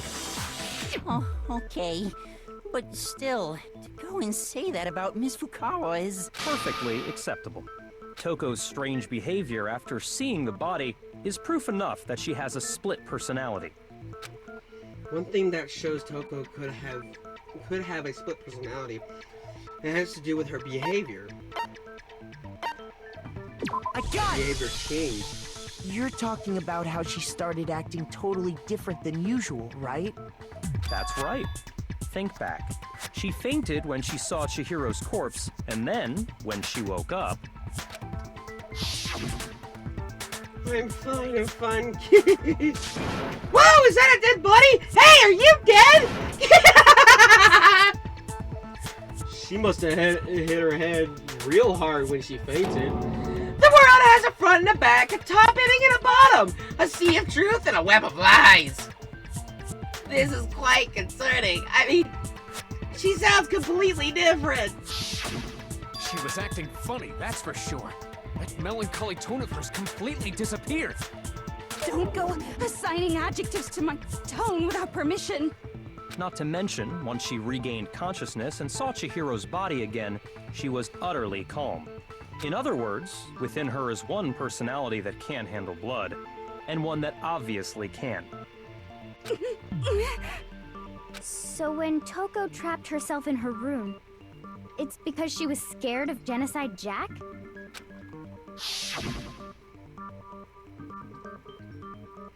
I won't let Genocide Jack have control.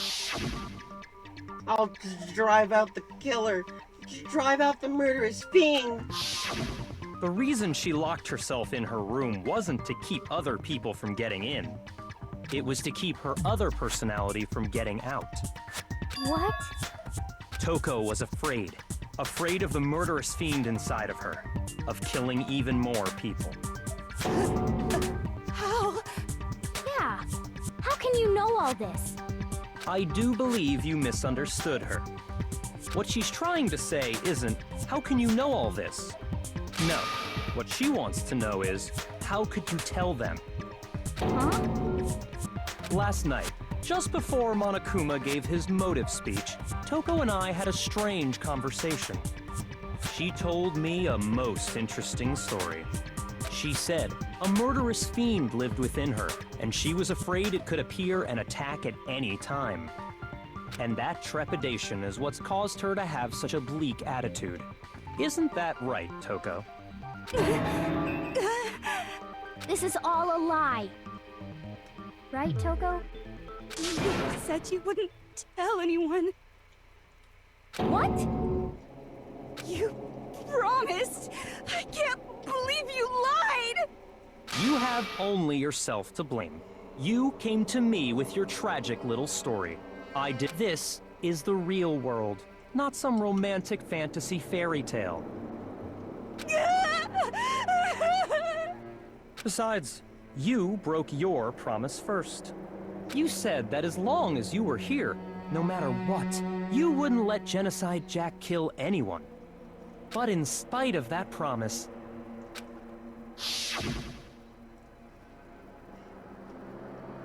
I'm sorry I couldn't keep our promise.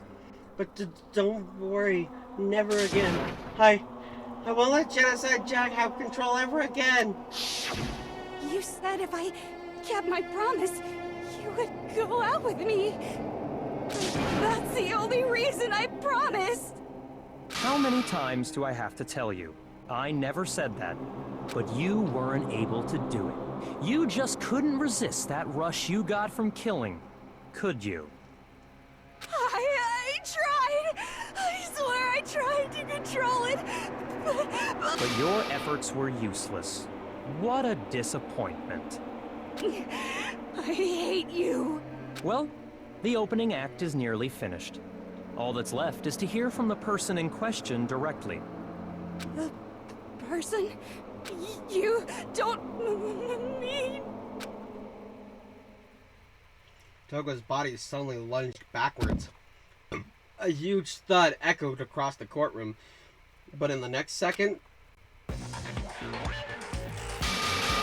hello there! Is it me you were hoping to see? What the heck? So you figured it out, huh? Well, whatever. What are you gonna do?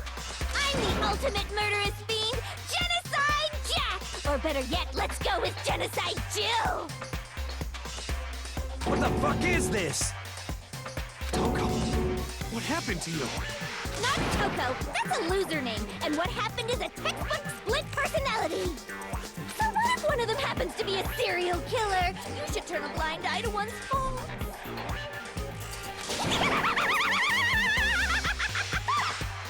So intense. Like they say, sound in murderous mind, sound in murderous body. This one is so different from the one we've come to know. Yes, well, the world is composed of a front and a vacuum. Just like how every inning has a top and a bottom, or how in the depths of every truth lives a little lie. Behind every dark and gloomy soul lives another that shines as bright as the sun! This is the murderous fiend, Genocide Jack? This is beyond insane! Miss Jack, Jill, can I ask you a question? What's up? Some of us think you might be the mastermind behind our entire situation. What are your thoughts on that? Well, I'll tell you. I am the mastermind of all masterminds! Just kidding! Then it's not true? Of course it's not true! How dare you try to link me to that creepazoid? And another thing, the police and government and society in the outside world are totally powerless! I mean, they just let this idiotic bloodthirsty maniac go buck wild all over town! Sure, I'm a bloodthirsty maniac, but life is pain, right? To live is to hurt other people. It's a necessary evil if you want to survive. The act of living itself causes pain for everyone. Just kidding again! This should be enough to convince you. This murderous fiend is responsible for Chihiro's death. There's clearly a motive, so there should be no doubt. A motive? Remember what Monokuma told us? If someone didn't murder and graduate within 24 hours, an embarrassing memory or secret would be revealed. Well, let's assume that Toko's secret was about Genocide Jack. If a secret like that came into light, Toko's life would have undoubtedly been forever ruined. So she had a very clear motive to never have that side of herself exposed. Interesting. Very, very, very interesting. But sorry, as much as I hate to admit it, I'm not the culprit. But I cannot imagine anyone other than you could murder someone in such a bizarre fashion. Maybe so, but nevertheless, it's the truth. Do you really expect any of us to believe you?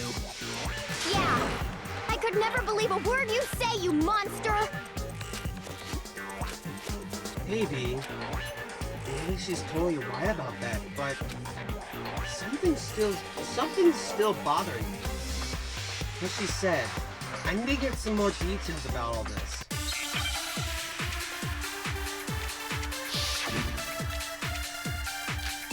Status of the body.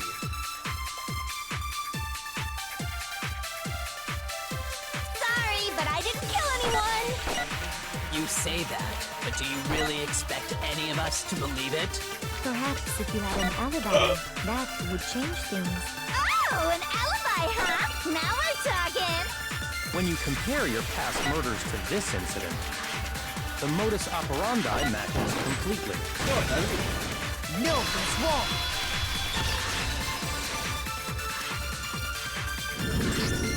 Are the methods of murder really exactly the same?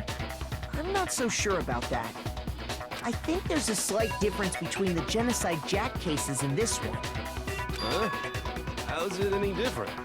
Uh-oh, you don't know? Well then, human garbage, let me tell you!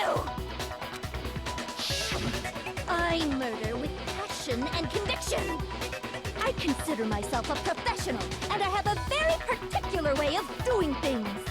Imagine you go to a fancy Italian restaurant. They're very picky about the noodles, the sauce, everything. But what happened to Chihiro? It'd be like if that same Italian restaurant started using ragu or Chef Boyardee. This is no creation of mine. Let me rephrase that in a way that maybe makes more sense. There are two clear differences between the Genocide Jack cases and this one. There's one clear difference between the murders. In the photos of the other Genocide Jack cases, look at the neck and stomach. Here you'll find a clear difference, the fatal injury. I got it! For one, the cause of death is different. In the Genocide Jack murders, all the victims were killed the same way. According to the case file, they were all apparently killed with a pair of scissors. But Chihiro died from a blow to the head, right? Ah, yes. That is remarkably different from the other murders. Wouldn't it be strange for someone who kills the same way without fail to suddenly change their method? And there's more. One more conflicting detail. That's right! In my recipe of murder, if the bloody message is the tortellini, then the arrangement of the body would be the pesto sauce! Could you please stop comparing killing people to cooking? So, are you saying the other difference has to do with how the body was arranged? That's right, the second difference is related to how she was suspended. In the photos of the other Genocide Jack cases, all the other victims were stabbed through their hands. Here, there's a clear difference. What was used to suspend her? Do you remember what the killer used to suspend her? They used some kind of rope to hang her up by her wrists. What is your point? Well, in all the previous Genocide Jack cases, specifically, pairs of razor-sharp scissors. And guess what? I used my own specially designed scissors for the murders and the arrangement. Like I said, I'm a professional, so naturally I'm very picky about the tools I use. And you know what else? Big Mac said there's two differences, but he's wrong. Big Mac? Are you referring to me? Listen up, Big Mac. There's actually one more difference. Huh? My word, you really didn't notice? Take a look at who the victims were in each Genocide Jack case. There's a pattern there, just waiting to be discovered. A pattern? Figure that out, and it'll be plain as death why I couldn't have possibly killed that little lolly girl. Let's see. There's a pattern surrounding the Genocide Jack victims, and Chihiro didn't fit it. If you look at the names of each victim, what do you notice? I think I figured it out. I know why she couldn't have killed Chihiro. Because Chihiro was a girl. Is it because Chihiro was a girl? Bingo! Bullseye! Right on the money! What are you talking about? In all the Genocide Jack cases, all the victims had something in common. Again, I'm not reading the names. There was no end to it. They were all guys? That's right! The people I kill with such passion and conviction are all adorable little men! I can't believe I said it! I'm so embarrassed! The hell is wrong with you? I can't help it! I'm just a full-throttle boy-on-boy fangirl, and the movie side of me just hates it. But now I'm on the fast track to becoming a full-fledged fan madam! So since Chihiro was a girl and not an adorable little male, you wouldn't kill her? Would an Italian chef suddenly start making ramen just because they're both noodles? Don't be stupid. I have too much passion and conviction to cross that line. That's the absolute reality of the one and only. We get it. You've clearly explained your hobby and your philosophy. But that's not all there is to it. It's a different matter entirely, when you're forced to kill in order to survive. Quiet, lowly cur! Lowly? Cur? I I would never kill for a reason as petty as mere survival. And if by some fluke I did kill to survive, why would I bother with the message and arrangement? It'd make me the obvious suspect! That does make some amount of sense. Plus, whatever reason I have for killing, I would never leave out my prized scissors. Who would go out of their way to use a big, stupid, heavy dumbbell? Maybe you used the dumbbell because you couldn't find any scissors in the school? Any scissors? I don't just use any scissors. I only use my own set of high-class envy of the entire world scissors! Okay, whatever. There still aren't any in the school. Are you sure about that?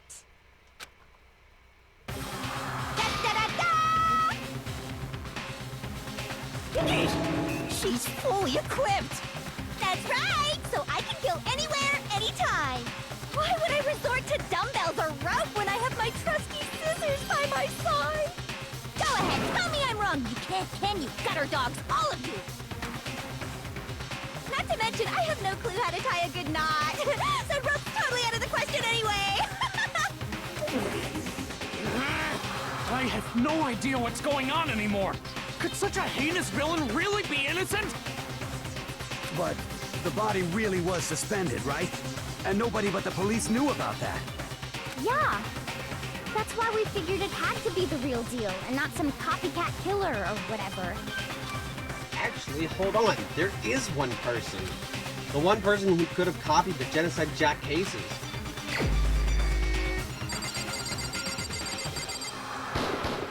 Here's my answer. Byakuya, it's possible you could have found out, isn't it? You'd have no problem gaining access to classified government documents or internal police records. Plus, you'd already looked through the Genocide Jack file before this all happened, hadn't you? Are you saying Mr. Togami did it? Then the reason he pushed the theory of Genocide Jack being the killer so hard was because he wanted to pin the crime on her.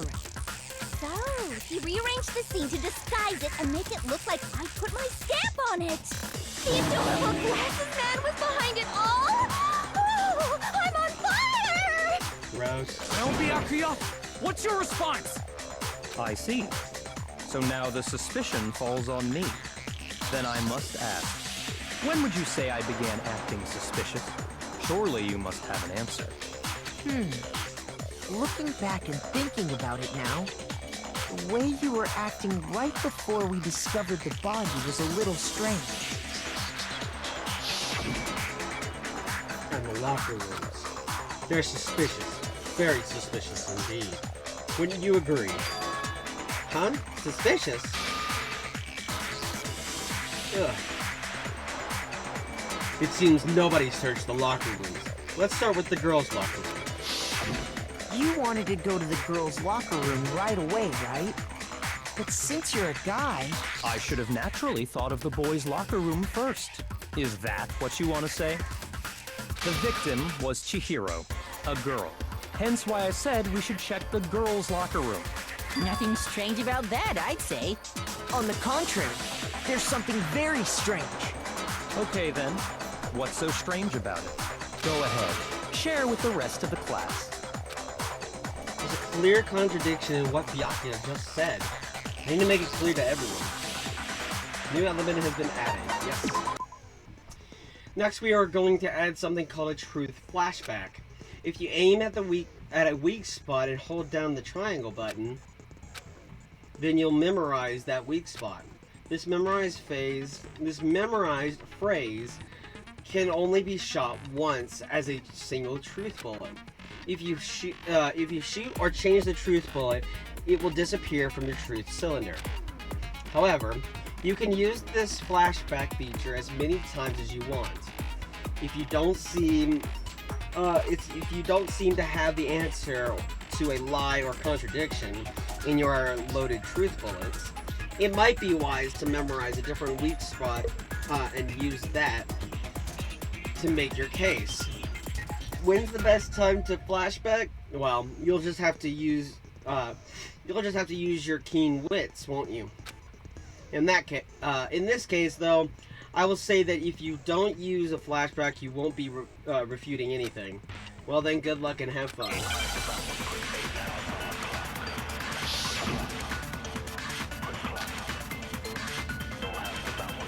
So, you said Byakuya was acting kind of weird before we found the body. But he was acting weird... how?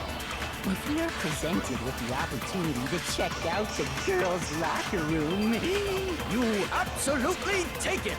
That's a natural reaction for any guy. That is my phone going The off. victim was Chihiro. So, let me know. No, that's wrong! No, that's wrong. So let me know to take my medication. I'll tell you what's so strange about that. Because up until we actually discovered the body, we couldn't have known who the victim was.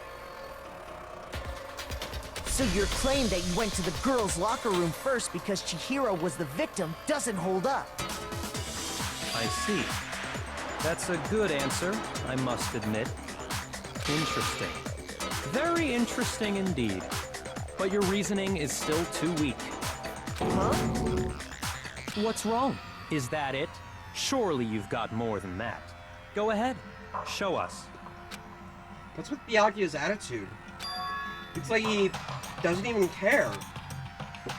I've got him cornered, but he's acting like it has nothing to do with him.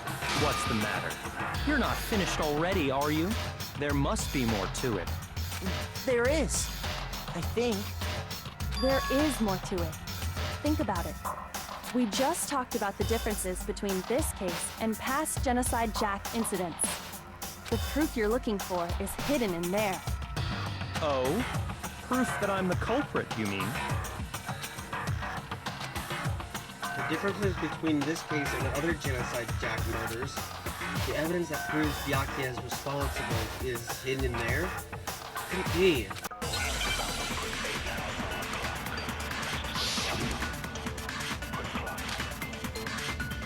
Desperate. What? The difference between the cases? You want me to explain it again? When I want to kill, I use my very own special scissors. And I use those same scissors to arrange the body. But Chihiro was suspended with... it was some kind of rope, was it not? That's right. It absolutely was. then there must be something very fishy indeed about that rope. Hey, Byakuya, where'd you get it from, huh?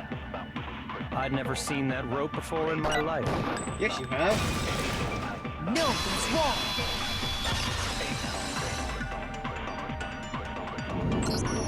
Actually, I'm pretty sure you have seen it before.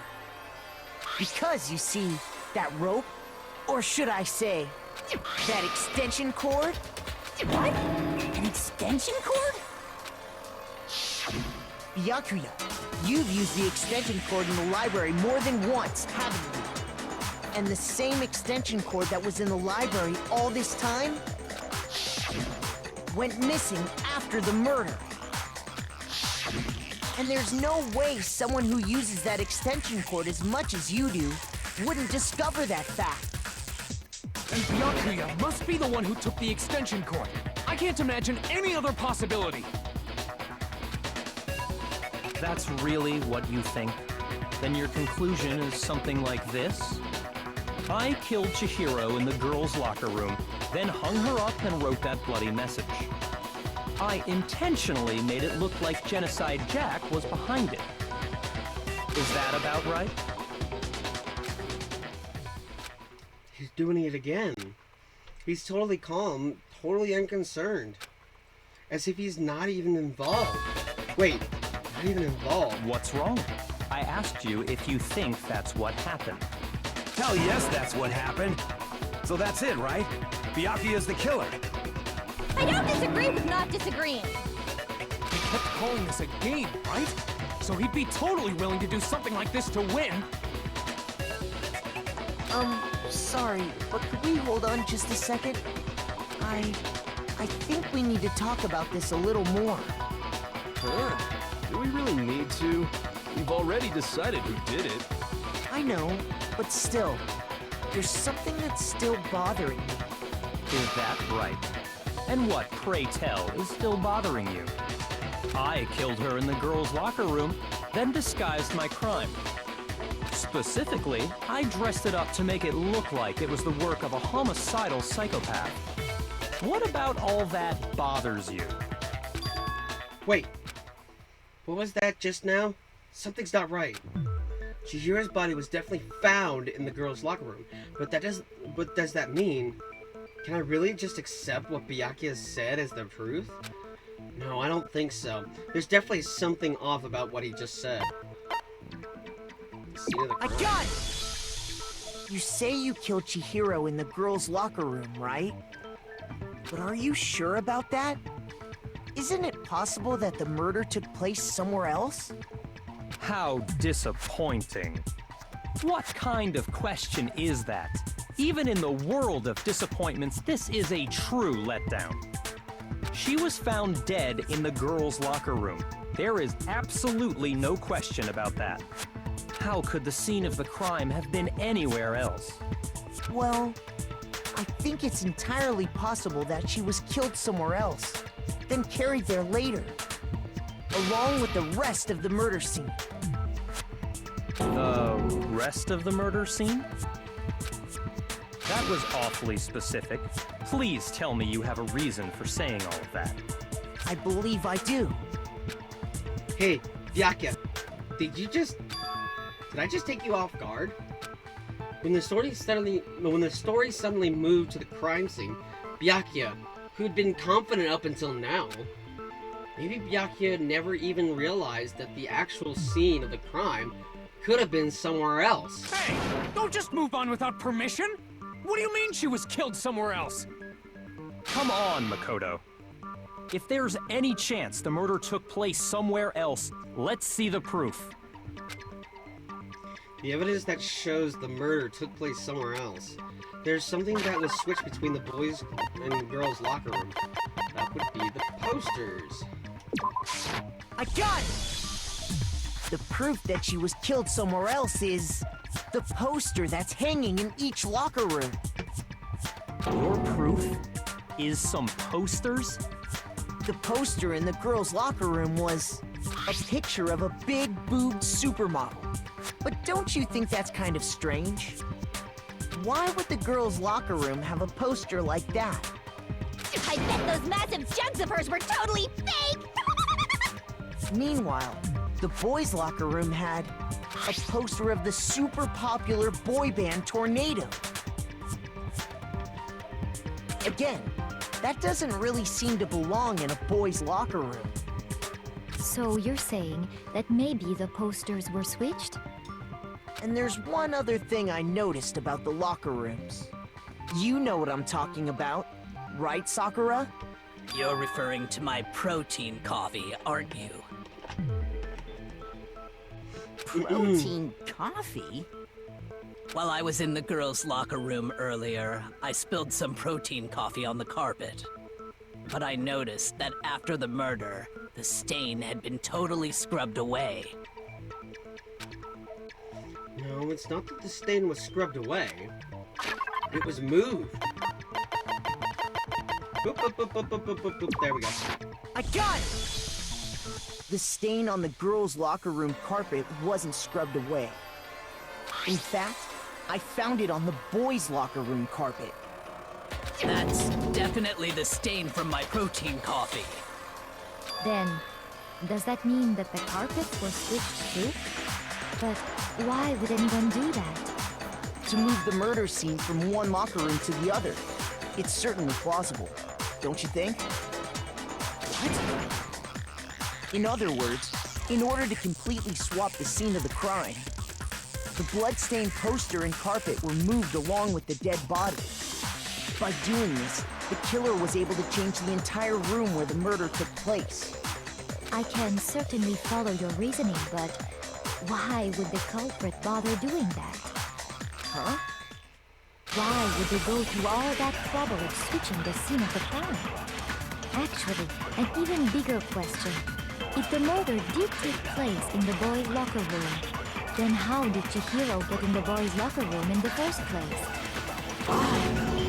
To get into the locker rooms, you have to swipe your e-handbook across the card reader device. But Chihiro's handbook should have only allowed her access to the girls' locker room.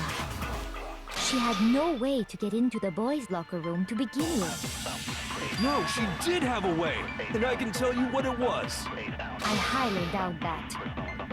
Shut up! I'm telling you, I know how she could have done it.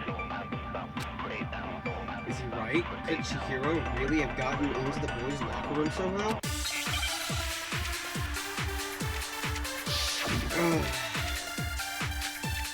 Broken e-handbook. Is it really possible? Could Chihiro really have gotten into the boys' locker room somehow? Ah! I got it! She must have hacked her e-handbook! She was the ultimate programmer, after all. I'm sure that would have been no problem for her. No, I don't think that's it. She used the thing that was in the main hall. Huh?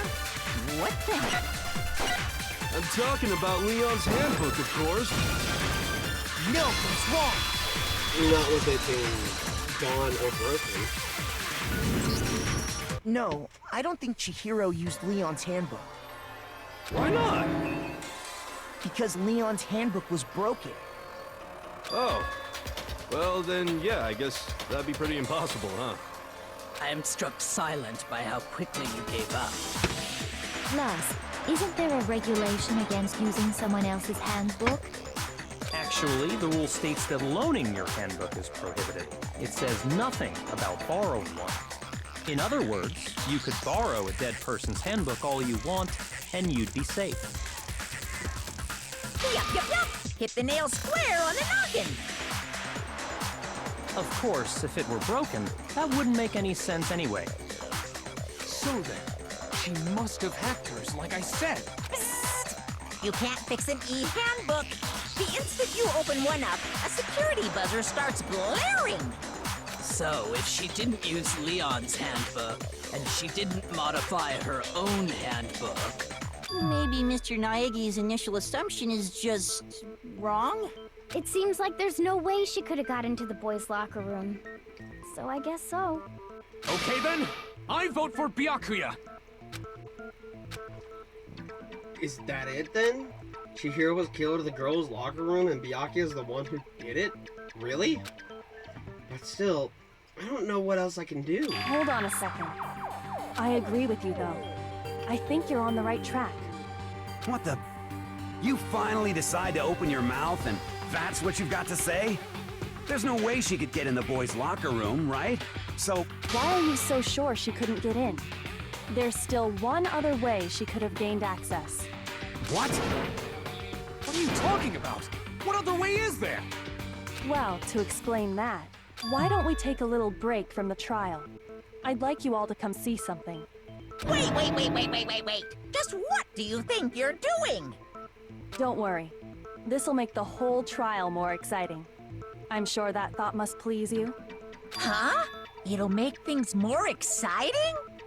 Well, all right then. I declare an official class trial recess. Huh? For real? Now then, what is it you want to show us? It better not be boring or I'll be very unhappy. Oh, I have no doubt it'll meet your lofty expectations. So, shall we go? So before I even knew what was happening, the class trial had been put on hold. We headed off with Kyoko in the lead, and where she took us was...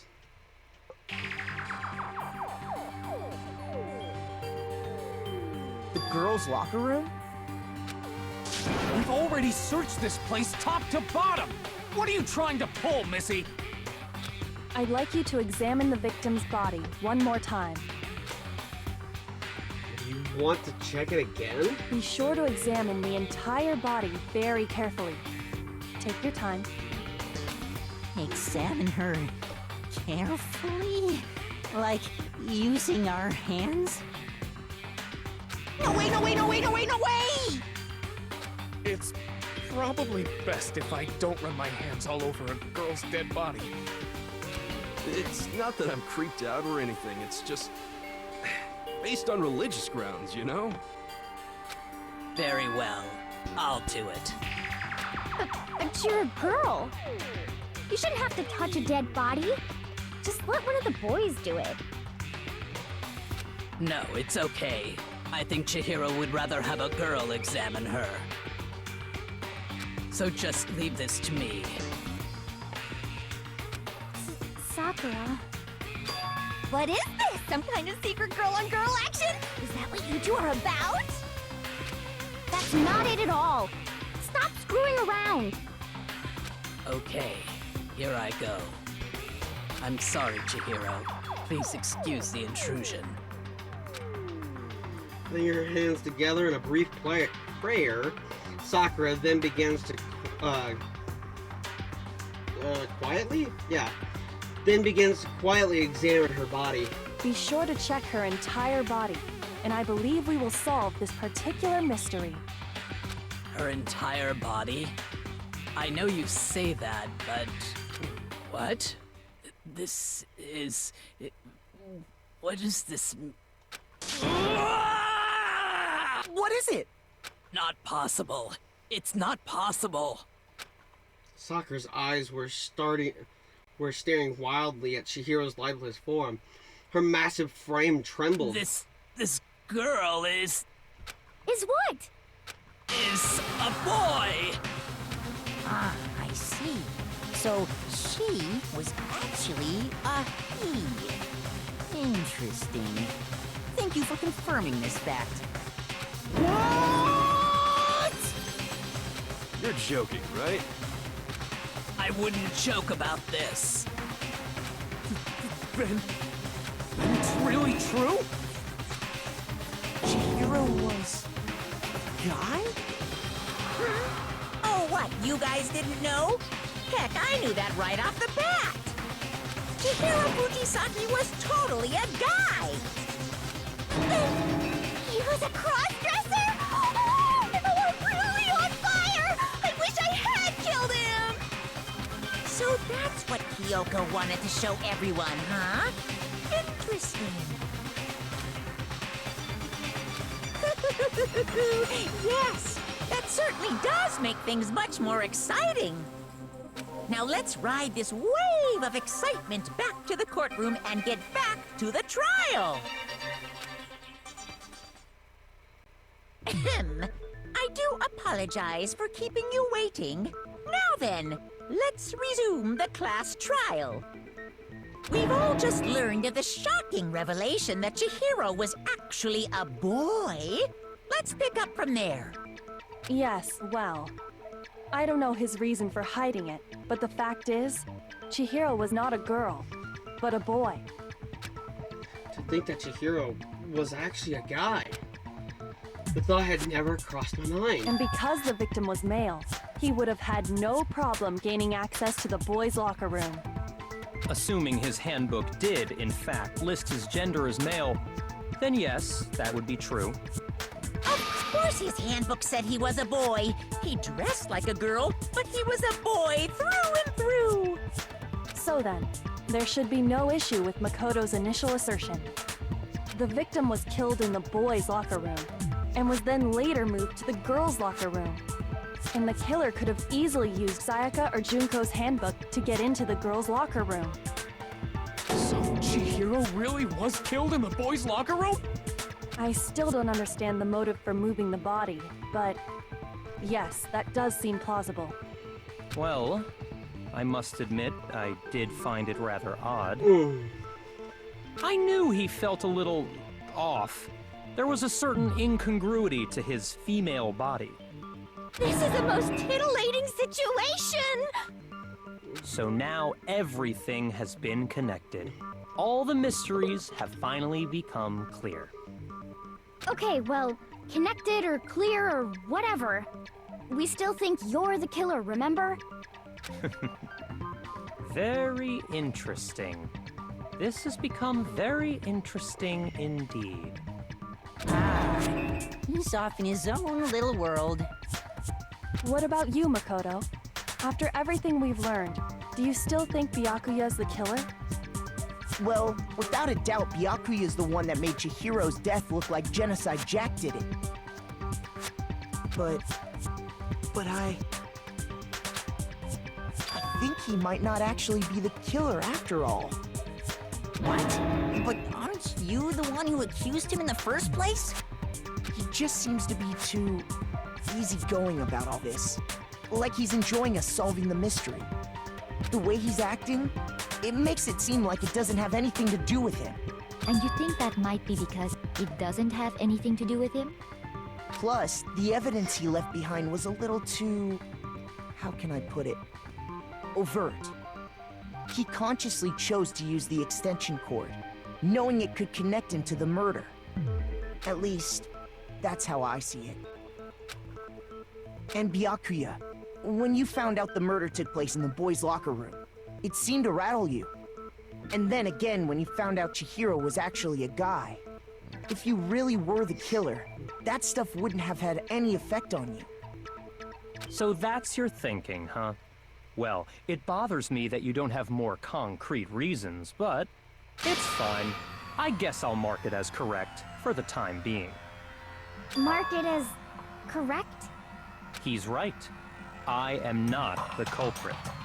I just happened to come across the corpse in the girls' locker room and decided to alter it. Are you fucking with us right now? No, I am not effing with you right now. I'm telling you the truth. Well, I find it very hard to believe. Go ahead. Find it very hard to believe. You're free to be executed along with the rest of us. If you're really telling the truth, then why? Why do you do that to his body? My reasons hardly matter right now. Uncovering the culprit is much more important, wouldn't you say? Now then, if it wasn't me, who was it? Well, I don't think I can say for sure without talking about it a little more. We're seriously gonna keep going? We're all good, aren't we? I thought it was clear Byakuya did it. No, I'm with Makoto. If there's any doubt whatsoever, we need to explore every possibility. Because if we're wrong, we all die here. That's true. Very well then. I'm with you too. Damn straight. Count me in. Do you not have a mind of your own? Of course I do. What am I, an ant or something? Anyway, let's discuss this all as a group one more time. We still have time to make our decision. That's very true. Our lives are all on the line. Excellent. Then shall we resume our game of hide and seek? But if Byakuya didn't do it, then who's the real killer? Who murdered Chihiro? There's one thing we can be sure that we know about the killer. The killer was able to gain access to the real murder scene, which means there's a guy. Since the crime scene has the boys since the crime scene was the boys' locker room, you would need a boys' handbook to get in. Since Leon's handbook is apparently broken, the killer would have had to use their own. In other words, it had to have been a guy. But that's still not enough. I need to find some more clues.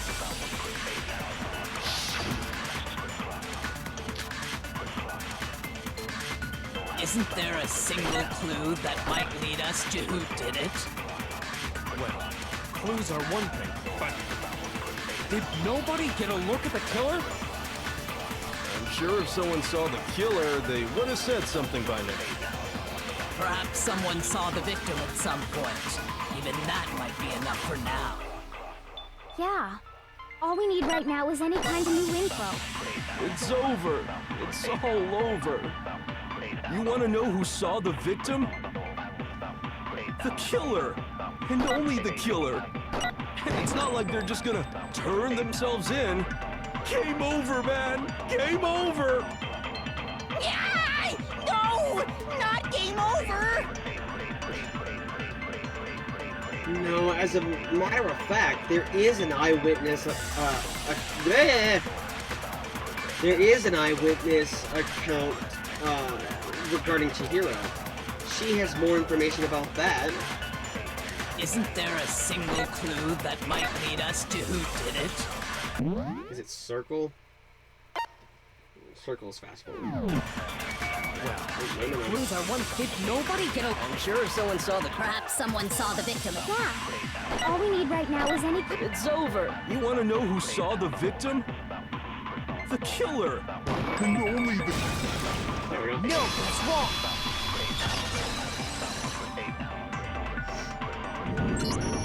I believe someone else did see the victim before he was murdered. What do you think, Celeste? Now that you mention it, yes, I did see him. Really? Oh, but I suppose only Makoto knows about this. The rest of you had no idea, did you? That is why you're all making such ugly noises.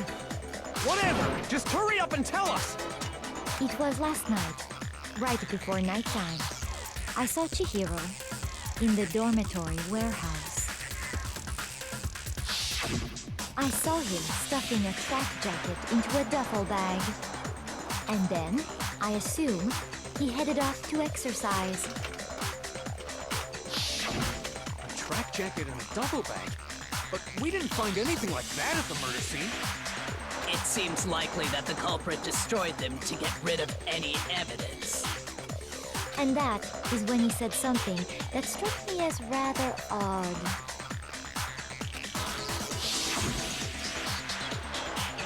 Well, I better get going. I'm kind of in a hurry. Chihiro told me he was in a hurry. But why would he be in a hurry? Only if someone were waiting for him, I should think. So, Mr. Fujisaki was on his way to meet with someone, and then they were going to work out together? But Hina and I had invited him to exercise with us plenty of times, and he always declined. Probably because he was afraid you'd find out the secret he was hiding, right? Which means that conversely, he must have trusted whoever he was meeting with very much. Enough so that he was willing to risk his secret being revealed. Oh, what a marvelous friendship! The point is, whoever he met up with is the culprit, right? So we just gotta figure out who it was. But knowing what we know, I can't even guess. No. You already have what you need to make the connection. Huh? You know who the killer is. Seriously? Who is it? Who's the killer? Think back to the track jacket and duffel bag the killer disposed of. Focus on the details of these items, and it should become obvious who was waiting for him. Are you sure about that? You really think we can figure out who did it based on 2 pieces of evidence that we don't have? What? You want to track down some fingerprints or something? Even if we had the equipment for that, we wouldn't know how to use it. As was noted, the evidence is already gone. There's nothing to get fingerprints from. Maybe, but we can make certain inferences if we just take the time to talk it out. Easy for you to say, but fine. Celeste, did you notice anything special about the bag or jacket? The bag was just a normal duffel bag from the warehouse. All the bags in there are the same, so I can't imagine what would make that one special. Well, if I remember right, there was a decent variety of tracksuits to choose from. Do you think there might be some connection between the culprit and Chihiro's jacket? Perhaps.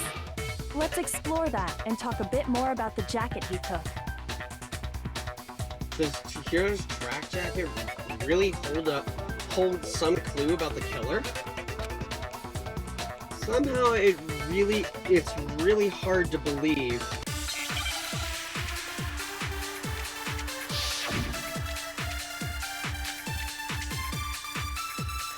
First of all, we know where Chihiro was headed. He was on his way to go exercise. So next we have to ask, why did he choose the specific tracksuit that he did? What do you mean, the specific tracksuit? I got it!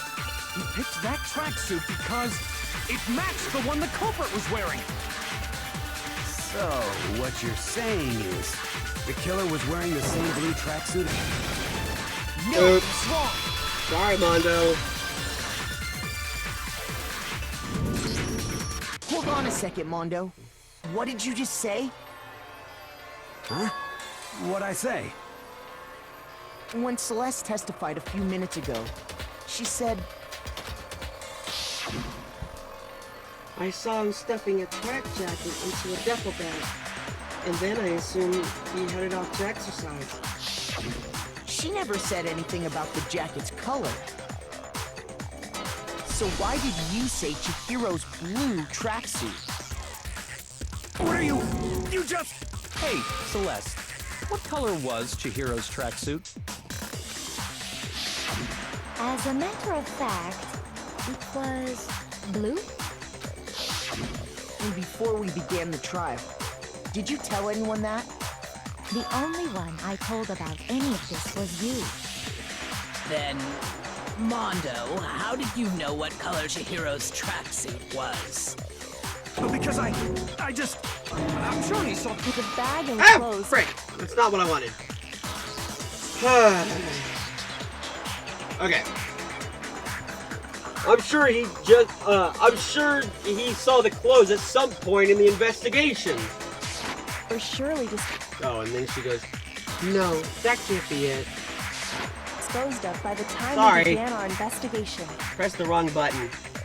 Then the only reason he could have known what color the tracksuit was is if he saw Cherry with it before he died. That's the only possibility. Cherry? Are you talking about Chihiro? So, how about it? Did you see the tracksuit or didn't you? Just by chance. I just happened to see it last night. He walked past me, and he was carrying the tracksuit in his hands. No, that can't be it either. According to Celeste's testimony... Oh my goodness. She stuffed the tracksuit into her bag in a hurry. It was almost like she was trying to hide it. And just like that, she was gone. When Celeste noticed it, Chihiro made a point of making sure the jacket was completely in the bag. If you just ran into him briefly, you couldn't possibly have seen what color the tracksuit was. It would appear you've dug your own grave. Perhaps. But you handed him the shovel, didn't you? That's why you said what you did. Focus on the tracksuit and it'll be obvious who he met with? What a bunch of nonsense. Ah, now I understand. It was all one big bluff, wasn't it? Your true intention was to draw a slip of the tongue from the culprit. That's why you said you knew who did it, to put them on edge. That's right. However, Mondo was my target all along. I had my suspicions about him from the very beginning. But why? What made you so suspicious? That's a good question. There was a certain turning point that tipped me off. Maybe you didn't notice it, Mondo, but you tend to refer to men and women differently. You only call guys dude. For girls, it's chick. And after he was killed, you happened to refer to him as dude. Once I picked up on that, it occurred to me that Mondo knew something we didn't. Did you notice such a tiny detail? Are you a witch? She's a witch! You're positively frightful. No, I'm not the frightful one. Not nearly as frightful as someone capable of murdering a friend. Mondo, was it really you? Did you really kill Chihiro? I didn't kill anyone! You've been all over me, judging everything I say, putting words in my mouth. What gives you the right to treat me like a goddamn criminal? Yeah! He would never do something like that! This is a false accusation! It's true. My reasoning on that is pretty shaky. That was fast. Well, this does present us with a problem. It seems we are all out of leads. My time has nearly come. That's what my little ghost friend is telling me. Oh yeah, that reminds me. Hifumi, weren't you telling me you found some evidence? Really? What kind of evidence? Actually, no. Now that I'm thinking about it here calmly, it might not be all that relevant. Jeez, does your confidence just get up and walk away? It's fine, man. Just tell us. If you really insist, then... here it is. What do you have there? It happens to be an e-handbook. I found it laying on the ground, so I scooped it up. Found it on the ground, right. Then it must be... I got it! We know Chihiro's handbook was missing from the scene of the crime, right? For a fact. For a fact indeed. I was totally sure I'd found it. Then it must hold some clue about the culprit, right? Well, that's what I was hoping. But it's busted. It won't even turn on. I imagine the culprit broke it to get rid of any evidence after the murder. That's odd. I didn't think the handbooks were quite so fragile. You're right. They're not. They're totally waterproof and shock resistant. It would take an awful lot to break one. And yet, this one does appear to be broken, as is Leon's, sitting useless in the main hall. For all your confidence, that is a remarkably high failure rate. Do you think there might be some kind of mystery in there somewhere? How precisely did the handbooks get broken? How did the handbook break? There's only one possible explanation.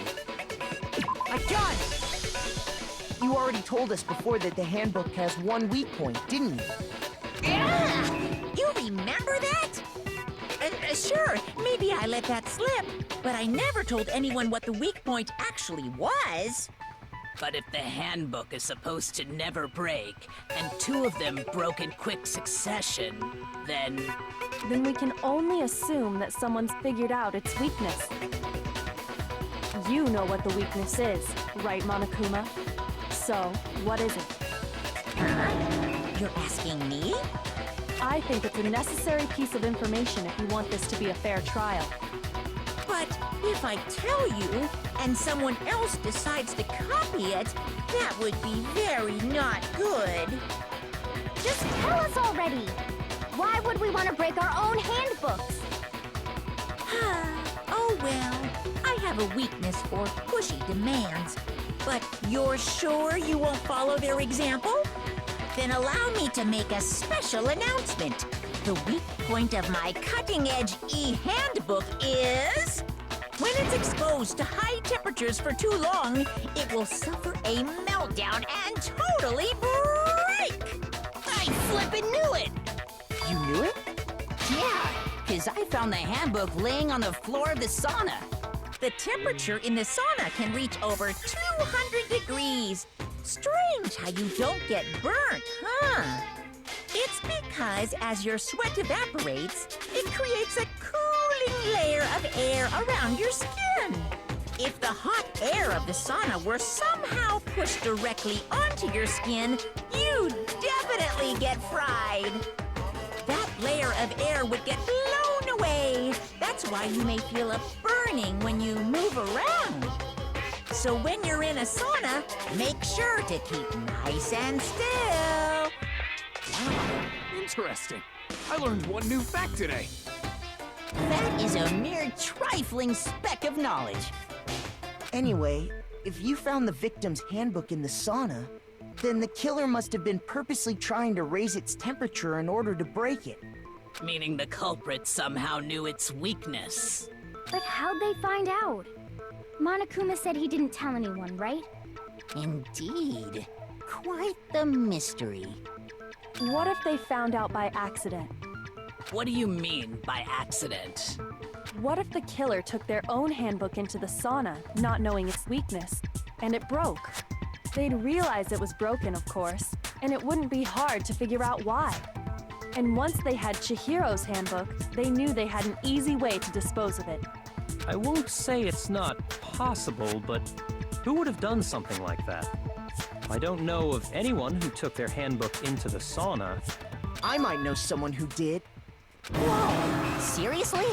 I think the one who may have taken their handbook into the sauna was... Who might have brought their handbook into the sauna? There had to be one who wore their clothes into the sauna. It was...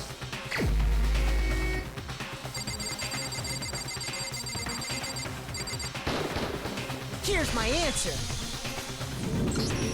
Mondo, your handbook got broken in the sauna, didn't it? What? Why? Why do you keep accusing him? Mondo and Taka had an endurance contest in the sauna not too long ago, remember? And for the contest, Mondo just so happened to keep his school uniform on. But little did he realize, he'd also left his handbook in one of his uniform pockets. And when it was all over, Mondo discovered that taking your handbook into the sauna could easily destroy it. No, wait, hold on. You've got it all wrong. He would never kill. I don't accept this. Show me the proof. The actual solid proof. I mean, I don't want to believe it either, but I found something that proves it beyond a shadow of a doubt.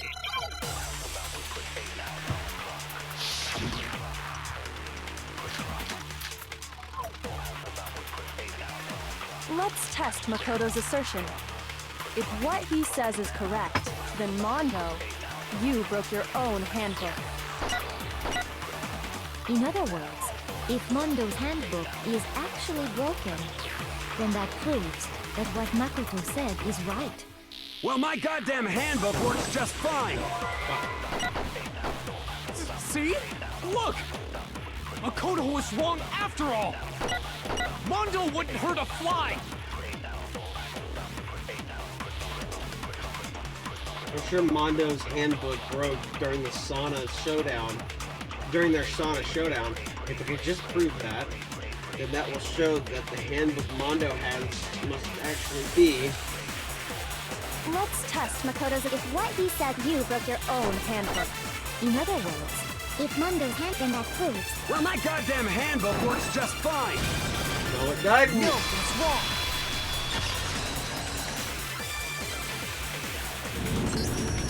Mondo, the handbook you have right now, is it really yours? The fuck is that supposed to mean? The broken handbook that was in the main hall, isn't that one actually yours? What the heck are you talking about?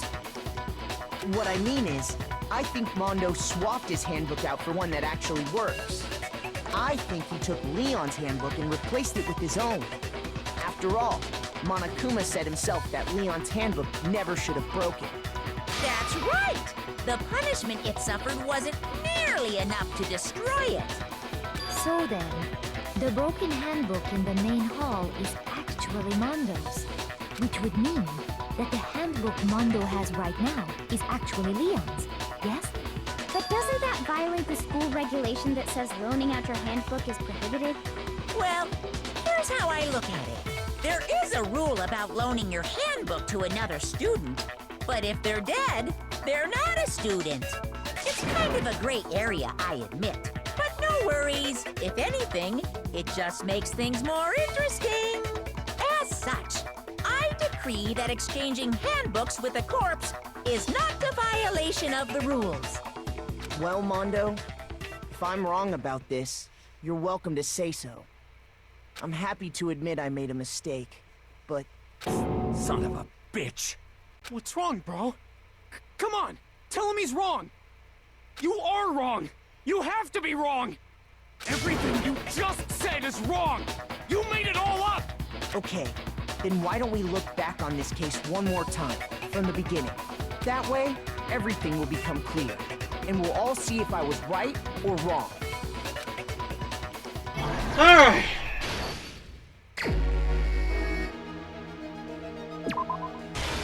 He notices it.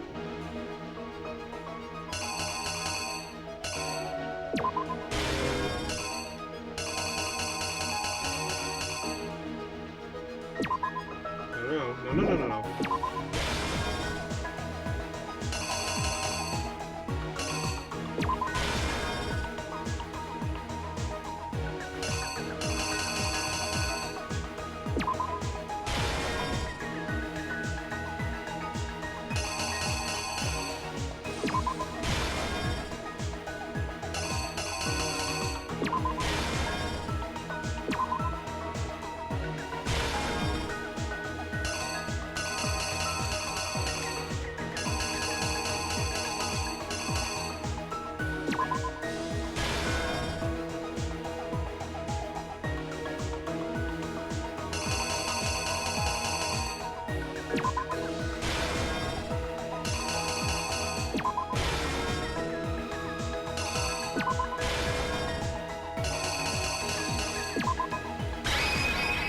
killer is you! First, let's take a look back to before the incident.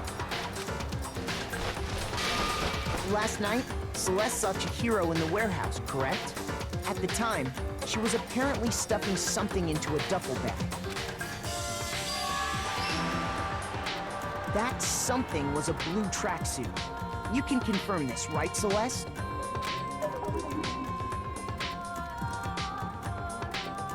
With bag in hand, Chihiro headed out, even though it was officially nighttime.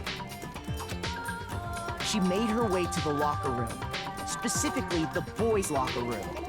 But how could the victim, who was apparently a girl, access the boys' locker room? Simple, because she was really a he, which is why he was able to use his own e-handbook to gain entrance to the boys' locker room. Once inside, he met with someone there, and the person he met was the one who killed him.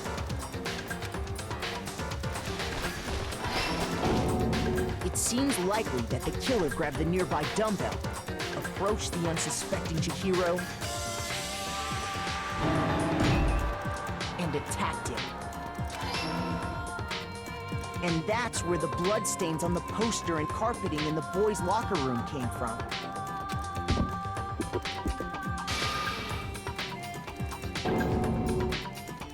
It was likely in the heat of the moment. The body was arranged, but the murder itself felt unplanned. Which is why the killer hurried to try and hide the act. Then, removing the bloody poster, and finally carrying the corpse into the girls' locker room. A girl's handbook was necessary to get into the locker room, of course. But this alone doesn't prove that the killer was necessarily a girl.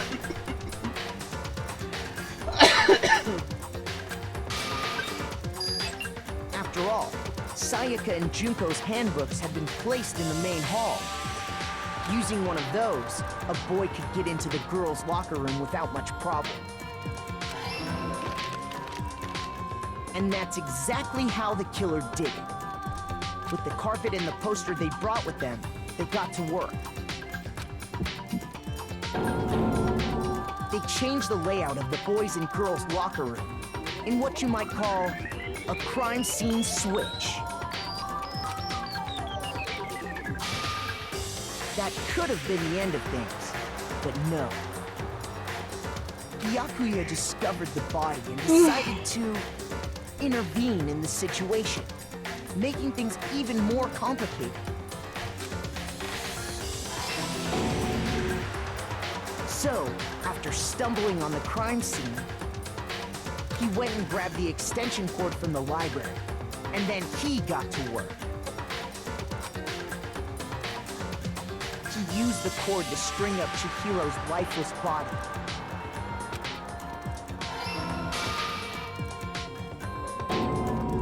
Then, using the victim's own blood, he left a grisly message there at the scene of the crime. He wanted to create the illusion that Genocide Jack was responsible for the slaughter. And around the same time that Byakuya was putting together this facade, the killer, having already disposed of Chihiro's bag and other belongings, arrived at the sauna. There, they planned to destroy the last piece of evidence, Chihiro's handbook.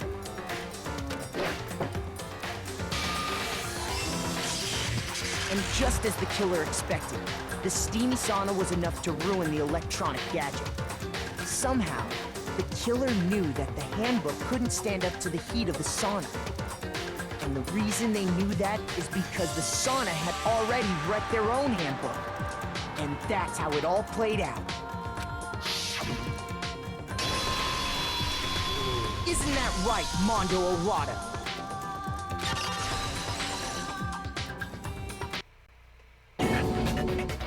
Wait! No, this can't be right. Where's your evidence? Yeah, where's your evidence? You need evidence! You need proof!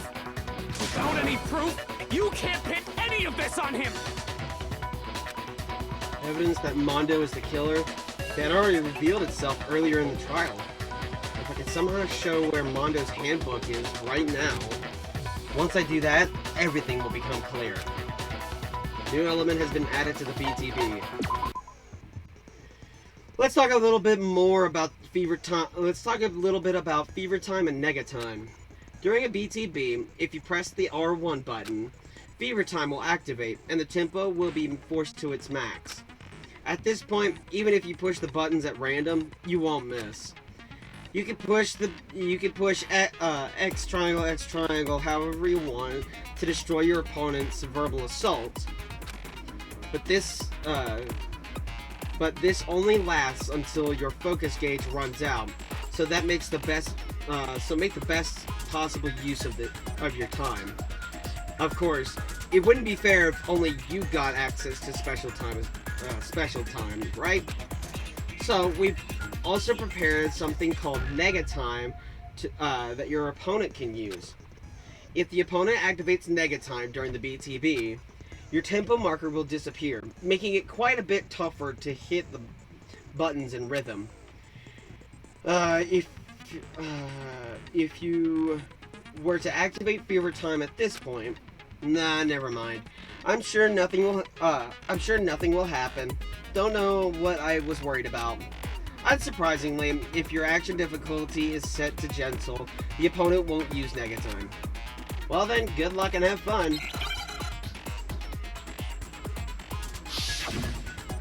Moment of truth. Show me some evidence. You're wrong.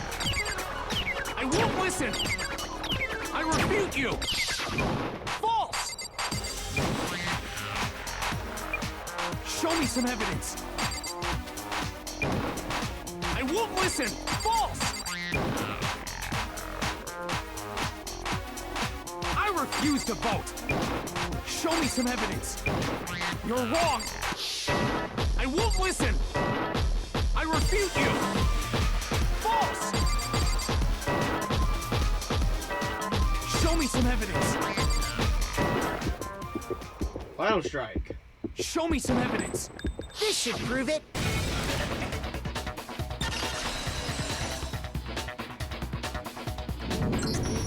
If my thinking so far is right, Mondo must have replaced his broken handbook with Leon's. In which case, we can just check each of our handbooks right now. Once we do that, We don't gotta do that. Huh? Yeah. I did it. I killed him. Well, that was easy.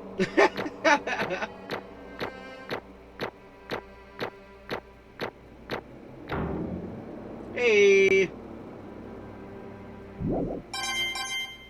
Ooh, nice. Bro, what are you saying? I got no choice, man. After hearing all that, I gotta just give up. Go ahead, Monokuma. Get it over with. Ask for the goddamn verdict. Roger that. Wait! Hold on! No waiting! No holding on! Time for the moment we've all been waiting for! Grab your lever and give it a yank! Who will you elect as the Blackened this time around? Will you make the right choice or the dreadfully wrong one? What's it gonna be? What's it gonna be?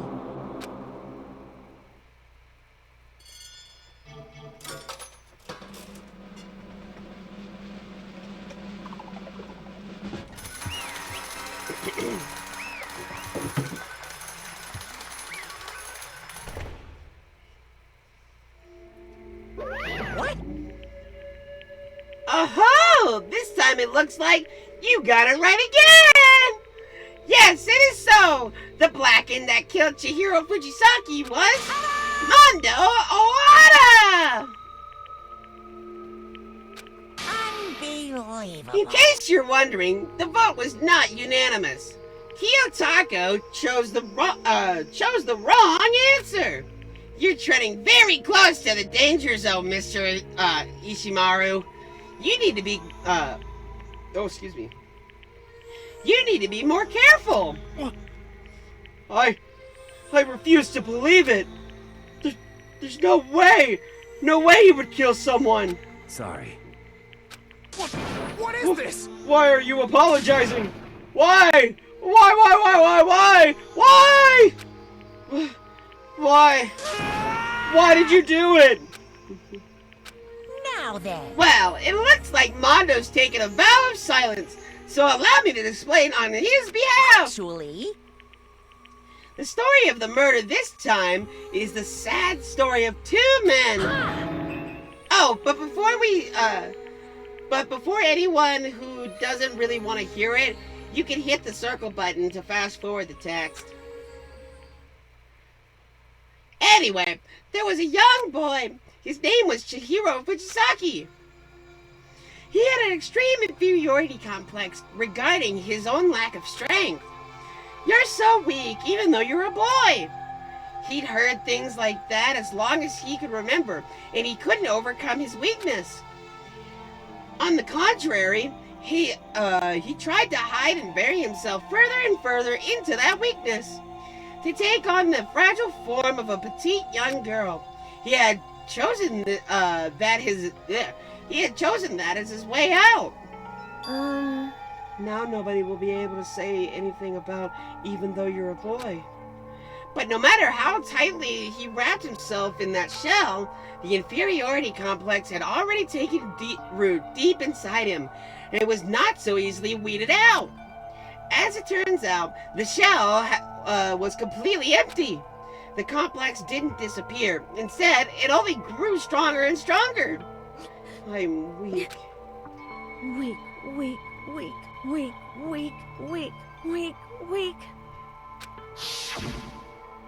Once the killing game had begun here at the school, he had no choice but to accept this fact. After all, this world is survival of the fittest. If you're not strong, you don't survive. And then the lovely and hateful Monokuma announced the revealing of the embarrassing secrets. Which, of course, included Chihiro's embarrassing secret, which I was more than willing to divulge. Even though he dressed like a girl, Chihiro is actually a boy. Hey, And that was something Chihiro couldn't let anyone find out, no matter the cost. If that was revealed, it would be the end. The hardened shell would crack. The armor would fall away. Without a doubt, those around him would torture him more than ever before. Everyone feared being thrust into such a dilemma must have sent him spiraling into despair. What? And yet... I'm sorry. Sorry. I don't really want to talk about it right now. But I also don't want to leave things the way they are. So maybe I can talk about it later, after I try my best to become strong. Then I can tell everyone. Annoyingly, he used the threat of discovery to motivate himself to become stronger. That's right. Now's my chance. I want to change. I'm going to get stronger and accept who I am. Strong enough that when someone says, even though you're a boy, I'll be okay. I'll get better. With that thought at the front of his mind, he resolved to take immediate action. And so, that day he made a commitment to begin exercising. He was prepared to retain his mind and body. But sadly, that would be the first and only chance he would get at it. Hey, When he decided to start exercising, he thought it would be good to ask for someone's help. But he wanted to tell that person his secret first, and then ask them to help him from there. And the person he went to? Yeah, that's right. It was me. Yep, it sure was!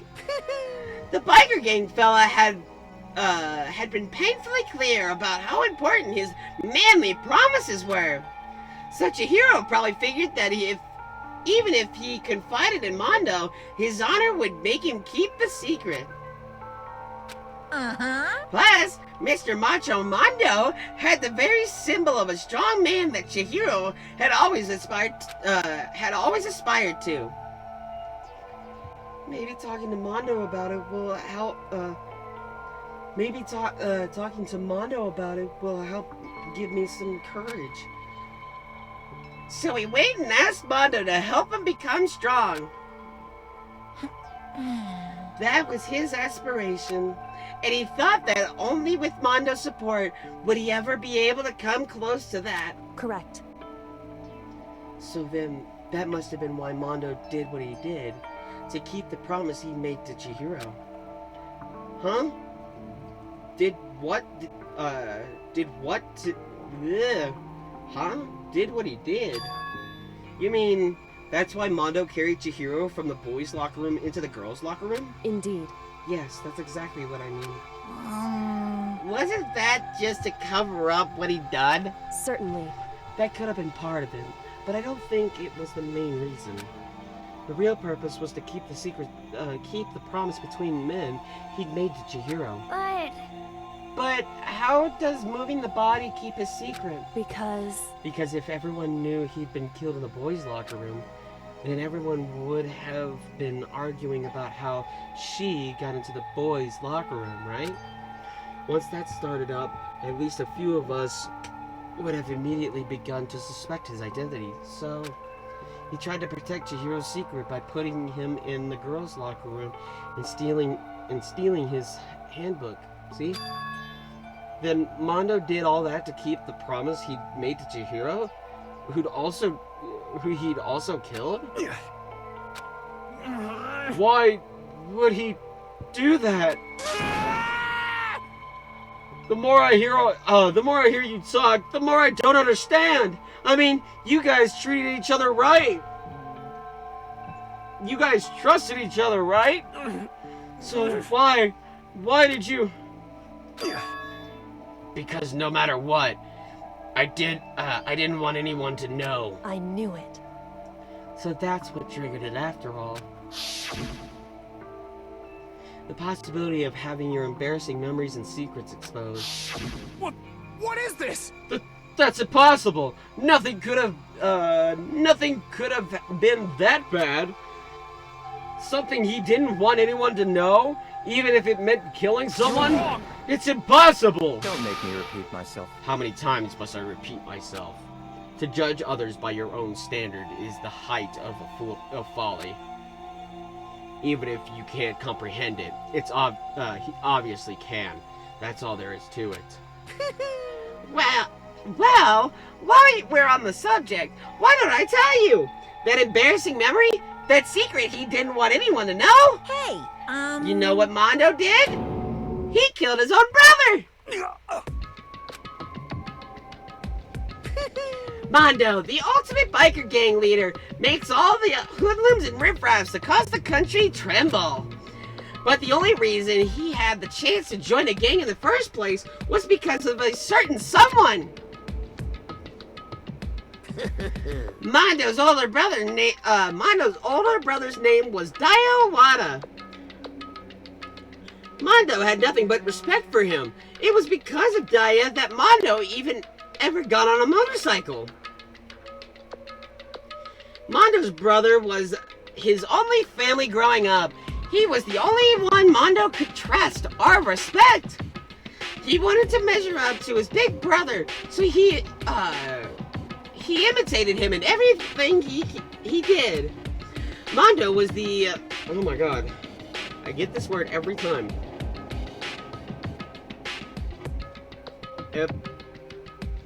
Atone? No.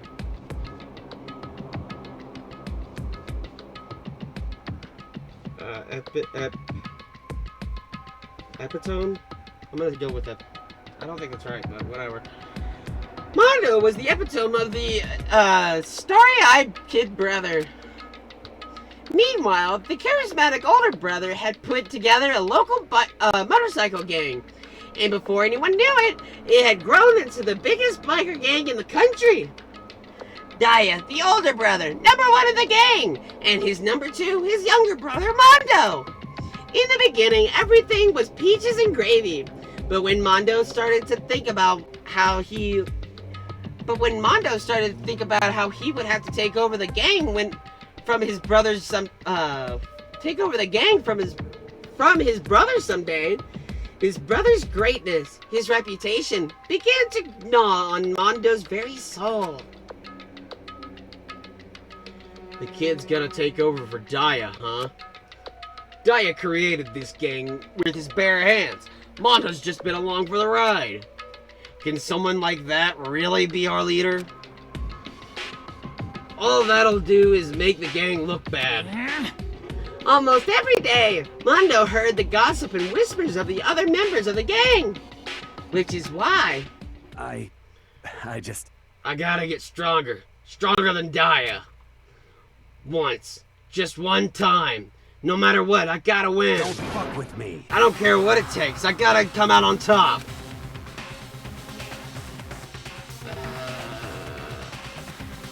Oh, excuse me. This is Monokuma. And on the night of his amazing brother's retirement ceremony, Mondo challenged him to a street race. During the race, tragedy struck. The kid brother pushed ahead with reckless abandon, eager for victory, and dashed into oncoming traffic. But suddenly...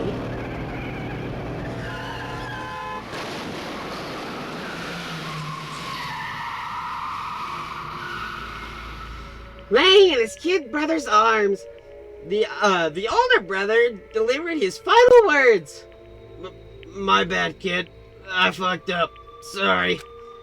Of course, he knew it was his brother's fault, but Dad had never blamed him for what happened. Hey, kid. The rest is up to you. No matter what, you gotta keep the gang together. 'Cause this is the team you and me put together. It's a promise between men. Blech. He decided to hide the truth of what happened from everyone else in the gang in order to keep the gang together and keep the promise up to his brother. He could never admit to anyone that it was his own weakness that had caused the accident. As a result, the team had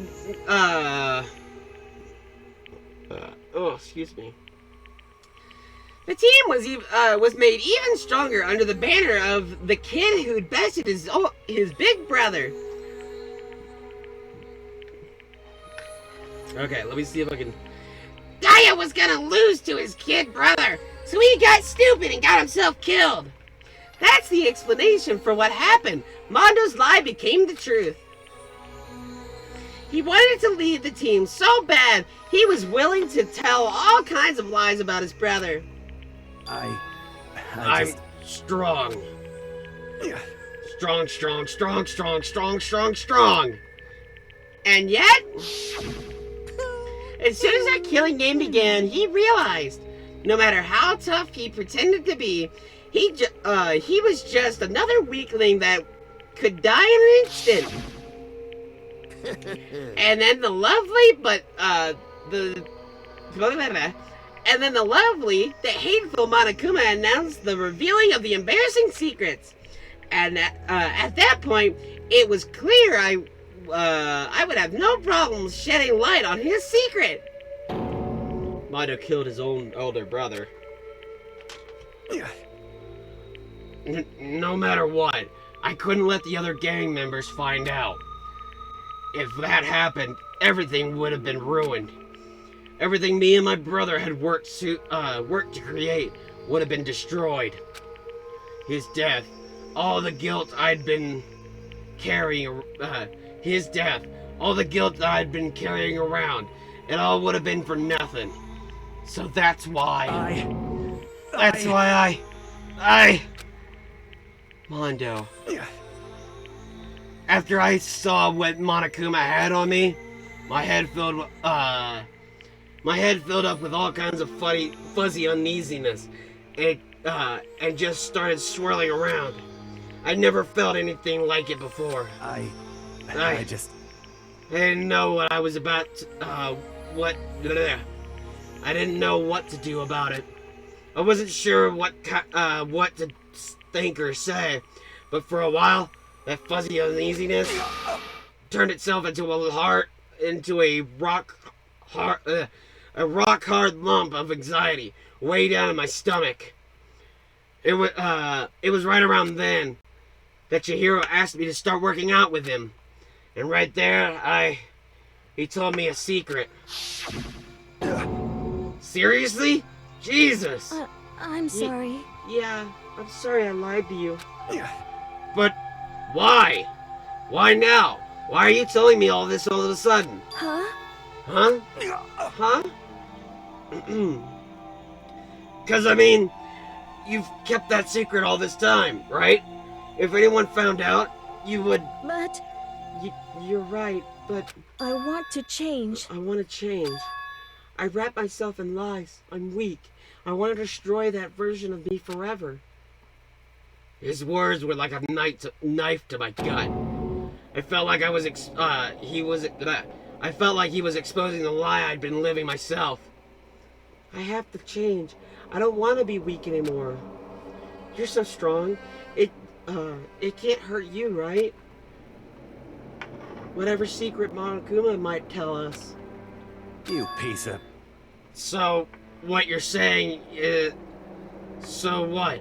You're saying I should just say it? What? You're saying if I really am, I should just be able to tell everyone my secret? Huh? I was jealous. I was jealous of Chihiro's strength. He had the strength to face his own weakness, to try and overcome it. It was the kind of strength I've never had. So I was jealous of him. And that jealousy broke me. What? Are you making fun of me? I'm strong. Are you fucking with me right now? No. I'm not making fun of you. You really are strong, Mondo. I felt like I could hear something starting to creak. Something inside my head. What do you mean,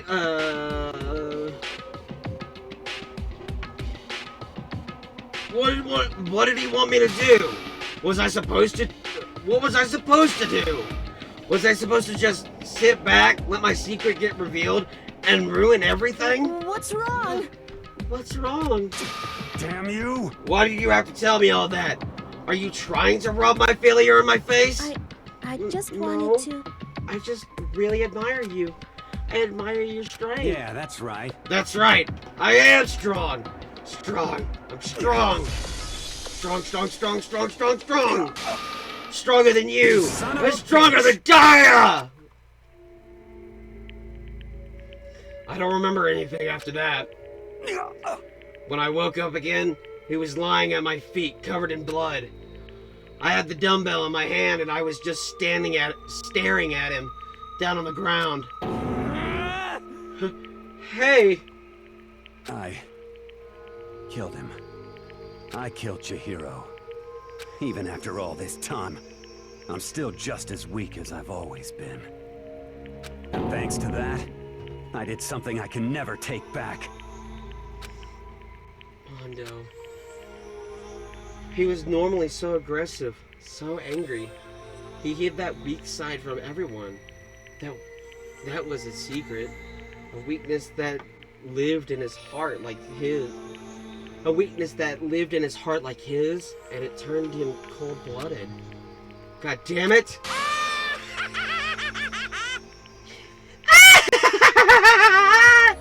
Look at him! You see? You're all just like him! For a secret from the past? For a memory? For that he killed another living human being in cold blood? He couldn't cut free of his regret from the outside world. He doesn't know what true strength is. Do you see hope anywhere in there? 'Cause I sure don't. You bastard! Just shut up! You son of a bitch! Go ahead! Say that again, I dare you! Yep. Okay, I'll say it as many times as I want. What is what I want to say, but unfortunately, I can't do that right now because the time for punishing is fast approaching.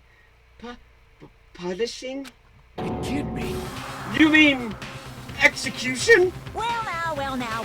That's what I promised you, right? The blackened that disturbs the peace will be punished. Ridiculous. Hold on. Now then, I've prepared a very special punishment. For Mondo Awada, the ultimate biker gang leader! No, wait! Let's give it everything we've got.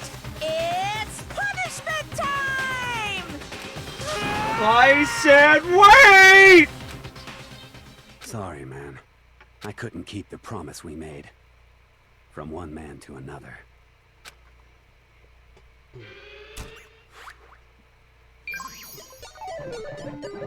Game over. Mondo has been found guilty. Time for the punishment.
Laugh at death and your soul will forever be at peace. It can't be my brother. Another murder and another execution. I want to feel again. Everyone's lives are taken so lightly here. I feel like I might be going mad. Maybe I'll just let it happen.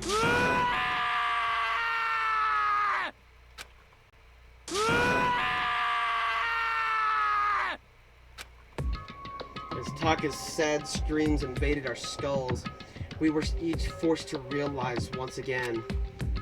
But he, of course, he had to. What a disappointment. This is the end of the game. Byakuya. What is this? You're completely insane, you know that? A game? One of our friends is dead. Don't you realize that? Naturally. Of course I do, because this game is life or death. Hey. I don't have anything to say to you. I don't have anything to say to you. I don't have a response except that. However, I just don't understand why. Why did you go out of your way to disguise Mona's? Why did you go out of your way? Why did you go out of your way to disguise Mondo's crime? What? Why? I'm gonna sneeze.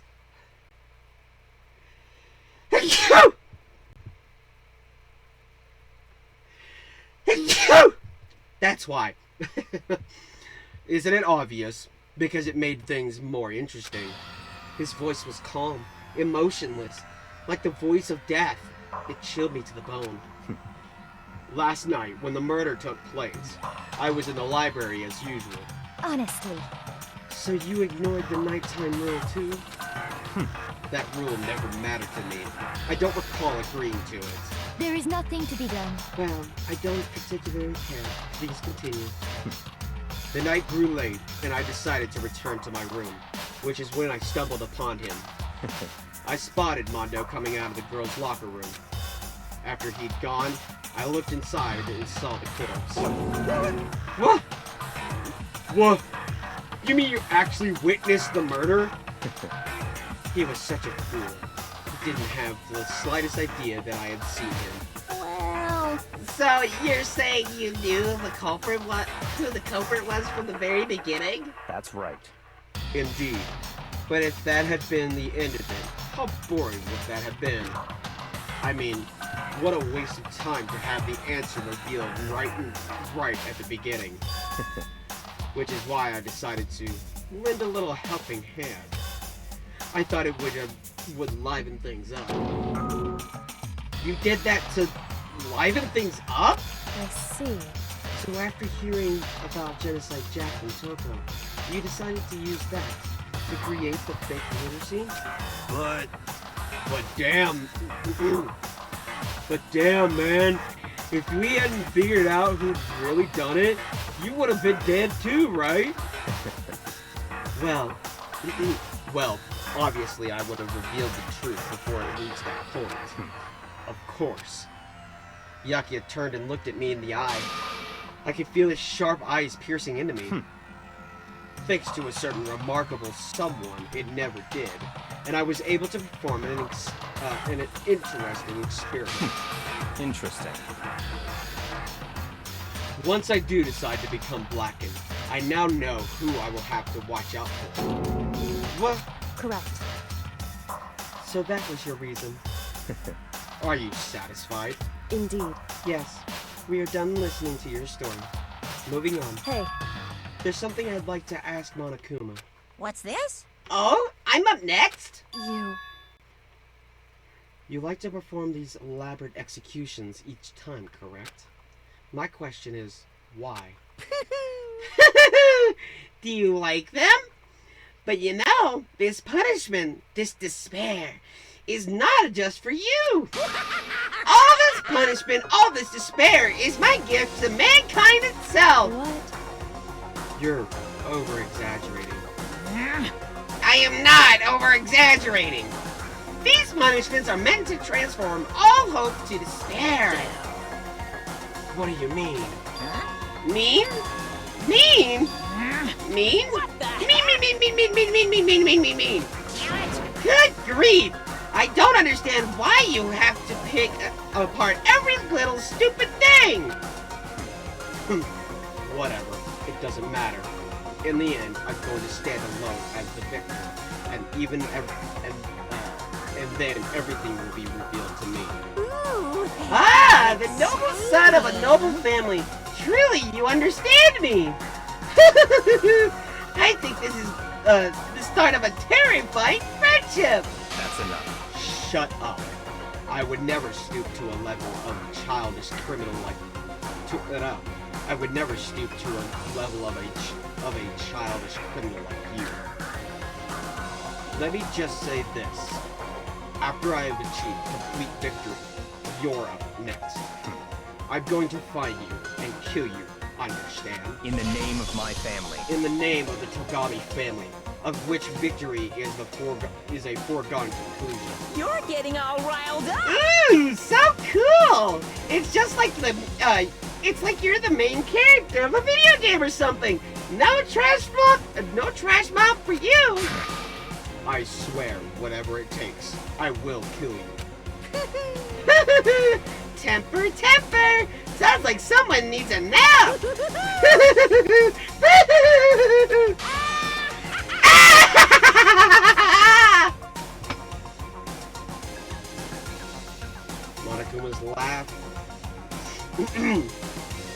Monokuma's laughter peeled across the courtroom, and the curtain closed on the case of Chihiro and Mondo. But I knew that wasn't the end. The killing game would still continue, because the mastermind wouldn't let it end. For those of us who were still alive, our worst fear and despair kept on multiplying. It was the kind of despair that felt like a blind puppy in hell had more of a future than us. All of our courage, our effort, our friendship, it felt like it all amounted to nothing at all. It was the worst kind of despair. Well, anyway, like I was saying, this is a pretty good spot. Yeah, a really good spot. Anyway, isn't it amazing how that girl went and killed someone before things even had a chance to get boring? Once things really get moving, it'll be like a roller coaster. There won't be any stopping it. Fear and despair charge forward at a speed nothing can hope to match. But I must admit, I'm disappointed. I went to all the pain and effort of making you part of the group, and you couldn't play your part. You do remember you were supposed to make the first move, right? Well, no biggie. Nothing we can do about it now, so just do your best to make things more exciting from now on, okay? After all, that's what everyone wants to see. There's one thing I'd like to ask you. As long as you don't want to know my measurements, fire away! Who is it? The 16th high school student, I mean. Ooh, my, you really took me by surprise there. I know I said you could ask anything, but super denied, ultra denied, demonic denied. Because you see, that's my ace in the hole. And nobody'd be dumb enough to reveal that, right? No matter how close they were to their friends.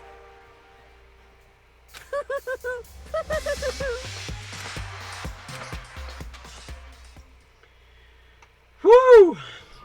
Chapter 2, Boy's Life of Despair. That's it. Go from 12 down to 10. To be continued. You received a crazy diamond present. Alright. Well, I'm going to leave it at that. And next time we will continue on. Next week we will continue on with Chapter 3. Excuse me. Next time we will continue on with Chapter 3. That's next Wednesday. That is every Wednesday starting around 7 o'clock Mountain Time. That would make it 5 o'clock Eastern Standard Time and 8 o'clock Coastal Time. Is that right? Pacific Time? I think it's Pacific Time. Alrighty, guys. And with that, y'all have a lovely night. Take care.